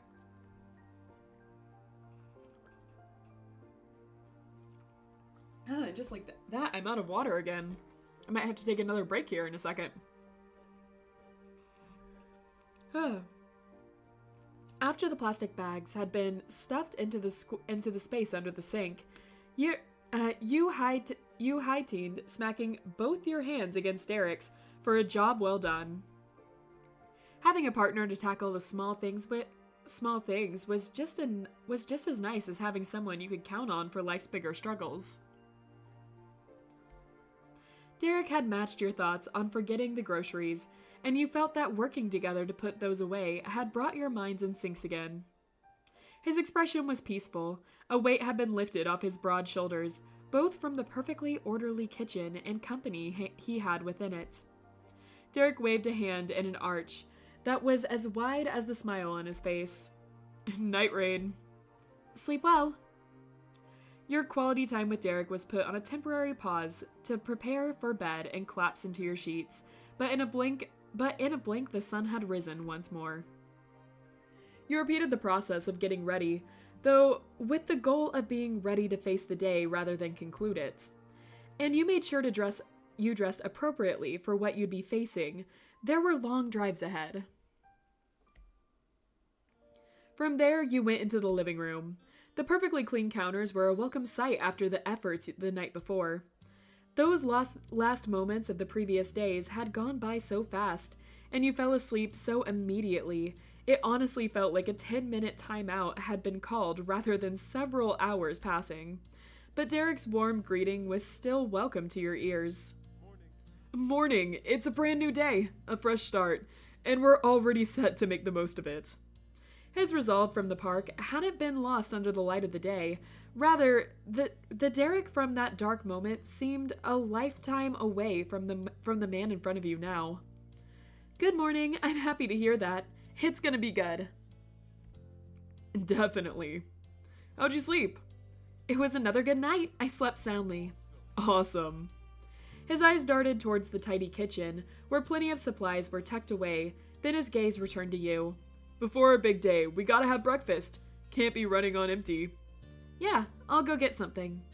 Derek's meal consisted of scrambled eggs and a side of cinnamon steel cut oats, cooked in almond milk. You prepared some eggs with simple accompaniments. Plates, bowls, cups, and utensils were set at the table, and the two of you sat yourselves down in chairs. You noticed Derek focused on a single part of his food at a time. You didn't start working through the oatmeal until the eggs were entirely gone. Between bites, Derek chatted idly about your plans. Do you have a swimsuit? I know I'm asking this now. The morning we're going, I should have checked ages ago. I was excited. But we can stop by somewhere to get one if you don't. It's not your job to make sure I have a swimsuit. If I needed one, I should have said so myself. But I don't. I already got mine. I usually end up needing it at some point when I'm back home, even if I don't always know exactly why. You grew up right next to the ocean. Having swimming gear on hand was second nature. You'd probably bring it even if you were going to the top of a mountain. He snickered. Good point. Let's pack it all up as soon as breakfast is over. We can hit the road right away. Oh, and they have changing rooms there. We won't have to drive all the way there in swimsuits. Just remember to bring it along. It's actually a good idea to bring your swimsuit with you to the top of the mountain. One time, me and my dad took me snowboarding. It was a long time ago now. I don't like the cold that much, but like I had never been snowboarding before, so my dad took me. And so we went up a mountain and we attempted snowboarding for a bit. I'm not the best when it comes to balance. You know, gravity was never on my side. Like you land people. I'm not good with it, and so I fell flat on my face a number of times. It was super cold. We had a blizzard come in. So we hopped in the car to leave, and as we were going, we passed a hot springs that like was just open for the public. Everyone could go in and sit at the hot springs, and like it looked so nice, but we missed it because like we didn't bring our swimsuits. So actually bringing your swimsuits to the mountains, not a bad idea.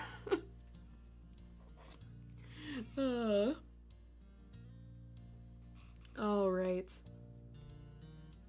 His planning instincts came back in full force as he rattled off a list of potential items to pack, counting them off on his fingers. Water, the swimsuit, a towel, a change of clothes, sunscreen, cover-ups maybe. Let's see. We'll listen to him.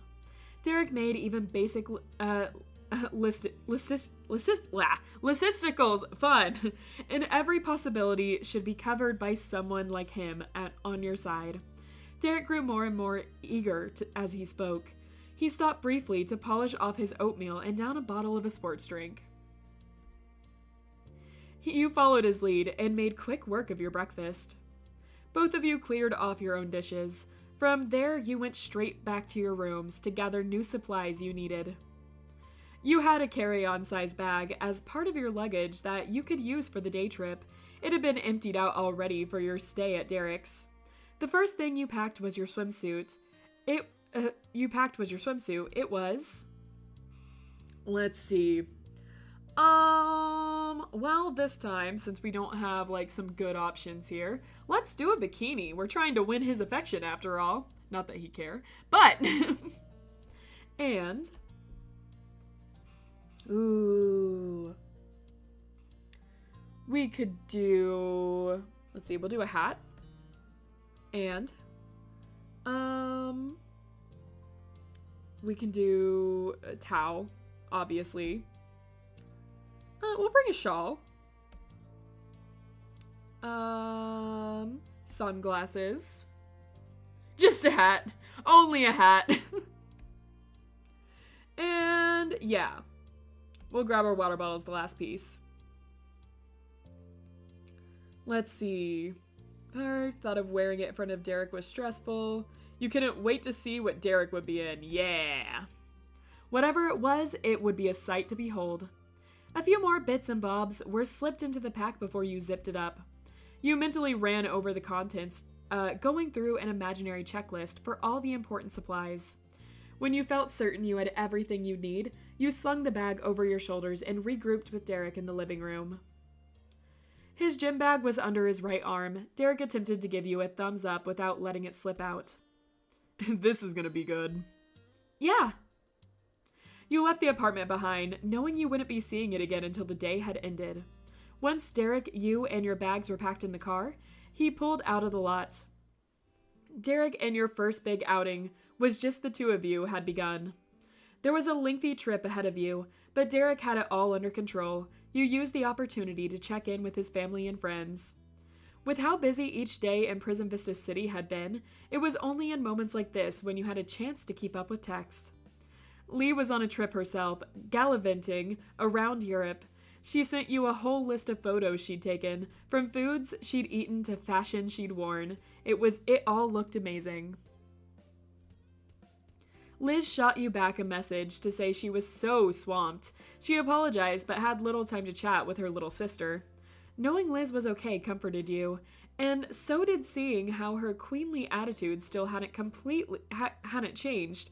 But it was a bit sad that the both of you had such separate lives now that you were grown.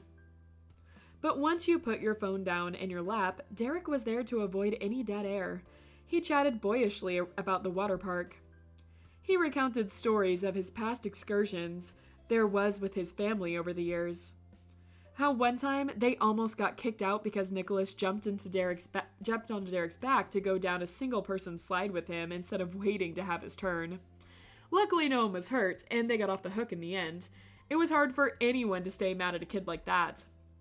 Then, as if his words materialized a mythic lost city into existence, the massive slides Derek had been describing began to rise up against the skyline. The sparkle in his eyes as Derek spotted them only added to the legendary effect of what you were beholding. You'd arrived. Liz has no time for us anymore. Yeah, it's so sad. Before you could enter through the hollowed gates, you had to pay a terrible price, $15 for a one-day parking pass, and then $45 for each ticket. That's robbery. That is straight up robbery. Ugh, that hurt. It was worth the cost, according to Derek, and the exchange was made. The afternoon was young when you actually made it inside the water park. It was a dazzling playground with rides curving and looping through the air, taller than the palm trees, lazily fluttering in the breeze. Their leaves greeted every guest with a friendly flick of the frond.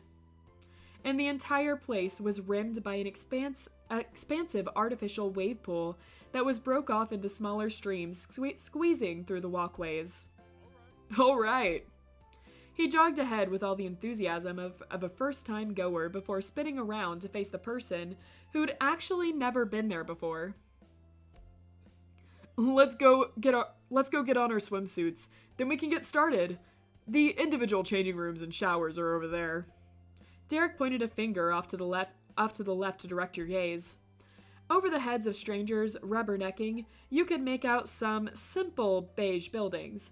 It was the only part of the park that wasn't immediately eye-catching. Plus, there are lockers you can use to keep your stuff safe. Want to meet up back when we're done? That sounds like a plan. See you in a minute. The huddle of two broke, and you got in the line for the bathrooms. Eventually, you each got your own stalls. In the privacy of the small space, you preferred a grand quick change act for no one but yourself. You weren't about to waste your park time in there. Derek and the water were waiting. Though after throwing one set of clothes off and another on, you paused to make sure nothing was left behind. With all your belongings bundled in your arms, you fumbled with the lock and opened and left the stall in record time. You were charged again to claim a locker during your visit. It was the real amusement park experience. With a shrug, you packed your clothes and phone inside for safekeeping. Then you made your way back to the entrance. Through the crowds of other guests, you continued forward until you spotted Derek standing with his now bare feet at the edge of the pool.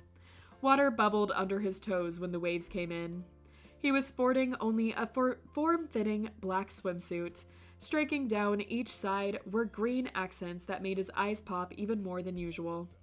Sup, gal? Those verdant eyes were focused right on your yellow ones. The fixation was so intent you couldn't help getting the impression that it was a pointed avoidance of looking anywhere else. Like your swimsuit-clad body, for example. All set? Yeah. Obviously we're going to flirt.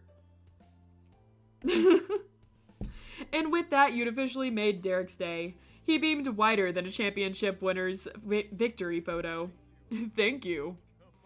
Where should we get started? I would do anything and everything. There's no way to lose. You recollected the main attractions Derek had filled you in on during the ride. With the certainty of an authority on the topic, even though you'd never stepped foot in here before, you told Derek where you hope to start. Okay, guys. There's a few of you left. Yeah. There's a few of you left. What are we riding? All right, we can do some slides. We can swim in the wave pool. Explore the water park. Lazy river. What is it? What are we doing? There's not many of you left, so I'm leaving it to you guys. I would just sit back and watch him. That's not really an option. Slides! Yeah, there we go. Hell yeah. You shot a hand towards the twisting yellow one, making it very clear which you were intent on going for. Derek had a thumbs up for that. Good choice. The two of you raced across the park and came to an abrupt stop at the long, clustered group of people who had the same idea as you. Amusement park lines at peak summer visiting hours were no joke. You inched forward every minute or so. Screams echoed from the top of the stairs as guest after guest hurtled down the water slide. Distant surf rock played over the speakers as you waited for your turn. You didn't even notice it was there until you'd gotten higher up the steps. Ah, my throat! My throat!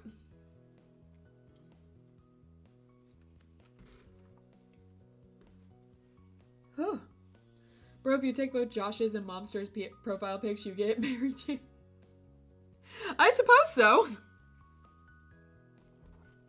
All right. Derek entertained himself and you by doing a little dance and played air ukulele in time for the tune. You snickered all the way to the launch platform. It was a closed top rather than a half pipe. There was a perfectly round opening for the slide that continued into a deep, dark descent.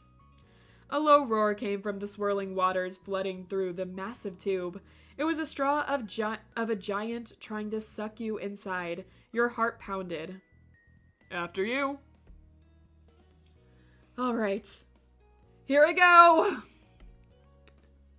The ride technician led you to the lip of the slide, listed off the safety measures that they'd certainly recited 1,000,000 times before, and gave you the okay to push off. There was no need to tell you twice. You scooted your butt right into the surge and you went off. You zipped down and around as you were a gumball in one of those fancy machines that made the treat go through a loop, before arriving in the awaiting child's hand. But the warm embrace that you landed in was an explosion of heated pool water. A massive smile stayed in your face as you surfaced. There was no time to get stuck in a daze. A reverberating woohoo chased after you through the narrow path until once again the water was launched into the air by a dramatic arrival. You and Derek waded through the waist-deep water, catching the breath that had been taken away by the rush. It was a wild ride, but only the beginning. You were certain to hit every one of the half-dozen big slides in the place. Let's see. Do we keep riding slides all afternoon?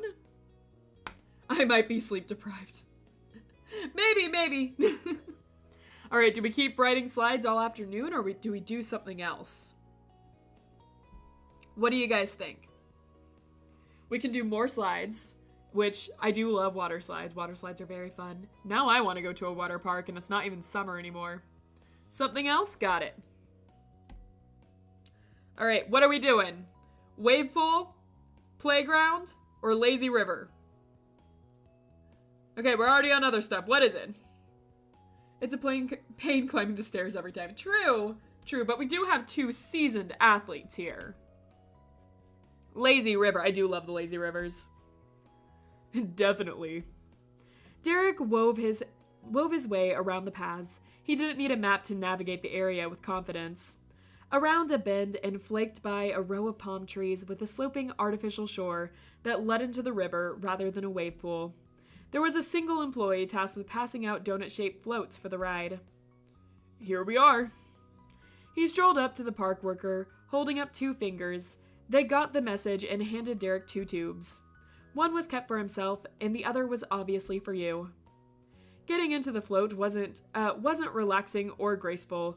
As tacky as it felt when dry, it was a tricky beast to mount when you hit the water. You barely avoided both flipping over the side face first into the river and bending entirely inward and slipping through the hole in the center. Derek had his own tribulations. He gave you space to kick off, but waited too long to follow. You were going down the ride without him. He got into the water in his float and paddled his arms, flailed his legs, and pumped his chest forward and back in an amusing attempt to get some forward momentum going. Hell yeah, we hit midnight. Oh my gosh, it's late. It was not effective, so he went with Plan B. It did not surprise you that he had a Plan B. In a slightly sarcastic move, he got off the tube to swim through the lazy river. Once he reached you, he dove under the surface, came up through the hole of his float, and made use of his upper body strength to pull himself into a sitting position. Finally, you were properly situated. Derek was at your side, and the leisure time could begin in earnest. The sun's heat fell down over you. The world so hard it might have been a physical blanket draped on top of you, but the underside of your body that was dipped in the cool water kept your temperature comfortable. Man, I can't remember the last time I was in this river. Nico never had the patience for it, so we skipped it every time we came here. I can imagine that. Mild conversation flowed on and off about appropriately mellow topics, such as the weather and how pleasant the drive here had been. Between that were moments of quiet resting. As leisurely as the place was, slow and steady could still win the race. You made a full loop around the park and drifted back into the stairway starting bay. Or cove, you might say. You chuckled to yourself and sank lower in your tube. The ride was so relaxing, you'd begun to fall into a special kind of half-awake humor. You're gonna have a rough morning. I think we're all gonna have a rough morning. Used to sleeping late, spoken like a true teenager. Let's see. Nico doing everything he can to make Derek's life worse. Well, you know, it's how little brothers are supposed to do, right? They're supposed to be the chaotic ones. I took a 3-hour nap this afternoon, Chet. That's also spoken like a true teenager. Alright. I guess we'll do something else, you know? We'll explore everything. Wave pool or playground? What do you guys think? We have 2 options here. We'll do both of them, but which should we do first? Demon mask. Not an answer yet, not an answer yet. Waves got it. What a coincidence, so do I. That particular attraction was the majority of the park. It wrapped its way against the walkways and up to every corner. You didn't need Derek to point the way you wanted to go, as you were essentially already there. Derek knew that too. There was no need to pick a different spot of the expansive pool. He just jumped in. You joined him in the water. It was an interesting experience, the wave pool. The pool had a gradually sloping shape with the shore on one side. Waves pushed from one end to the other on a timer. They were going when you got in. You bobbed up and down with their replicated motion of the ocean. Very fun, definitely. Waves are the best pools. I have fond memories. Yeah, I have very fond memories with it.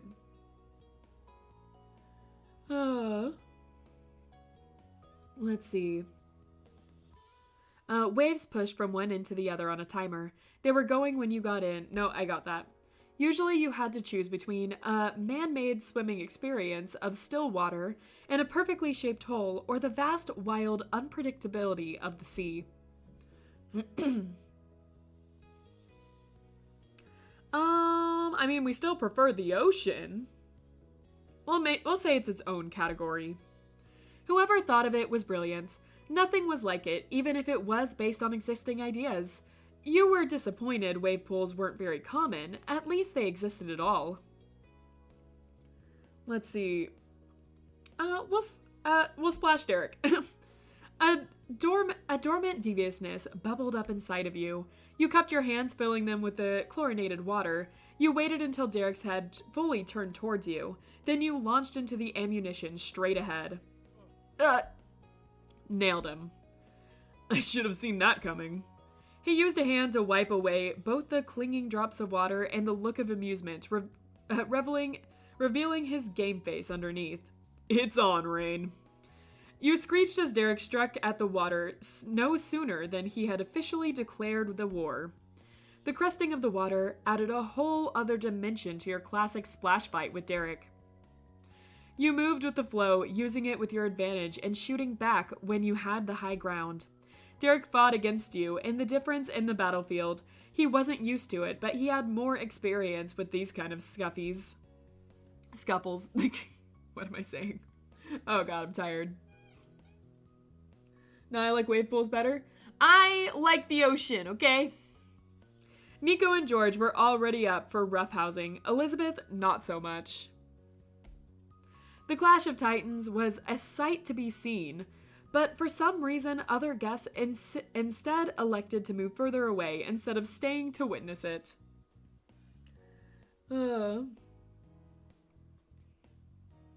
Let's see. Nope, read it. Okay. A truce was called when the both of you were breathless and being eyeballed by one of the lifeguards. Let's see. Then we got out of the pool and we explored the playground. Yeah, we could. It's over this way. The slides were front and center in the park. Derek brought you around behind them. There was the water playground. A rubber-coated floor with a few inches of water covered the entire space, clearly differentiated from the area from the rest of the park. At the heart of it was an impressive jungle gym with multiple levels of bridges leading to different structures and water jets shooting out everywhere. But the star feature was a truck-sized bucket threatening to spill its contents over at any moment. It was a Saturday morning cartoon playhouse come to life. All right. I'm gonna say, take 5 again, guys. I need to grab more water. And my throat is, like, closing up again. So, just 1 second. Just 1 second. I will be right back. I will rush this one because I know we're gonna reach the end soon. So, be right back.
Okay, I'm back.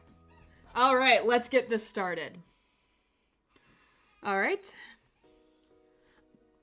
Already read this part, yeah. That section was mostly for younger guests, based on the signage and the fact that it was full of kids, but was big enough for grown-ups too, and you didn't want to miss out on anything.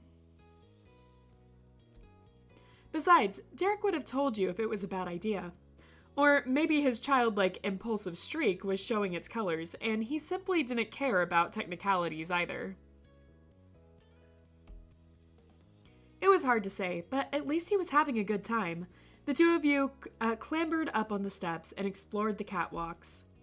Derek ducked and weaved to avoid the spray of nearby fountains before intentionally sticking his face into the one closest to the jungle gym.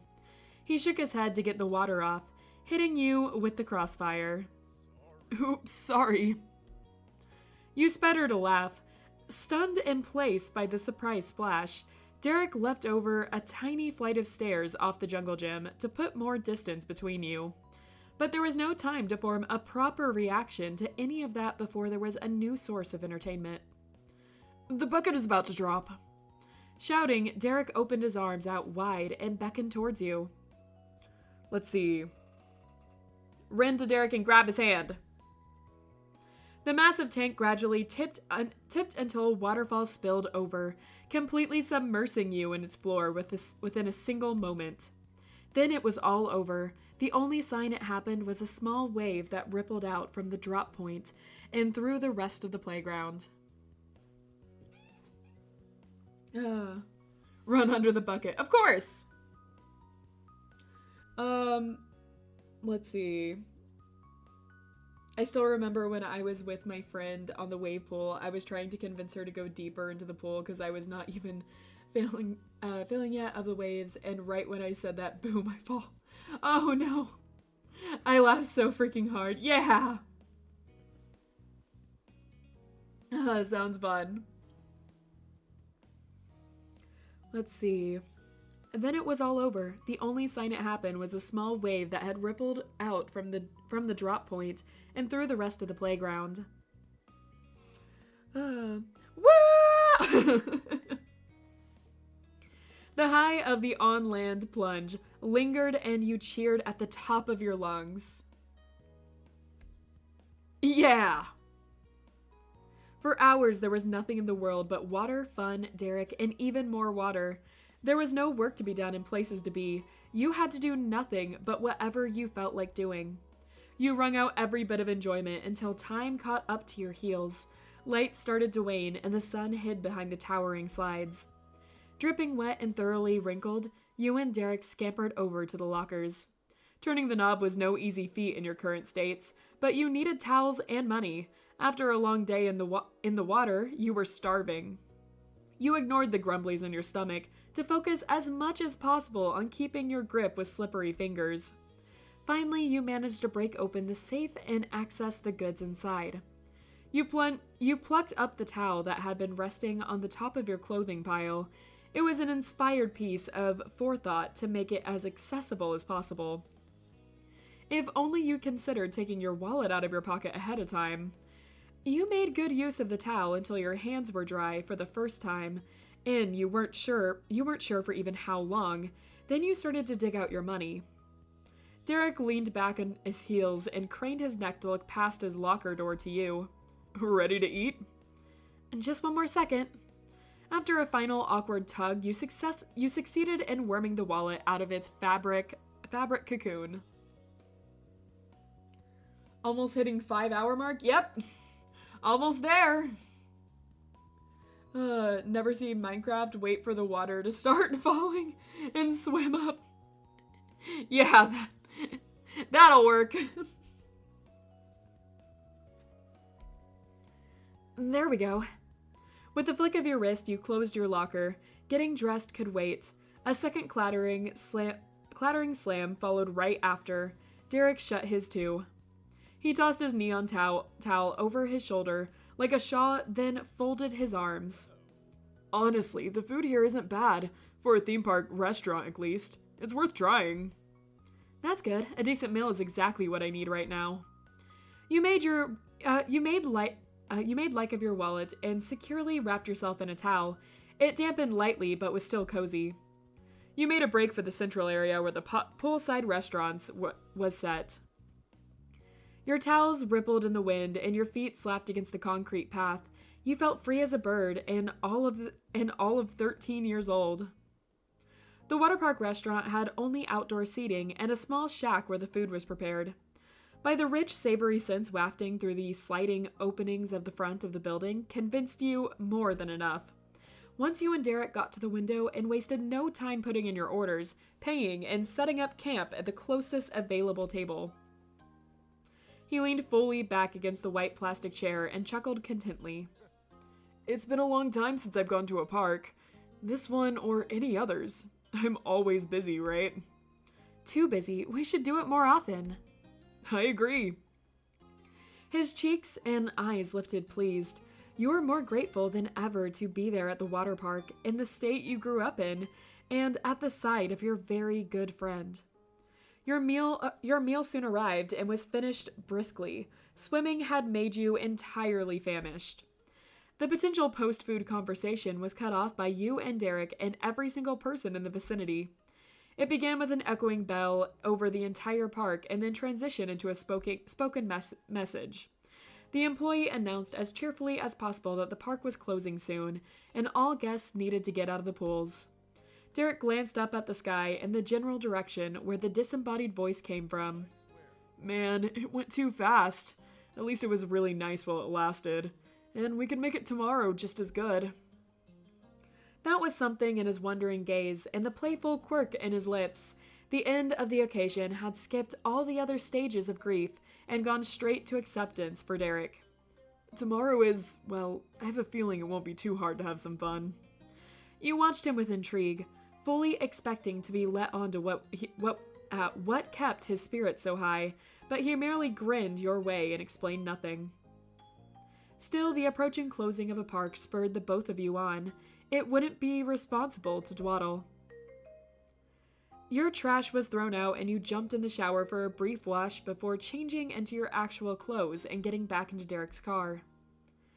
It was late by the time he parked once more in his designated spot for the apartment complex. What little remained of the night had passed in peaceful relaxation around the apartment before collapsing into bed. Derek looking directly at his buff chibi is the best. His little buff chibi. He's admiring the fur. Yeah. Sincerely, I missed this when it was just Josh and Momster and some friends, Casery. Just the Vampire Survivor streams. Yeah, those ones were fun. That's when MZ started joining us too for the first time, was Vampire Survivors. Yeah, I look back very fondly on those streams. I should play that again sometime, but like because we have so many series going on, it's been hard to actually like have a chance to play anything else. Like there's a lot of games I want to play right now, but it's been really hard to like break from the mold we've been doing and like have time to like, you know, if I wanted to stream 4 days, it's hard to actually have time to do it. I enjoy what we're playing right now, but like, yeah, there's so much more I want to play. I'm almost sure that is not, we gotta ask Casery for clearance. Yeah, I don't think that is either. Alright. What little remained of the night was passed in peaceful relaxation around the apartment before collapsing into bed. Oh god, we have another day. I'll never be free. Early the next day, you lazily hung around the apartment. Derek was showering after the gym, and you'd both already had a quick breakfast. It was a true change of pace to have a slow morning, a slow day, on your trip. You welcomed the break.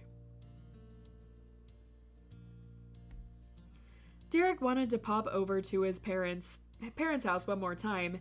He was still itching to get his hands on Nico's Switch, but there was a blank schedule besides that. No long travel promises to fulfill, or plans to keep up with. To bounce out the one free day, the next was set to be extra full. Tomorrow evening, you would be leaving Prism Vista City. Your bus ticket was already purchased. You'd need to pack and prepare and somehow do everything you could ever want to do before it was too late. Truly grasping your own departure wasn't easy. So much had happened, but it all felt way too fast, like a much-anticipated audiobook set to 5 times normal speed. Your life with Derek was very nearly only a memory. Your adventure at the water park had taken place in your mind right by that time you got to the boardwalk with the Soares family. Whether it was years ago or only a day ago, over was over. Being closer in time made it no more reachable in the present. A cheery holler from the hall shook you out of your own head before you could get entirely lost in it.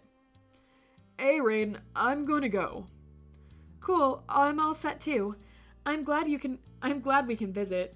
I want to spend more time with the boys and your parents while I can. Totally. His eyes twinkled boyishly as he grinned at you. Your lips quirked up at the infectious enthusiasm. Everyone there is looking forward to seeing you. Come on. Derek led the charge out the front door, which he locked behind him and onward until you arrived at the other Soares front door. You rang the bell and didn't have to wait long before Mrs. Soares' eager face appeared. The expectant smile was identical to the one she wore when you first reunited. Good morning, Derek. Rain, welcome back. Man, does Derek ever change his shirt? As, you know. She ushered the two of you inside with as much gumption as your original arrival as well. Before you could question that curiosity, you were confronted by another. The living room you'd been led into was entirely empty. Aside from you and Derek and his mom, 3 Soares men were missing. What is happening outside? What were all of those noises I just heard?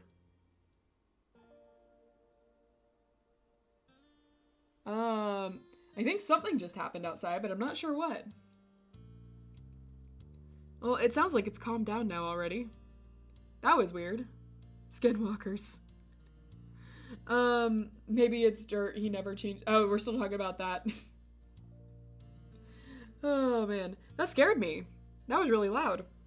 I almost thought that was the game at first, and then I realized it was coming from behind me. Alright. George could be on his way, Nicholas might be waiting for the guests in his room, and perhaps Mr. Soares needed to use the bathroom. Separately, any of these possibilities made sense, yet all of them being the case at once felt odd. Should we have come later? No, your timing is perfect! She smiled at you wider, but the leading tone of her voice and the Nicholas-esque gleam in her eyes wasn't particularly comforting. It only made you more certain that something was going on. You were going to ask, but the words slammed against the back of your throat when George and Nico sprung up from behind the chair. Surprise! How did they fit? That's what really got you. The Soares living room wasn't suited for hiding. The boys must have been lying on the ground, pressed together, and you had to be positioned in the exact right angle to not see them tucked away there. Your wide-eyed expression was their reward. The 2 jumping jacks laughed openly, and even kind Mrs. Soares clapped her hands together in satisfaction at your slack jaw. What was the surprise for? You stammered out the question, still in a daze, from the entirely unexplainable jump scare. What do you think, genius? The voice of the sharpened quip was unmistakable. You hadn't managed to blink since the younger Soares' shout, and the trend continued. Man, having a harder time reading the words, huh? Sorry, man, but Nico looked kind of like... kind of. You know, they're going for that, art student look.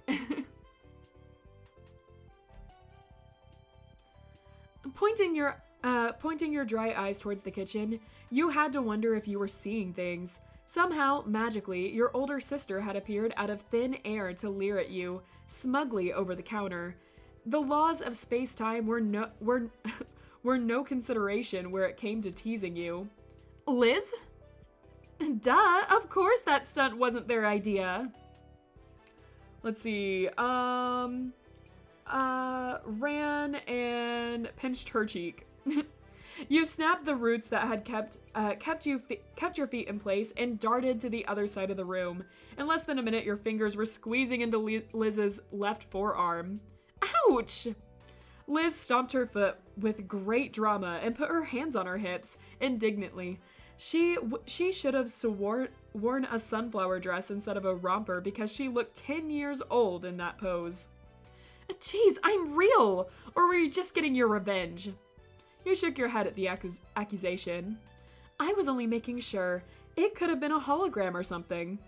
Well, it wasn't. I'm here in the flesh and now with a smarting arm thanks to you. Sorry. Liz! As if intentionally completing the Lizziness of her behavior, Liz teasingly stuck her whole tongue out at you. The persistent self-satisfaction Liz had radiated through the room was reeled in to reveal a softer, more genuine pleasure. How good to see you, little sis. So you weren't busy, were you? No. That was merely a ploy. I'm never too busy for you. Or a bonus trip where all I have to do is show up. What do you mean? Liz laughed with an all-knowing air. It was a sound you were familiar with.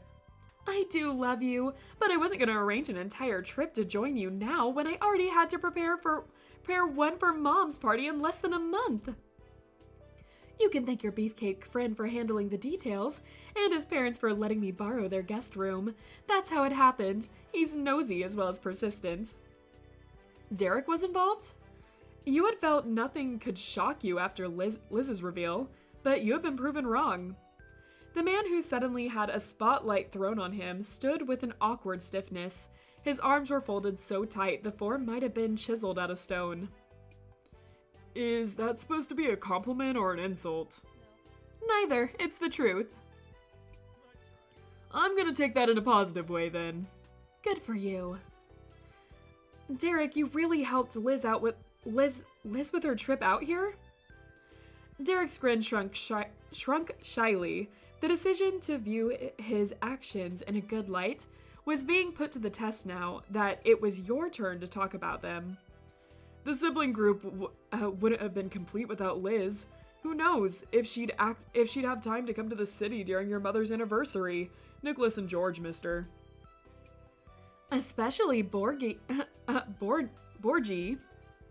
Nico shot out the commentary without looking away from his phone. George glared completely unseen by the target of the daggers, but he didn't vocalize his disagreement with the statement.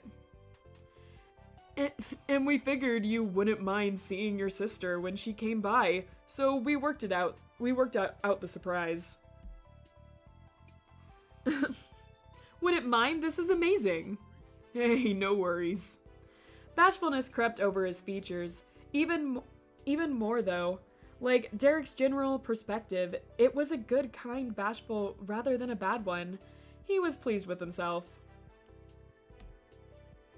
And then the door at the very end of the hall burst open. The entire room simultaneously peered in that direction. Surprise! Mr. Suarez had finally made his appearance on his own, and it was an entrance. He waved his hands in the air and walked over with a jaunty high step. The parade of unexpectedness that day was endless.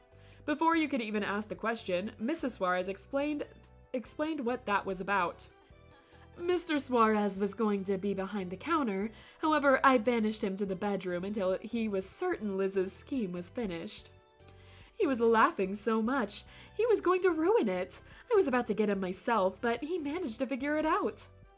Every single one of Mr. Suarez's sons nodded in support of their mother's decision, including Derek, who wasn't there when it happened.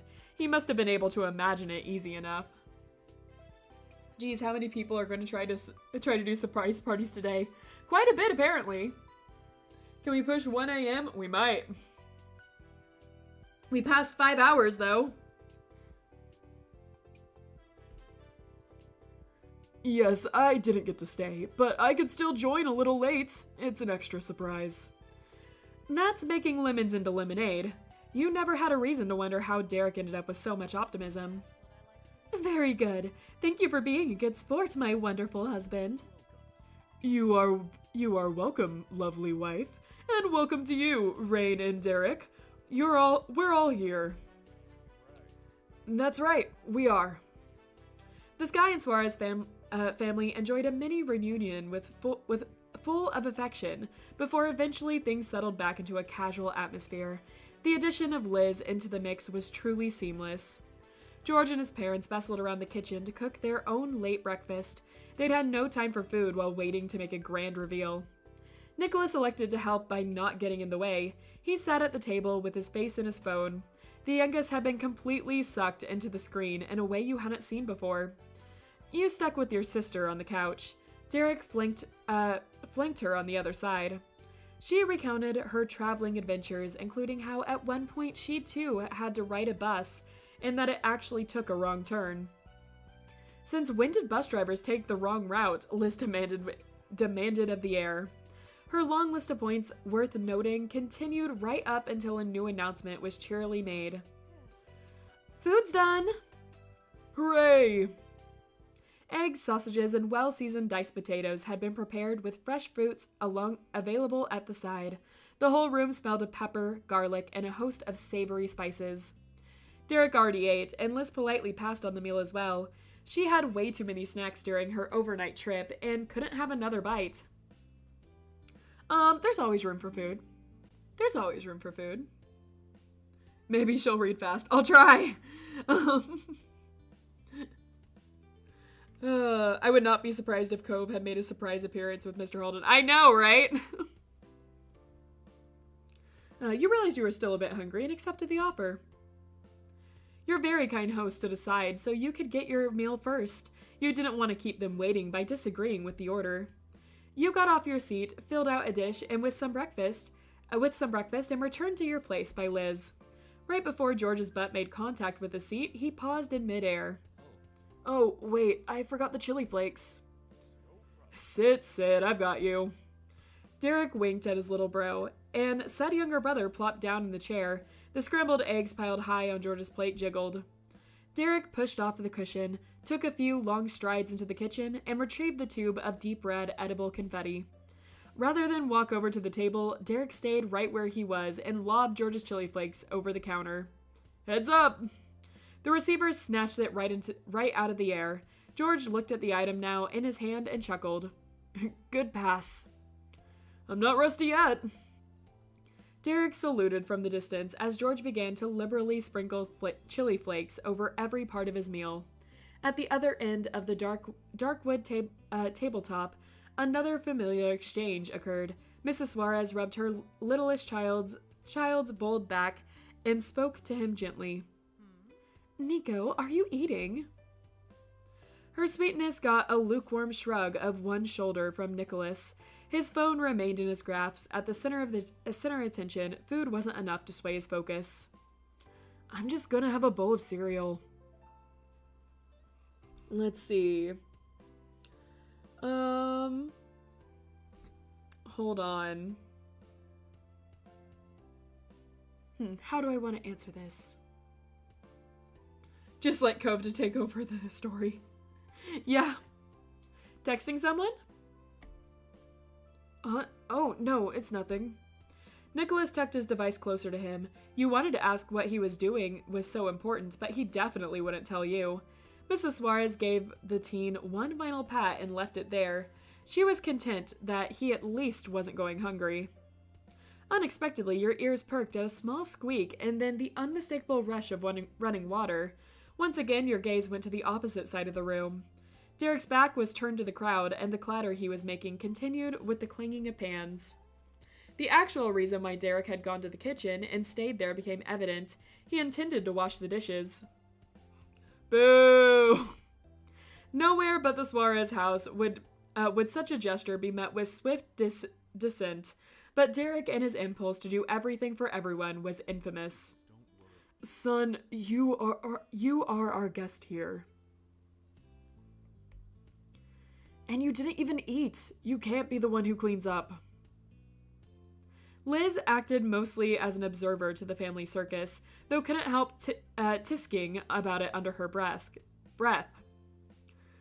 What an absolute menace of politeness.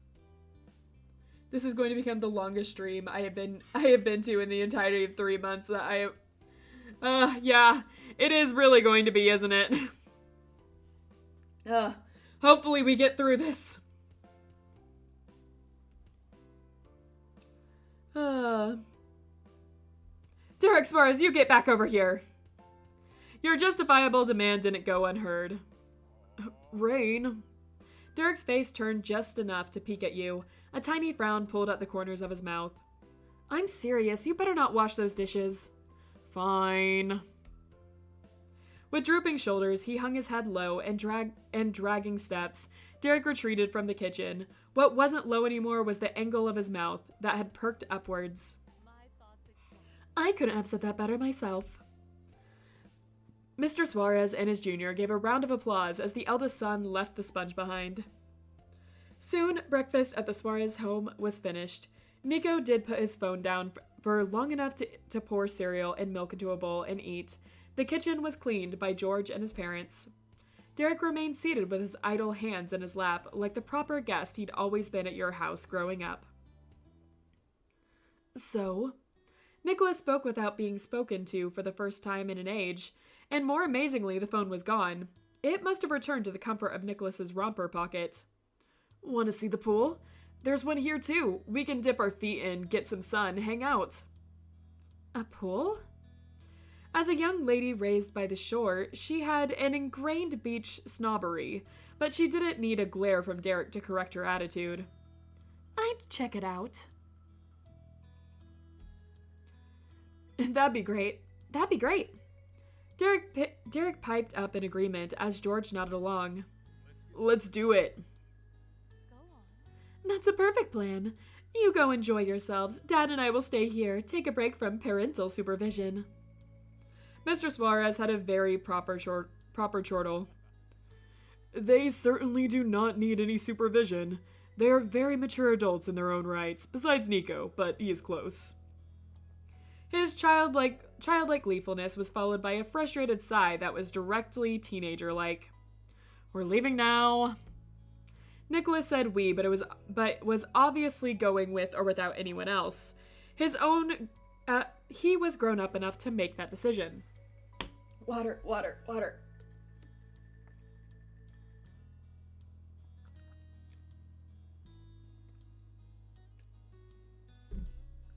Ooh. It's already longer than the panda hunt. On this stream, Angie will become the panda hunt instead. Oh, so true. See you. Nicholas slipped a key off into the hook by the door and was out. Hurried goodbyes was exchanged, then the rest of the sibling group made a beeline to catch up with Nico. Your target was strolling through the hall, hands on his hip and whistling a tune. His terseness had cleared entirely as soon as he had left. Nicholas cast a glance back at the crowd stumbling up to him. He offered a smile and struck up a casual conversation. I've gone down to the pool for at least a couple of minutes almost every day since summer started. It's basically a ritual. That's cool. You need your daily dose of chlorine. That I do, bro. The party of five continued onto the ground floor of the apartment condo, and out the back, Nicholas took out a keycard for the pool door. He already had it on him before ever suggesting the idea. He meant it when he said when he said going there was a regular occurrence. The normal key he took must have been for the house. The area itself felt familiar, as if you were the one going through every day instead of Nico. A pale blue rectangle surrounded by rows of identical lounge chairs. It was a pool. Let's see. I would say this is a step up. It seemed more modern, not just because it had upgraded to keycards. You were already glad that Nicholas suggested this. While everyone else stalled at the entrance, Nicholas kept on walking. He headed straight to the edge, crouched low to roll up his pant legs, shifted onto his butt, and dunked his feet into the water. I managed to click fast enough on that 100 button for my phone to lag. Oh no! Liz and George shared a side-eyed glance. There had been an assumption that you'd be hanging out together. Nicholas, however, didn't show much interest in that statement. His mood had been all over the place, and ultimately, Liz and George elected to give him space. The two camped out side by side, lounge chairs, close enough to keep an eye on Nico, but not enough for conversations to be audible between the pair and Solo. Derek watched the chips fall. Despite this supposedly being fun and the sun adventure with the whole gang, he was frowning. The water sloshed from Nicholas, kicking his feet. His eyes were towards the sky, and those long strands of brown hair were nearly brushing the concrete tiles. He felt much further away than he physically was. I'm gonna go sit with Nico. Feet in pool is the only way to go, and he might like the company. Would you mind if I wanted it to just be me and him? It's been a while since he's gotten any one-on-one time. Of course I wouldn't mind. Thanks, Rain. Maybe it's not a big deal, but I'd hate to make you feel like I ditched you out of the blue. Derek, it's okay. Go to your brother. Yeah, see you. You waved one another off and parted ways. Your assigned companions were stretched out quite comfortably as you approached. Neither lifted their heads from their rests underneath them, but their eyebrows were higher. Hey. Hello. Hey. Hey, you two. Let's see. We'll sit by Liz. It was free and next to your sis. That was all you needed. She watched you intently as you settled in. How kind of you to spend time with your old sister. Your charming gentleman is in the other direction. How I've missed your snark, Liz. And I you, Rain. You and your sister grinned wickedly at one another as siblings should. Then Liz primely smoothed her romper while working the crookedness out of her expression. Unsec, water break.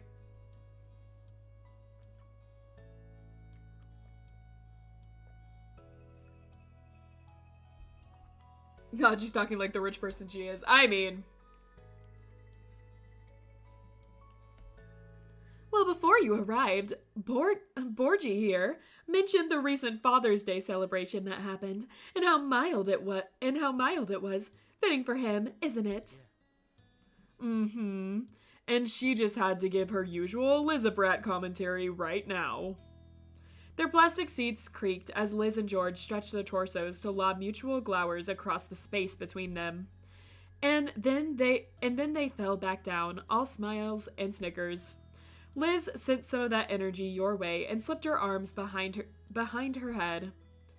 I'm not surprised you had Mr. Holden attend. Vacations, graduations. There's few important moments he hasn't been there for ever since he moved in. And I wouldn't want it any other way. I hope he'll be there for all the major moments in my life. Beautiful. If he was here, you would have made him cry with that line. But as I was saying, nothing about the event was unexpected. Though it's possible my standards are too high, I need to accept that nothing will ever top the first time. How can you beat a couple of 13-year-olds skipping town to have a Father's Day party with one of their sisters and no dads in sight? Liz freed her hands in order to spread them out in a wide shrug. Oh well. Father's Day parties are predictable? You should look in a mirror. I know you'd be joking about that forever, and you still are. Maybe you were predictable too, because she squinted at you coolly with a retort already on her lips. It's my responsibility as the oldest to carry on the family history, especially the embarrassing pieces. Oh, I know you have to. The more something means to you, the more sarcastic you have to be about it. That one got her to pout. Sheesh. Liz's normally resolute attention span began to waver. It was because George's had first. She had been distracted by him, and his disturbance was his brother's. Derek and Nicholas remained on their own. The men on the water's edge were in their own little world. The elder had an arm around the younger's shoulder, whose head was resting against the taller Suarez's shoulder. George couldn't know what they were saying, but that distance, or if they were speaking, or what expressions were on their faces from that perspective, but his gaze remained set. George? The unexpected firmness in Liz's voice entirely snapped him out of his growing revere. Today I discovered that I can in fact carry someone up to 65 kg. Just don't ask him where the body is. Got it. No questions. Why can't I move my eyes? Why can't I move my mouth? Is this sleep paralysis? Everything is dark. I can't see the end of the horizon. Hatsune Miku! She's always there, man. Always there. Yes? There is something we must discuss. There is? Duh, you've danced around the details. But now that we're face to face, you must tell me. What is this person you're seeing actually like? What? You're dating someone? Maybe. We don't have a label, but, well... I can't believe it. How did you know, Liz? I had a feeling and asked. We do text and call, you know. She made it sound so simple. Maybe it was. You hadn't even been bold enough to even broach the subject. Let's not lose focus. George, how can I judge if they're good enough for you if there's nothing to scrutinize? And is they even right? I am starved for details. Well, Z has Z, Zim, Zer pronouns, so... Progress. We've made progress. What else? What's their name? Nova. We're both in the same college, both in STEM, and met at a speaking event where people from different majors and classes all attended. Aw, how did it happen? You two making a connection? Basically, between talks, most people hung around the halls waiting for the next to start. Neither of us made much of an attempt to strike up conversations with the others, and ended up gravitating towards each other silently. Your sister couldn't help interrupting. The comment in her head was too good to keep to herself. She giggled delightedly. Gravitating? What a way to describe a couple of nerds coming together. Go on. You know I'm not an expert in small talk, or that I'm interested in it. Nova overthinks things. It makes chatting with strangers a challenge. But after waiting around for what had been at least 15 minutes... Whoops, hold on. Z started asking me questions. It went from there and has kept going. We exchanged numbers at the end of the event. Back then, I thought Z had gotten bored about doing nothing for so long, but Nova told me later that Z had been trying to get themselves to just say something already for the entire time. Liz is so noisy. Of course! George beat Derek to it, yeah. Not very surprising. Z also said the reason Z decided to talk to me in the end was because of my forest tranquil features. I don't know exactly what that means. The sight of George, so absolutely aglow, was enough to make Liz shrivel. Oh no, I'm being won over already. Who will be the bad cop when you bring Zim home? Derek? I doubt it. I'll be bad cop. No matter how good Nova sounds, I must make sure George is defended. Godspeed, Rain. I thank you? You, Liz, and George continued to familiarly chat amongst each other. Or rather, you and Liz kept getting George to dish on his life in college with Nova and other friendly and not so friendly acquaintances he'd made. But eventually... What's up, everyone? You tilted your face up. Standing over the three of you was the solid figure of Derek Suarez. Behind him was Nicholas, fiddling with the strands of his wild mane. The youngest of the oldest Suarezes had ended their quality alone time. Whatever went on between them, they didn't mention it. George and Liz didn't ask. Your sister was keen to pry into George's romantic life, but not the worries between the brothers. Welcome, boys. Take a seat anywhere you like. I don't mind. The last hints of pensiveness lingered around Nico, softened at the brash greeting.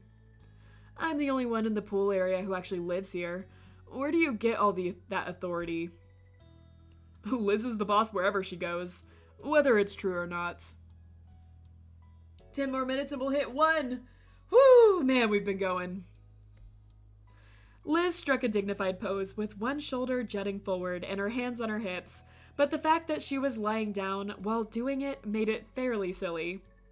It's easy to be in charge when you're always the oldest, no matter how tall or muscular any of your kiddos get.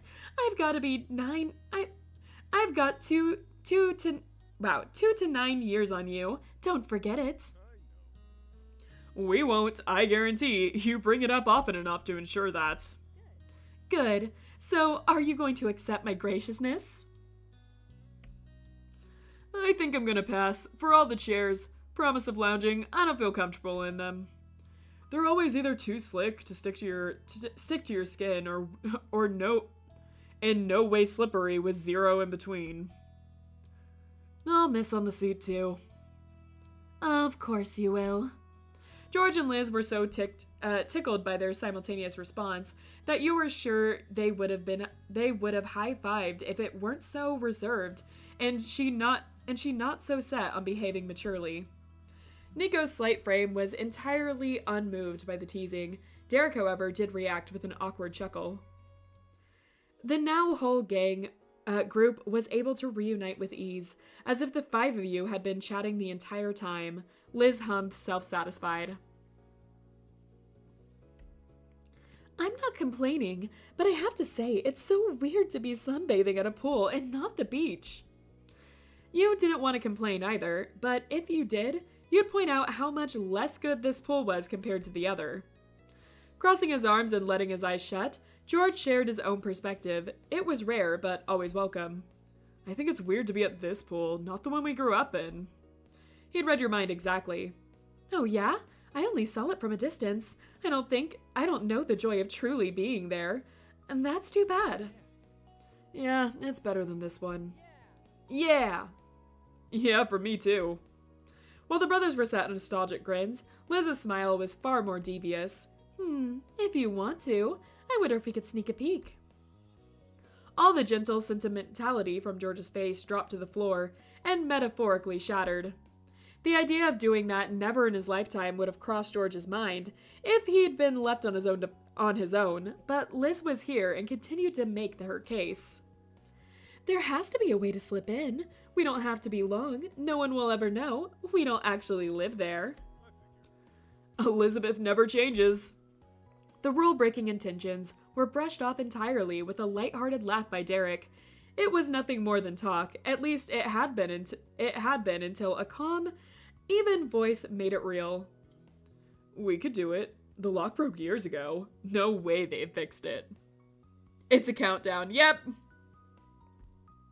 Derek snatched the mantle of brazen-induced shock off of George due to the middle son's own stunning suggestion. Nicholas whistled in amusement. He wasn't nearly as scandalized. She totally brings out George's bad boy side. Damn straight. Maybe I should have brought her after all. I don't know, Derek. Impulsiveness seems to run in the family. Do I have to remind you of the time you jumped into the old pool while fully dressed? The whole group laughed. Liz hadn't been there, but a fact like that couldn't be kept under wraps. His brothers, parents, friends, and random acquaintances were all aware of the night Derek took that night swim in a sports jersey and jeans.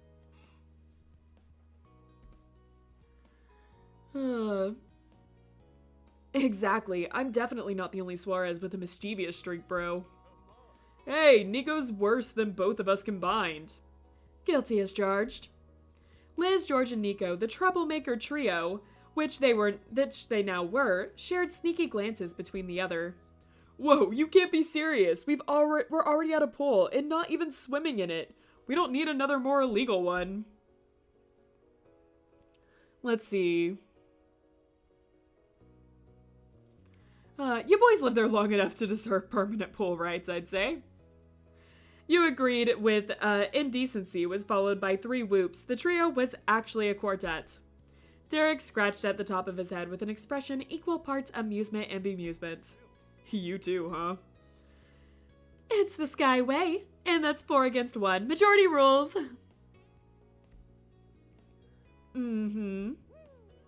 Yeah, breaking time.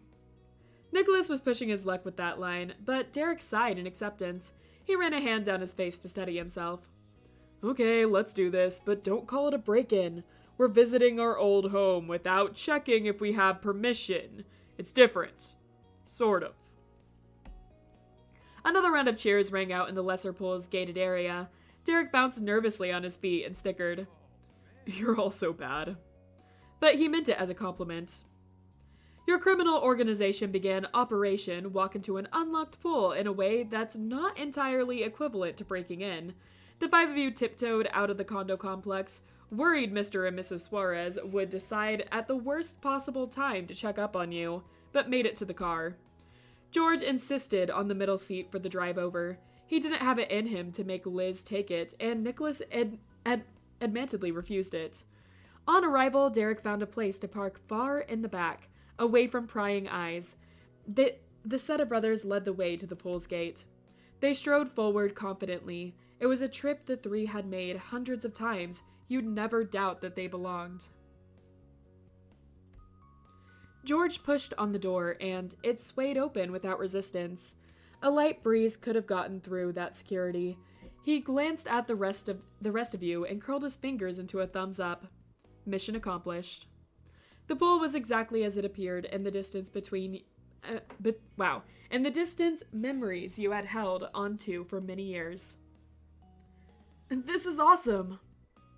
George and Nico scampered around carefree. They checked out each nook and cranny and had a story to tell about every one. The 2 brothers shouted reminiscences back and forth across the space, from the time Nicholas caught a bee without being stung to the day George got hit with a massive nosebleed in the deep end.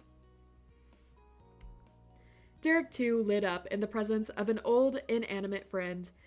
The hit of nostalgia had done wonders for getting over his instant rule-following tendencies. You were grateful for Liz's stroke of brilliance. It was a perfect addition to your siblings' gathering.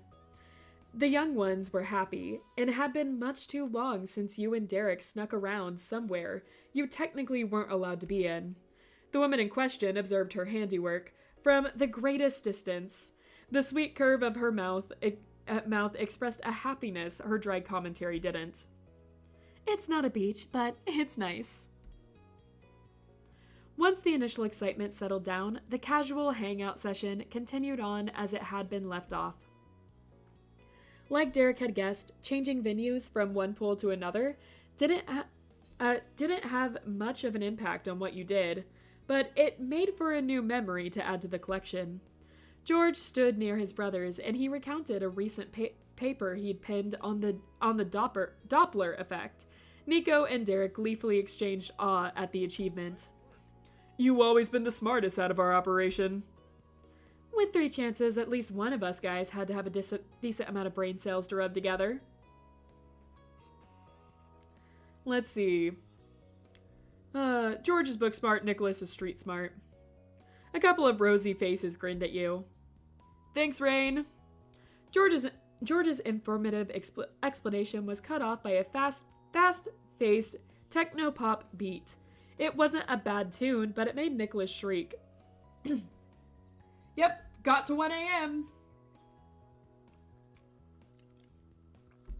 Oh. Man. This is going on for a while. We're at 5 hours and 30 minutes. Let's go. She's calling now?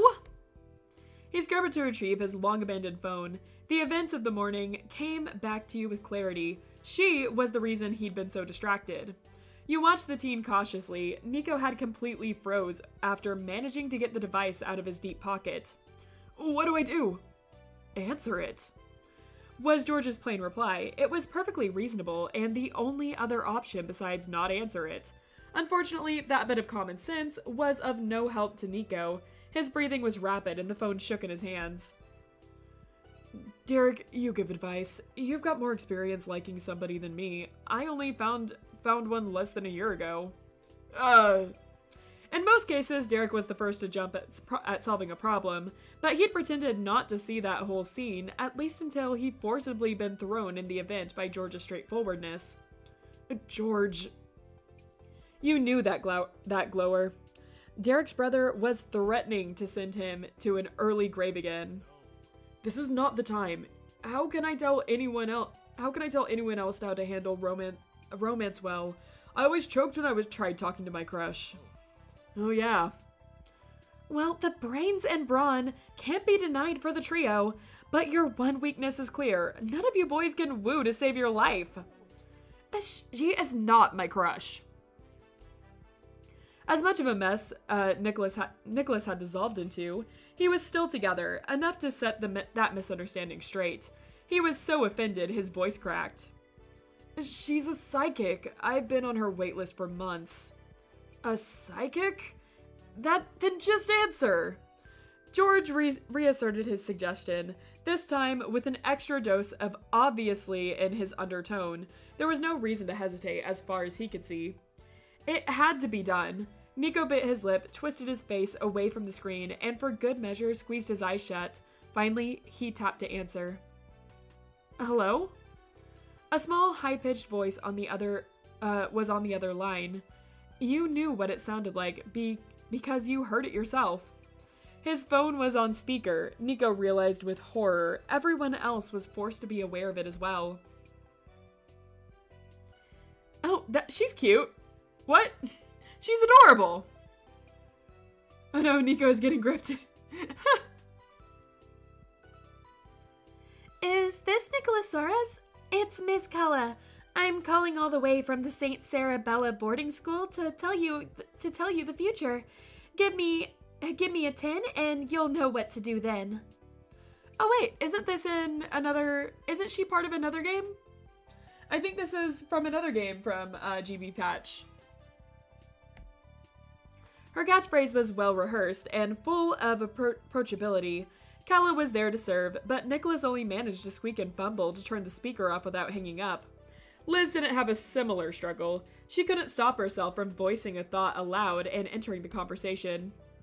I've heard that before. St. Sarah-Bella? What do you mean? Who are you?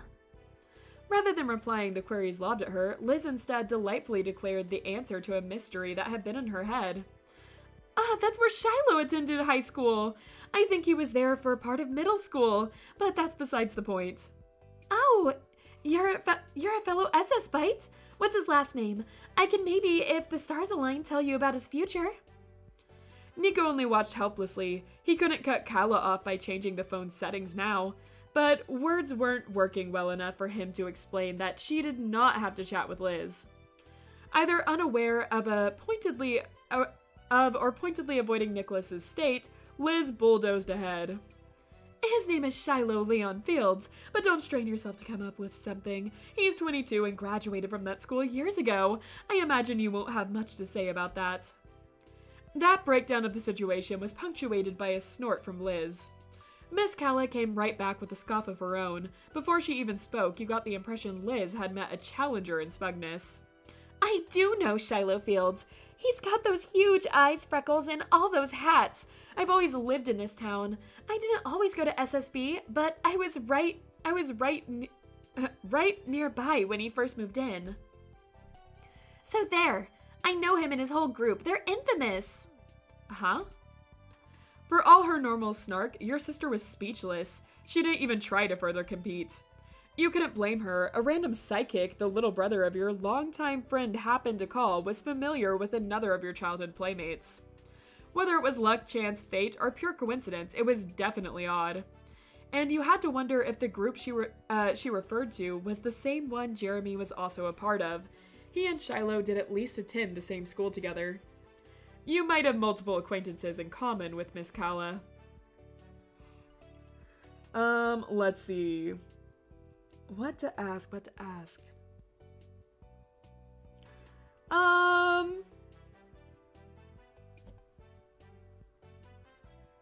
Let's see. Oh, I guess we'll ask about Shiloh. Is she the same game from the amazing, perfectly wonderful Jeremy? Yep, absolutely. She is from that. If she's a psychic, wouldn't she already know Liz was there? Who knows? Alright. Do you know Jeremy? We'll ask. Kala didn't bother asking who you were. Your question got an instant reaction. Jeremy who? Jeremy Marion King. He has green hair and orangey eyes and went to school with Shiloh. Aha! I know the man of who you speak. Those eyes. Those eyes are looking for murder. I'll tell you my secret. The secret is I accidentally killed it. Accidentally? Jeremy is weird but sort of funny, and his eye and hair color combo is super rare. I've never seen anybody else with it except on TV, though I know someone with more specific colors. But anyway. Her voice dipped lower, and every word she said was said slowly with emphasized enunciation. It was valuable info, priced at around $10 and needed to be clear. My prediction is that he's attending a business college in another state. He's avoiding his parents, but they are waiting for him to graduate, so they can convince him to come back. His friend Pran is keeping them company. Kala chirped again in her normal girlish tone, satisfied with a job well done. There you are, a whole reading specifically for you. Does it count as a prediction if you're talking about his current life? Yes! This girl has good business sense. Yeah,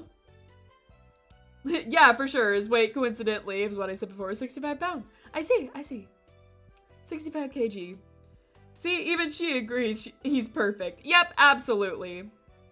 Derek should learn from George. Yeah! Something about that particular shout got through to Nicholas. He blinked out of the stun lock he'd been stuck in for the entire conversation and sucked up fast in a full breath. Sorry about all that, Kala. It's me, Nicholas Suarez. I'm here. Oh, I almost forgot why I was calling somebody. You're the real client. What do you want to ask about? It'd be kind of nice to know why this is happening so late. I thought it was going to be in the morning. Sorry, she said, not sounding sorry even a tiny bit. My big brother Chand visited, and he's more important than you. Chand! Yeah, he's from that too. He was like one of the secret options to date in that game. Forgot to ask, will you play the other game where Jeremy is the dateable character? I am undecided. I'm undecided. What game is she from again? XOXO. Is it XOXO Droplets? I think so. I think that's it. I am undecided whether I'll play that or not. If I do play it, it might not be for a little while. Let's see. Oh. There wasn't much Nico could say against that retort, though he still couldn't stop himself from looking sour. He learned how it felt to be on the receiving side of such an attitude, and didn't appreciate the taste of humble pie. Both Derek and George guiltily chuckled at the sidelines with such a display of karma. Hey! The voice coming through Nicholas's phone remained unapologetic, but a spark of genuine interest in the present returned to the self-described future seer. That's what you wanted to talk about? You've got a big brother too. Miss Kella didn't practice the concept of client privacy.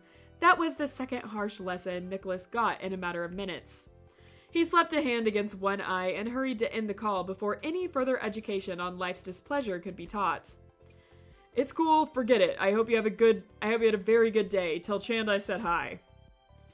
He doesn't know who you are. Goodbye forever. From his face to the phone, Nicholas smacked his fingers against the screen and ended the psychic connection. With a deep sigh, Nicholas's whole torso slumped over. He went low enough that his hands almost scraped the floor. The encounter had deflated him. What was that about? George posed the question out of simple curiosity. He didn't give a hint of judgment or suspicion, but Nicholas reacted as if George asked where the last cookie went to his crumb-covered little brother. Nothing. It was nothing.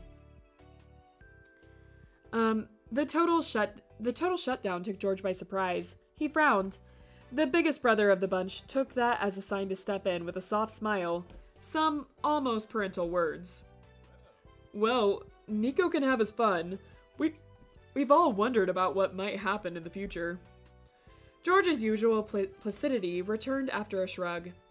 He could accept that Nicholas didn't appreciate any attempts at prying and focused on chatting with Derek about his own matters. No. I haven't. I'm not sure I want to know. Realizing everything about me and everyone else was entirely set to the point where each move could be predicted would make the world feel almost pointless, even if it was a good future.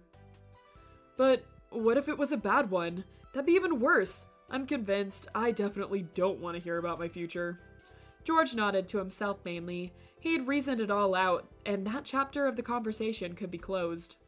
Until a low murmur came from the still drooping figure of Nicholas that left an ugly wrinkle across the page. It's easy for you to say. He hadn't been trying to join into the conversation. He'd made it crystal clear it wasn't a topic for discussion, but Nicholas was agitated enough about whatever it was to voice the contempt. What's that supposed to mean, Nicholas? Free of suspicion was no longer a description that applied to George's words. They were dripping in it. George's attention now on him, Nicholas coolly peered at his brother between the long, thick strands of hair that dangled in front of his eyes. He didn't speak. Derek's characteristic grin strained under the rising tension he'd attempted to sidestep. He clapped his hands together and made another go at shifting focuses. Nicholas really is getting older. He sighs a lot more nowadays, huh?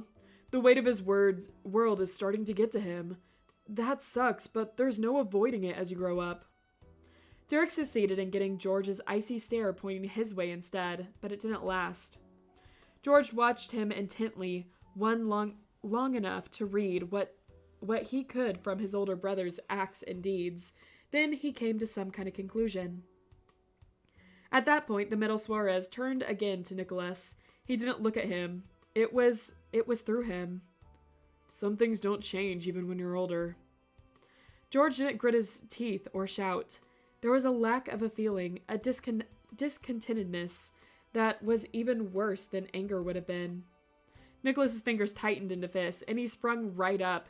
He stared into his brother's face defiantly. He shook with an impotent rage George lacked. George had been looking down at him, and easily still could even at Nicholas's full height. That added an extra sting at what the younger Suarez said next. You know what sucks more than growing up? Being the last to grow up. I'm the one who gets left behind. I'm basically an only child now. It's just me and Mom and Dad at home. The flash of fury burned out quick. Nicholas began to crumble with every cracking sentence. And the worst part is, I'm probably just being annoying, right? The spoiled baby of the family who's always crying for attention. Of course adults have to go and do their adult thing. It's dumb to think people would do anything else, so I can't even talk about it with anybody. Nicholas's plight devastated Derek. He was ready to move heaven and earth to solve the conundrum of aging if he could. But George's features didn't so much as twitch. Did you really not tell anyone? It was a callousness that left Derek speechless. He couldn't stop the days from going by, and he couldn't even stop his younger brothers from being mad at each other. Nicholas and George Suarez glared at each other unflinchingly. And what is that supposed to mean, George? You told Derek, didn't you? He knew how you felt, and I bet he knows what the call was about. What else would have been what you have been talking about at the pool? You can always talk to Derek, only him. George had said it all without saying it. He was accusing Nicholas of loving Derek more than him, and George hated that. Well, am I right? The staring contest ended right there as Nicholas hung his head down. The drooping was glanced at the floor. That was only a battle. This war wasn't over yet. You're so smart and somehow not smart at all. Unaffected by the insult, but distinctly frustrated from the lack of real answer, George once again looked at Derek. Derek's mouth had continued to hang open in horror, but he finally closed it. He too turned his gaze away from the middle child, but didn't have any words to offer that time. George stood there between the two silent brothers, futility turning from one to the other. They were crowded together in the same space, but seemed to be so far away. Ultimately, it was the lack of response that George took as an answer. All alone, right next to the ones who he cared about most, George whispered bitterly, "I knew it." The suffocating silence exploded. Nicholas wasn't finished. "You don't know shit!" "I know there's no need having 3 of us around. Derek is more than enough for everybody." Shots were fired back and forth with no ground gained on either side. "I was literally 6 when I was obsessed over Derek. You can get over it already." "I'll get over it as soon as you do." Nicholas thrust his arms out wide, caught up by the heat of the feud. The need to take George down, he sacrificed the secret he'd held on to so tightly. "Well, guess what, George? I did tell Derek about the call. That means he can tell you all about how I never mentioned mentioned him to the stupid psychic. I have 2 older brothers, not just him. I haven't forgotten that even though you're so sure I have. When I asked for the reading, Derek was already long gone. I wasn't going to demand the universe bring him back. He had better things to do." "Hey, that's not..." Derek instinctively spoke out against the idea that his family was such a low priority, but he managed to hold his tongue. This was between Nicholas and George. Neither could even see Derek amid their mutual misdirected hurt. "I wanted to ask how much longer I'd at least have you nearby. Maybe you'd go away after college, and maybe you'd stay here. I don't know. But you might have felt bad if I asked you directly in case you were gonna leave. I didn't want to hold you back from going for whatever life you had in mind, with or without me around. And that's the only reason it was easier to admit to Derek, so there." Nico's arms were folded defiantly as he mimicked the snide closing remark the psychic used to tell Liz off. However, nothing about him came across as truly satisfied. "Y'all still here? Josh and Momster, you guys still here?" It shows they are on my side, so I think they still are. Oh my god. 10 minutes, so we're at 6 hours. Let's go. My throat is gonna die.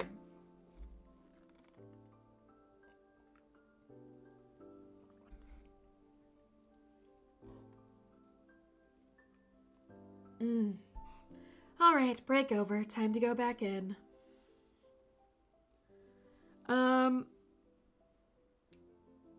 Let's see. Did I already read this? Nico's arms were folded defiantly as he mimicked the snide closing... No, I did. Okay. He had to twist his face away to try hiding how glossy his eyes were. Nicholas couldn't avoid the throat-clenching emotion in his voice. George was completely floored. Shock, sorrow, and relief fought for control over his face. It contorted with deep creases.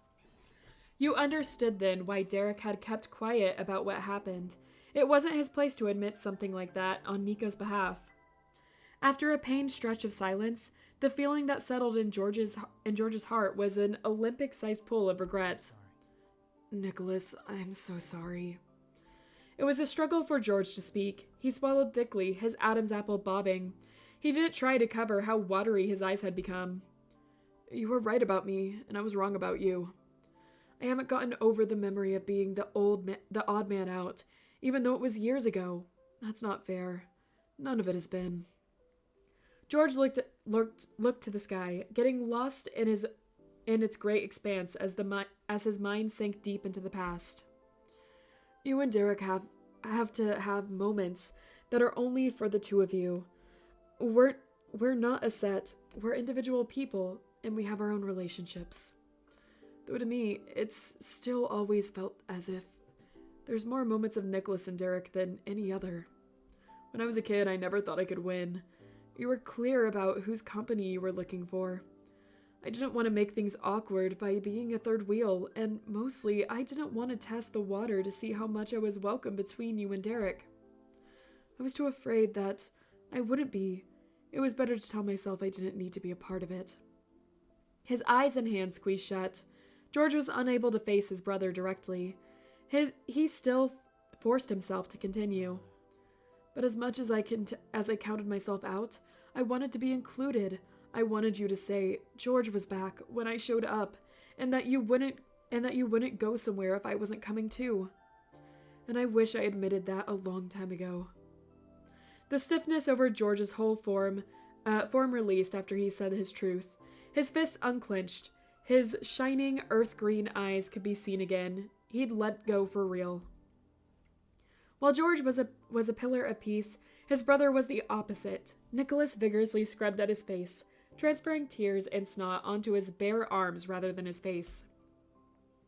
When he could at least pretend he'd pulled himself together, Nicholas spoke again with absolute conviction. I'm sorry I treated you like that. Back then, now all I think about is how I feel on stuff. Obviously, it was easy for me to move on, as if it was nothing, because I was the one getting my way. I stopped wanting to be that way, and that was my closure. But now, you're the one having a good time, while I'm watching on the sidelines. That's barely a place for me anymore. The story's getting deep again. Yep. Hold on, she can save. Yeah, I can save. Let's see, where did the conversation go? Hold on, I keep going back and I'm not picking it up. I'm proud of Fish Stick. She is defying the fish instincts not to focus on something specific for more than a minute in order to finish the game. I'm trying my best, otherwise we're gonna be here for 7 hours. Or at least I'll be.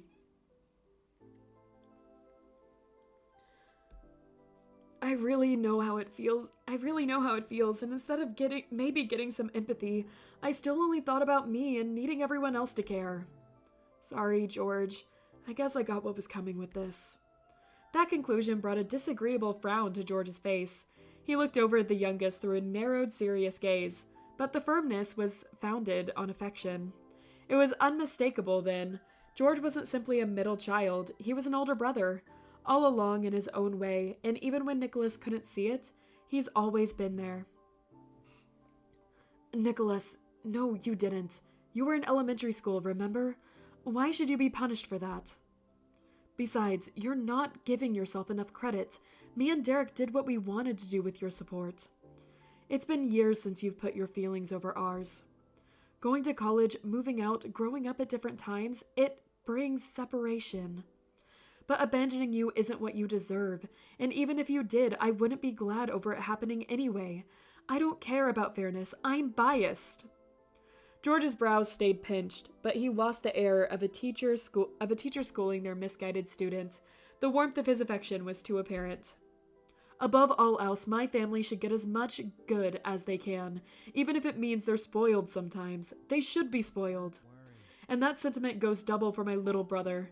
Derek might have too, but don't forget either, Nico. You're the only one I've got in the whole world. Nicholas's tears went unwiped. They were free to roll down his face while he shouted as loud as his lungs could manage. I love you, George. When you decided to pick a college nearby, that was one of the best things that could happen to me. It's great when we work on those way too big puzzles together and play the weirdest games we can find. I'd never want to lose that, even though I know you can't hang around here for the rest of your life. I want you to keep coming back. I'm grateful every time you come through the door. George's lips trembled. His blinking was rapid. For someone as reserved as him, it was a display of emotion no lesser than Nico's heartfelt declaration. I don't want to lose you either. I love you. Sheepishly, George lifted his arms from his sides. It was a small, subtle gesture. He didn't even bring them all the way up, but he took the initiative to reach out. Nicholas didn't need any more of a sign than that. He bounded ahead and jumped into his big brother's chest. George's long-held fears of rejection were shattered for good. It took a second to get over the emotional and physical stun of Nicholas's hold, but soon George reciprocated. The two embraced one another fully, with nothing left standing in between. They were left in peace to have that. But once it was over, the two young men began to part. The piece missing was their brotherly bonding took a step forward. I'm sorry, too. The unexpected statement got immediate laughter from the recipients. George and Nicholas threw their heads back and stayed unified with an arm over each other's shoulders. What did you even do? For those two, nothing was more of a joke than Derek, Mr. Responsibility, the perfect guest Suarez, needing to apologize. Derek scratched at the back of his head, accepting his turn as the third wheel. He might be awkward over butting in, but Derek absolutely meant what he said. I did way too much of the wrong things, and not nearly enough of the right things. I'm the only one who insisted on handling Nico all the time because I didn't want to ask for help and because I saw myself as the only big brother of the family. My overinflated sense of importance and martyrdom is what took away any space for George.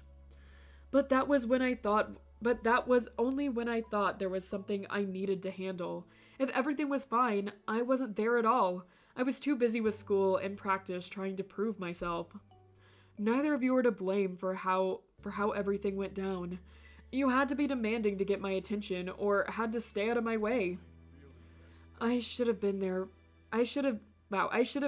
not more, but better, and let you have each other too. The least I could do is apologize. The eldest's attempt to accept responsibility was met with an almost fatherly chastising from both his younger siblings. George was able to glance down at Derek the way he could with his one little brother, while Nicholas shook his head and let out a world-weary sigh. That's not true at all. Yeah, no way, Derek. I took demanding attention to a whole other planet. Sure, I was a kid, but that doesn't mean it was cool and easy to live with. You did the best you could, better than I would have if I had to be the responsible one. Can you imagine what a disaster that would have been? We wouldn't have survived this long. That imagination brought Nico's giggles back. It lifted this sad smile onto George's face. Not the comment itself, but seeing his younger brother happy. He spoke sincerely to his older one. I need to say I'm sorry as well.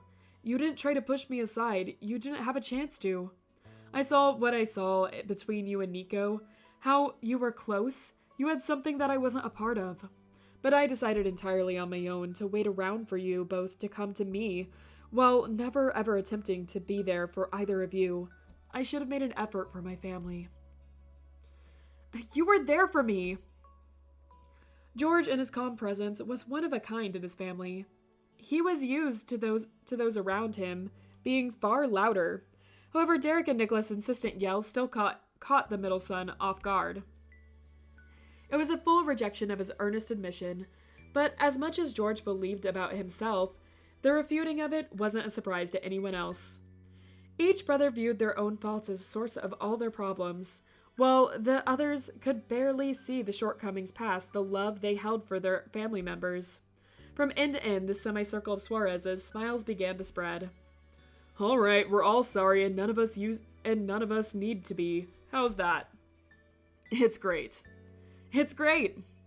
The two spoke the same words after the other. Still linked together, Derek watched them, swelling with pride that he got to call all of them his family, his brothers and his friends. Perfect, but let's reframe what I was saying. Derek had a grin bright with confidence. He never looked more like the brother he hoped to be as he strode up to his little siblings.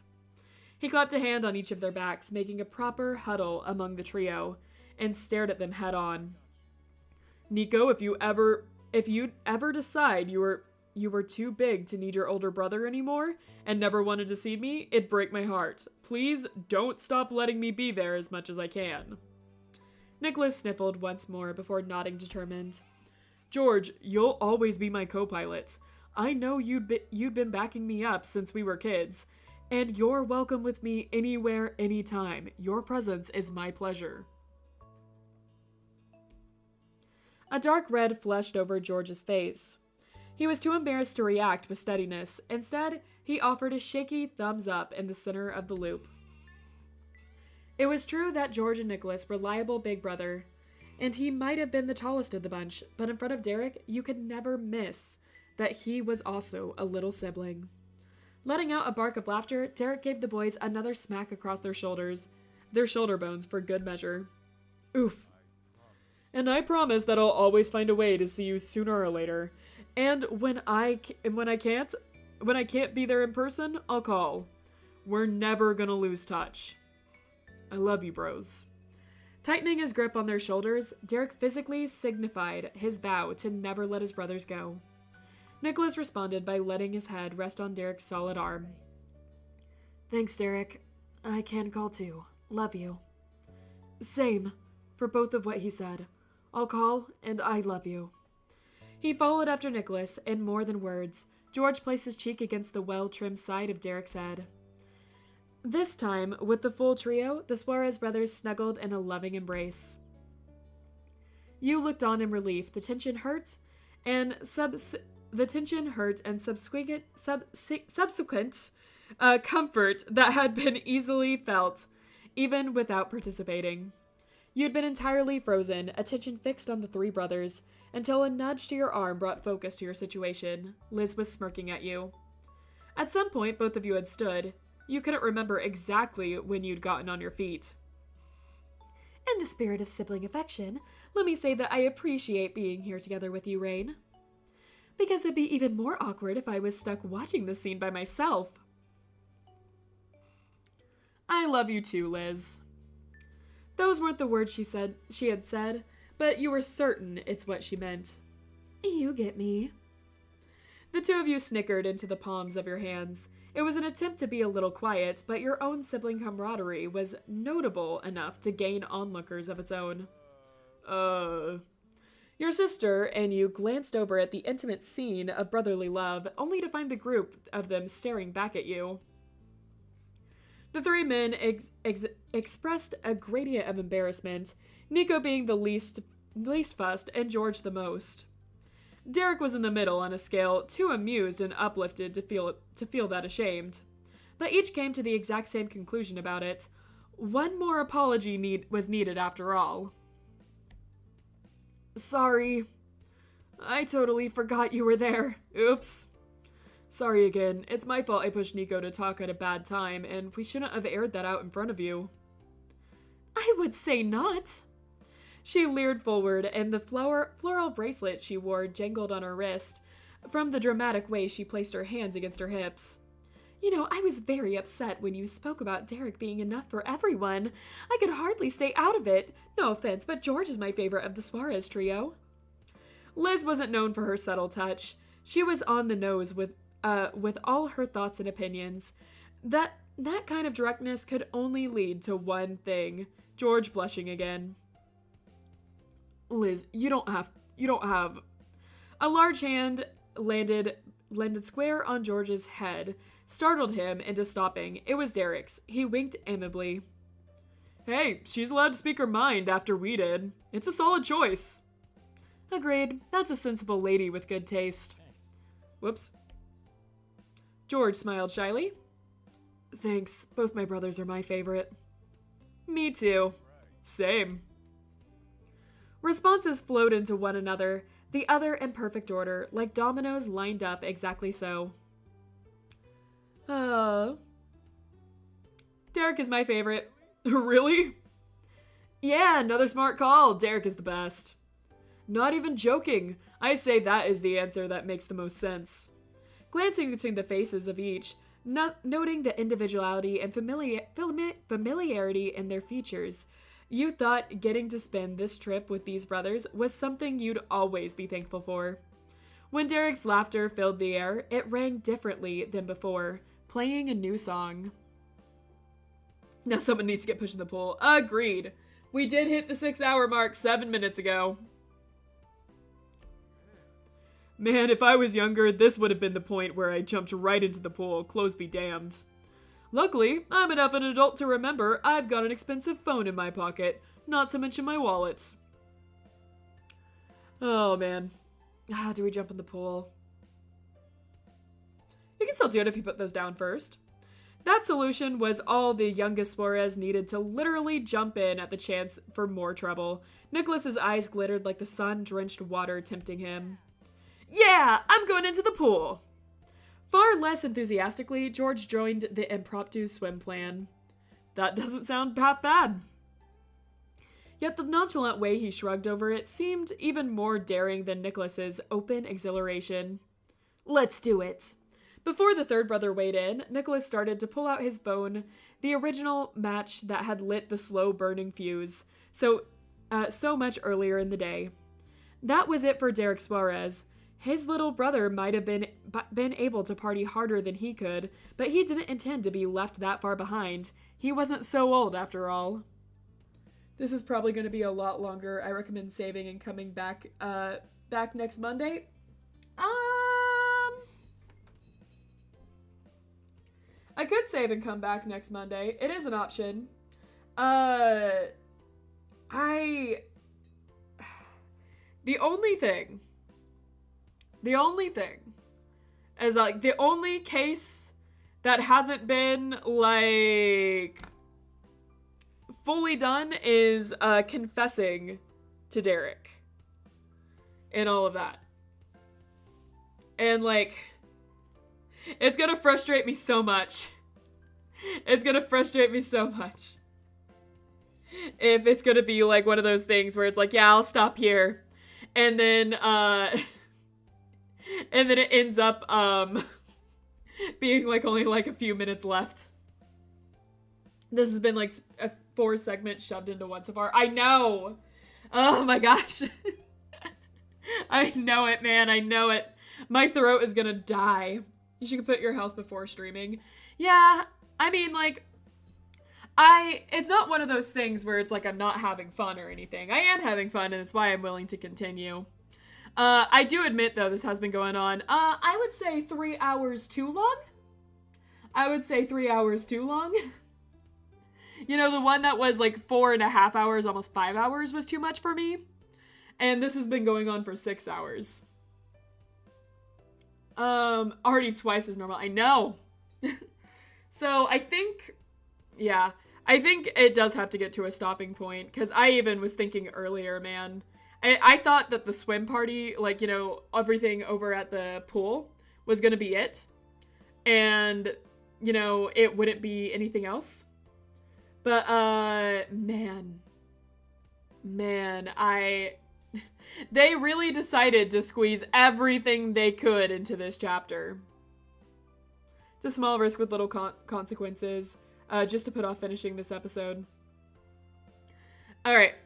I'll get to a stopping point, because they usually have the in-between sequences. I'll do that. If you end up finishing quickly next Monday, you could, stream. Well, like, I already have Baxter stuff ready, so, like, it'll be easy to go straight into Baxter stuff. I've already, like, finished up everything so that we can easily transition into it. Because I didn't really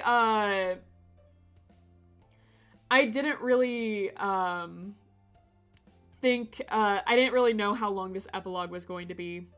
So, just in case, on the off chance, I feel stupid in hindsight, that it was going to be, like, short, I went ahead and prepared Baxter stuff. I didn't realize it was going to be 6 hours and more. But I've never read any of this before, so I didn't know how long it would take. It really feels like they just wanted to shove the whole adult phase into this. I think they did. I think they really did. I'm not trying to, like, insult the game or anything. I love the game. But, I think there was some of this that could have been handled in some of the other parts, even. But, anyways. I don't have a strong thing in that. I don't have a strong opinion in that. I'm tired, though, so what I think I'm gonna do... Alright, I'm gonna read a little further, but just till I get to, like, a transition, so we're not in the middle of an apology fit here. And then I think I'll save during that transition, because my throat is dying. Alright, that's my compromise. Okay, why did I take off my tablet glove? Where did I put it? Okay, well, that's not gonna matter, I guess. You could risk it being an entire stream next Monday and have context for even more streams, Or you could just risk it being just a few minutes left and start with Baxter. Yeah. It's, like,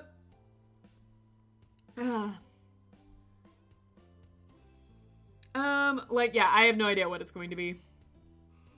All right, let's finish this up.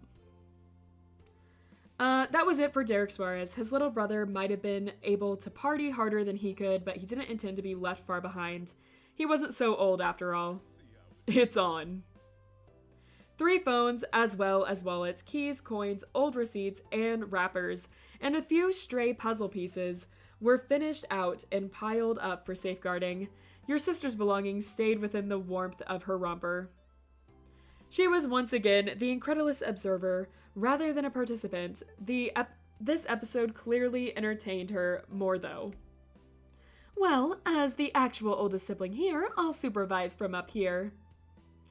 Good luck, boys! Thanks, Rain! Thanks, Liz! A teasing chorus cheered. Then they were off. Derek, George, and Nicholas dashed in a row straight towards the edge and flew into the air without hesitation. 1, 2, 3, the boys crashed through the water, disappearing into an explosion of white bubbles. But seconds later, the brunette heads were smiling faces popped out. Every Suarez brother celebrated with reckless abandon. Woo! Awesome! Yeah. Liz applauded her show from outside the splash zone. It was a wise choice, not only because of the obvious crossfire from the jump, but because Nicholas immediately started flinging water skyward. That offense wasn't taken floating down. The old water war was waging in another age. Smacking and splashing defensively and offensive moves, and general merrymaking occurred in the depths that summer day. When a truce was finally called, part of the peace talks included drying off before going home, and so the brothers clambered out of the pool. George gratefully took a seat once more. After so much excitement, a metal pool chair was a welcome friend. You and Liz lounged by him. Even Derek and Nicholas gave the chairs a chance. Your merry gang of 5 whittled away the best of the afternoon together. The lives you were leading were so different that there was never an end to new things to tell and hear. But eventually it was unanimously agreed that it was time to bring the party back to the Suarez home. The kids ought to visit with their poor old parents, as Liz put it. The second pool, that was technically their first pool, was left behind. After a short drive, you'd made it back. It was nearly evening by then. All right. Yeah, I think it was nearly evening by then is going to be my transition. I think that's going to be the transition I call. So, I'm saving. It's here. We'll continue next time and see if we have enough to start Baxter next time, or it's just going to be Derek part 2 Electric Boogaloo. So, that's going to be my ending. I've suffered enough. You guys have suffered enough. Thank you so much for staying with me. You guys get a little medal for that one. I mean, Josh has the excuse of staying because he's my mod. And, he's over here going, please release me. I get it. I'm also begging for this game to end so it releases me. But the rest of you just stayed, so thank you so much for staying with me. I really do appreciate it. As always, love you lots. Seriously, guys, love you lots. And I will see you in the next episode. Bye-bye! I suffer for your service. Thank you! Bye!